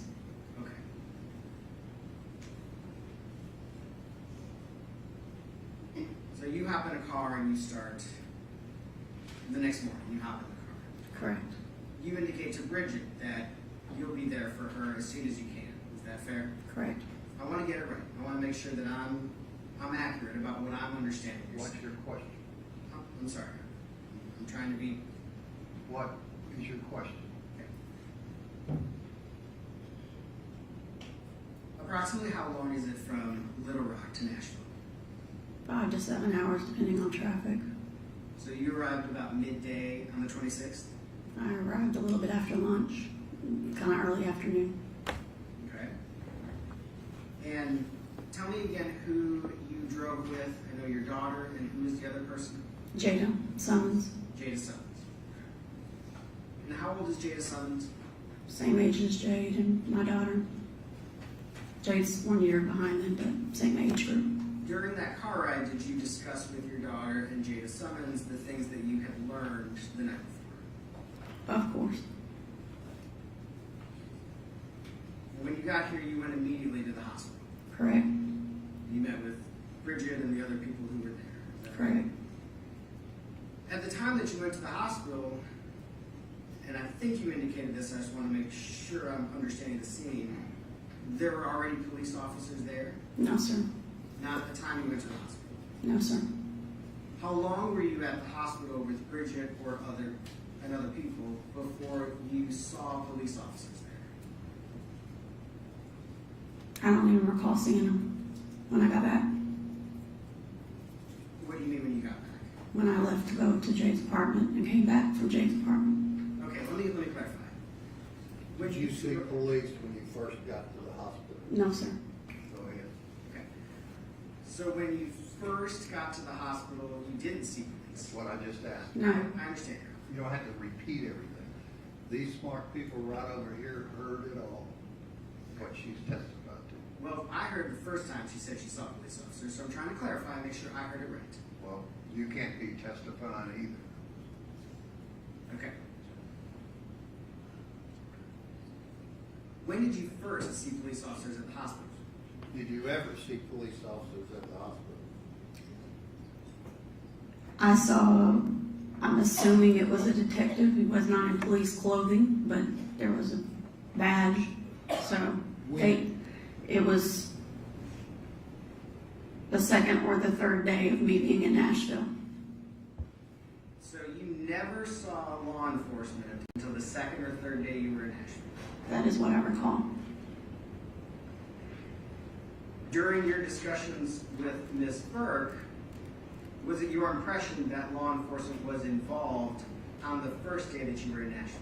Miss Burks. Ms. Burke. So Bridget, Bridget. can you ask the question again, please? I was focused on you saying her name wrong. Sorry. My apologies. During the first day you arrived in Nashville, during your discussion with Miss Bridget Burks, is that right? Yes. When did you first become aware from Ms. Burks that law enforcement was in fact involved with the case?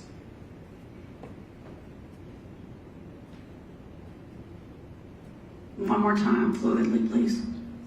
Sure. No problem. I want to make sure I give you the correct answer, so Absolutely.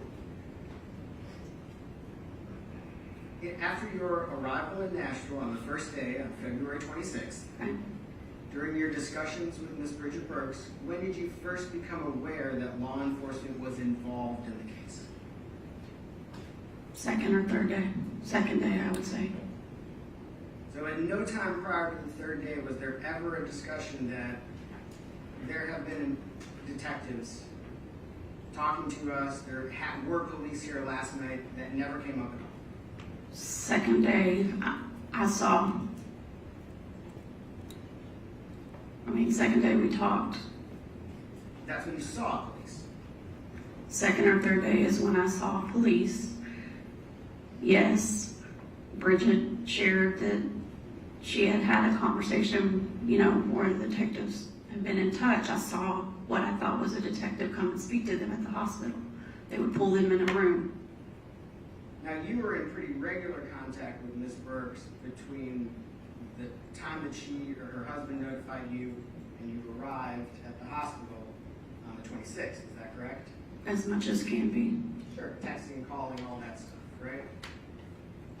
And at no time during those conversations did she inform you that there were in fact police officers at the hospital the night before, is that right? Yes, she shared there were police officers.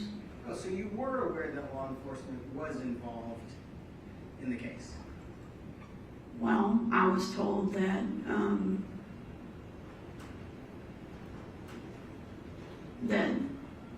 some police officer, I don't know if it was somebody that came in special or it was a police officer that's assigned to the hospital, I don't know, but talked to Nigella. Okay, so there was a police officer that talked to Nigella, and you were aware of that, maybe before you got to Nashville? I don't think I knew that before I got to Nashville. I don't think we talked about that before I got to Nashville. When did you have that conversation? I don't recall the exact time that I had that conversation. That wasn't on your drive? on my drive, I'm talking about my daughter's best friend being on life support. Okay. Well, let's talk about then, let's move on, I guess. Let's talk about the decision to go to Jade's apartment. Sure. So you get in town, you meet with Miss Burks, and how long from the time when you arrived in town, shortly after lunch, was it before you and Miss Burks discussed you going to Jade's apartment? There wasn't an isolated discussion. Okay. With several discussions? Comments about how bad Bridget wanted to know. Okay. Was that like immediately that you got in town? No, immediately we were focused on Jay. Immediately focused on Jade. So, when did you actually go to the apartment? The night that I got there. So, Evening that I got there. 6 o'clock, 7 o'clock, do you have about approximate time? No, I don't recall the exact time. I know that by the time we got to our apartment, it was dark. It was dark, and this is February, right? Correct. Do you know if it was 11 o'clock at night? No, sir. Okay, so before 11, sometime after 4, maybe? It was closer probably to the 4, 5, 6, 7 time range. Did you eat dinner that day? I don't remember what I ate or if I ate. I don't even remember how much I slept. You think it was after dinner time? I don't know what time. I mean, dinner's variable for people and variable for me. And I'm not trying to be argumentative, I'm trying to figure out. It was dusk when I headed that way. It was dark when we got there. Okay, so maybe on the earlier side of the evening when you actually went to the apartment. Is that fair? Earlier being what time, sir? The 5, 6 instead of the 7, 8 kind of time period? I wasn't looking at a clock, so I don't know. It was dusk when I left the hospital. It was dark when we got to the apartment. I don't even remember how far the hospital was from the apartment. I cannot give you an exact time and feel like I am being honest with you on an exact time. Okay. So you and Bridget are discussing that she doesn't feel like things are moving fast enough and she wants someone to go. At no point during those conversations about you going to the apartment is it ever mentioned that, well, let me rephrase this question, let me back this up. When Bridget asks you to go to the apartment, is there ever a discussion about should we talk to police here before you go? It wasn't Bridget asking me to go to the apartment. It was a discussion between friends, best friends, about what can I do to help? Okay. What can I do to help? That's fair. So during this discussion between friends about what you could do to help, did you ever offer to contact police about going to the apartment? No. Did you ever call the Metro Nashville Police Department and say, hey, we think someone needs to go to the apartment? Has that been done yet? Has that been done yet? No. Did you ever reach out to Metro Nashville Police Department and say, hey, we're thinking about going to the She apartment? said she never reached out to him at all. No matter what you want to ask her if she said it, she didn't reach out to him. I understand. You're asking the same question. In different ways. I want to make sure that everybody understands it. Did you ever call the police and say, after I eat dinner, I won't go to the apartment? No, sir. Did you ever call the police and say, if I don't eat dinner, can I go to the apartment? No, sir. No. Just go ask your question and let's get to what question you want instead of repeating them.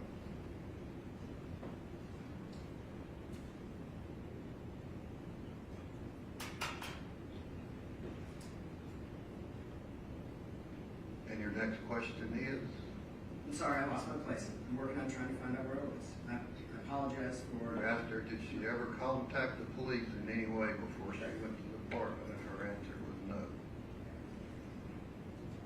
Did you ever discuss contacting the police with Ms. Burks or with any of the people that were going to the apartment? Not that I recall. Did you ever consider contacting the police? Not that I recall. And at that point, you didn't think that the police were involved in this case? Is that what you indicated? I didn't see anybody doing anything. Was it your impression that there was a criminal investigation going on? No. Did you think a crime had been committed? I knew It's some. not relevant to whether she thinks a crime was committed. It's her state of mind, and if she thought a crime had been Her state of mind doesn't have anything to do with it. So go ahead with your next question.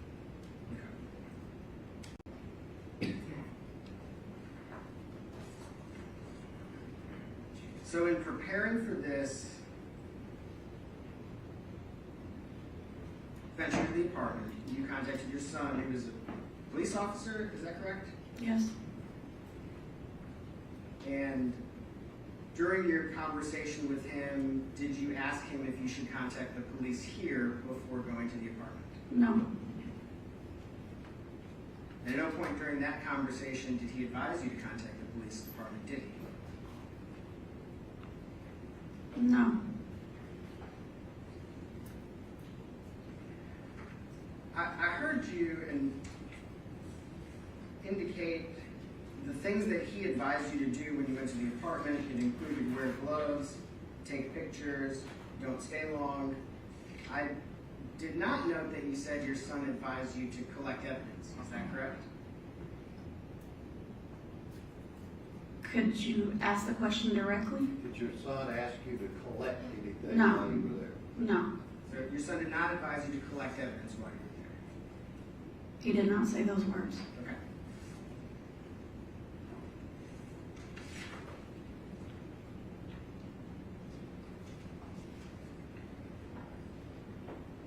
Did Ms. Burks specifically ask you to bring anything out of the apartment? No.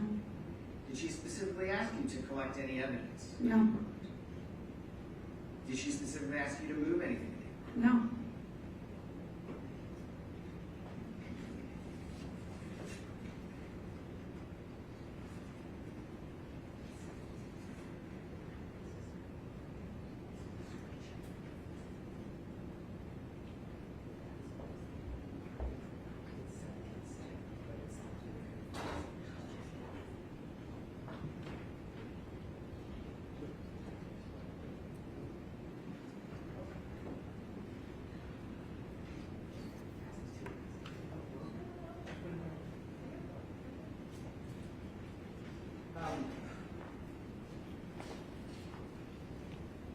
Ms. Franklin,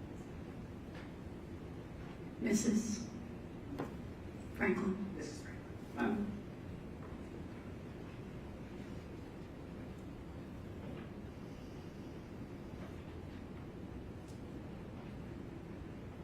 I want to show you this. Do you recognize this image? Yes, sir. If I represent to you that it's a screenshot from the first video that you put in, does that look accurate? I mean, without having them side by side, yes. Sure. Do you recognize this area that it shows? The counter? Yes, but that looked like Jade's apartment?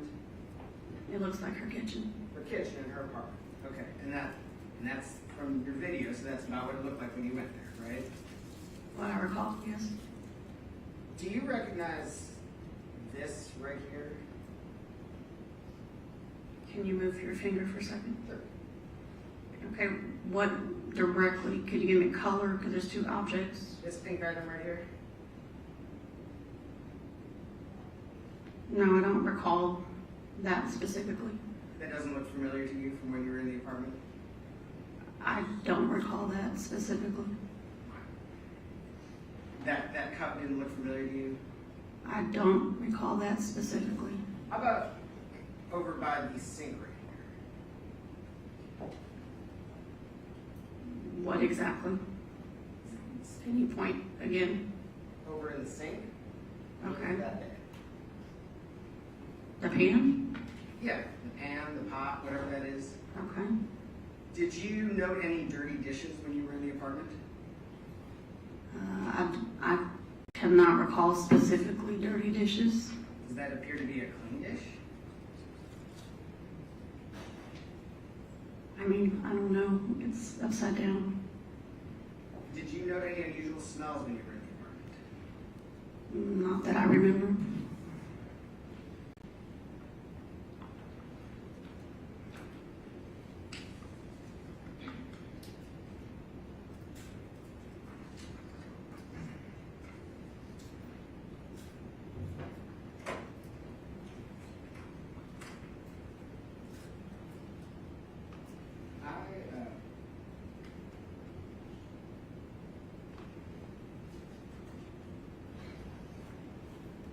Am I able to see if I can hook my connector up? So these have been introduced as the exhibits. I don't know the exact numbers, but these were pictures that you took, right? That you've already identified? Yes, sir. I'm going to flip through and just ask you a couple questions. Okay. This picture, which, can you just describe what's in this picture? The inside of Jay's refrigerator compartment. Is there a reason why you took this picture? I mean, I took pictures of what I thought was concerning or needed to be documented. What was notable or concerning about the refrigerator? I was looking for anything pink, Anything pink? liquid. So there's a pink lemonade in there? Yes, sir. And this you've already described as the camera, right? Correct. And here is and the windowsill, or the window shade is up in this picture. Is that correct? Correct. And the camera is in the bedroom on this windowsill, correct? Yes. And we noted in the other picture that I just showed, the screenshot, the camera's not in the kitchen, right? Correct.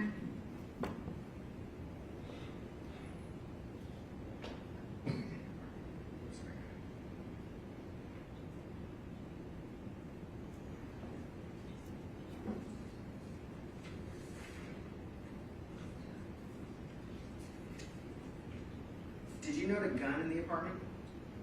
I'm sorry? Did you see a gun in the apartment?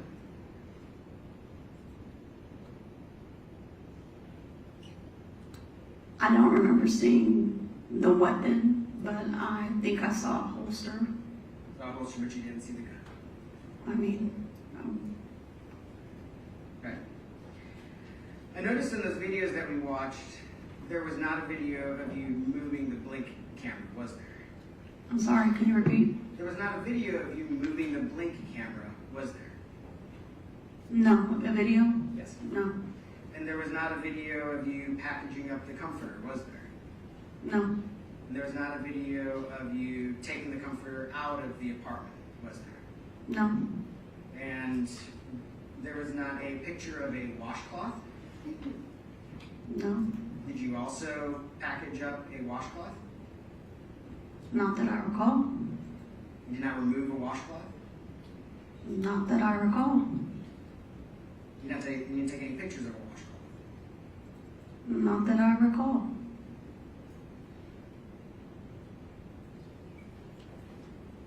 Were you the only person who touched the comforter?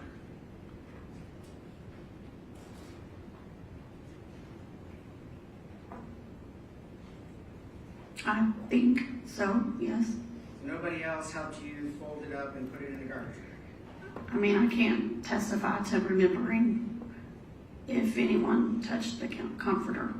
And that's not part of the videos that you took while you were in there, right? No. Did you bring the garbage bag with you? Yes. Did you have to go to the store to buy the garbage bag? No. You had it with you already? No. Where did the garbage bag come from? I don't know because I didn't leave the bedroom. I said, get the garbage bag. So it's possible that came from Jane's apartment? Yeah, I mean, we didn't bring one with us. That I'm aware, no one had a garbage bag with them when we arrived. Oh, I'm sorry, I misheard you. You didn't bring a garbage bag with you? No. Okay.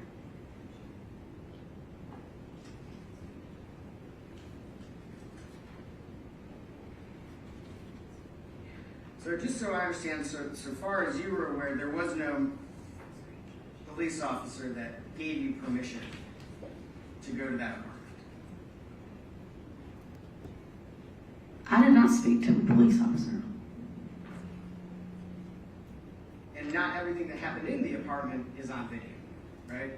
No, I didn't record nonstop.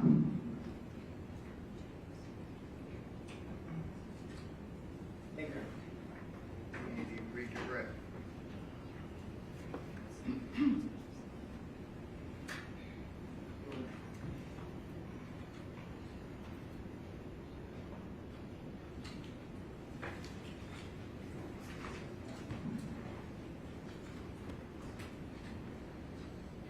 Mr. Franklin, you were asked many questions about the time you were out there. What's your question? Did you happen to notice that there was a clock that was captured in the video with the time on it? Yes. I heard as published that it's the first video still shot. Okay. And do we see the time? What is the time? 6:39. Counsel asked you a number of questions about your relationship. You testified about Ms. Burks, Bridget, and when you learned that Jade was pregnant, was she supposed to tell you that? Bridget or Jay? Ms. Burks, Bridget. Bridget telling me about Yes. Jay being pregnant? You find out later that it was supposed to not be told? Oh, I mean, no, I found that out when she told me Okay. that she was pregnant. So that's how close you are. Yes. Nothing. Any other questions? Ms. Franklin, do you know if that clock in that video is accurate? Hang on, let him. Oh, I'm sorry. Go ahead. No. Have a seat, General Moore. What are your questions? Ms. Franklin, get back up. Do you know if that clock is accurate in that video? I'm assuming so. Have you ever been to Ms. Benning's apartment before? No. So you don't know if it's accurate, do you? No. Thank you. Did you have other questions? With respect to the questions about comfort, did you shake it out or fold it up? No, I folded it up within itself. So if there was something else in there, it would have been folded up in it. I did not spread it out. I didn't move it. I folded it up within itself and put it in the bag. Whatever was in the bag stayed in the bag. Yes. That's all. Was that how you were directed to package up evidence by your son? No one directed me the way to package. Now, nothing else, right? Okay. All right, thank you. You can step down and have a seat.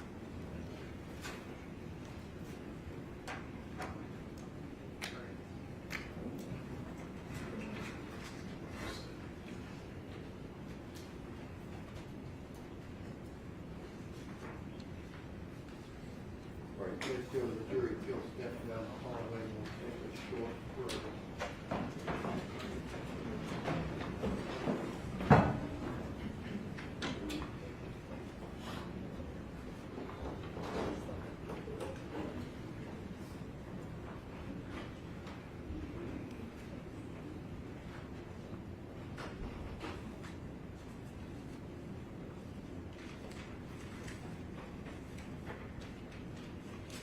All right, we'll be at a 15-minute break. Court in a 15-minute recess.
No.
But it's helping. Right.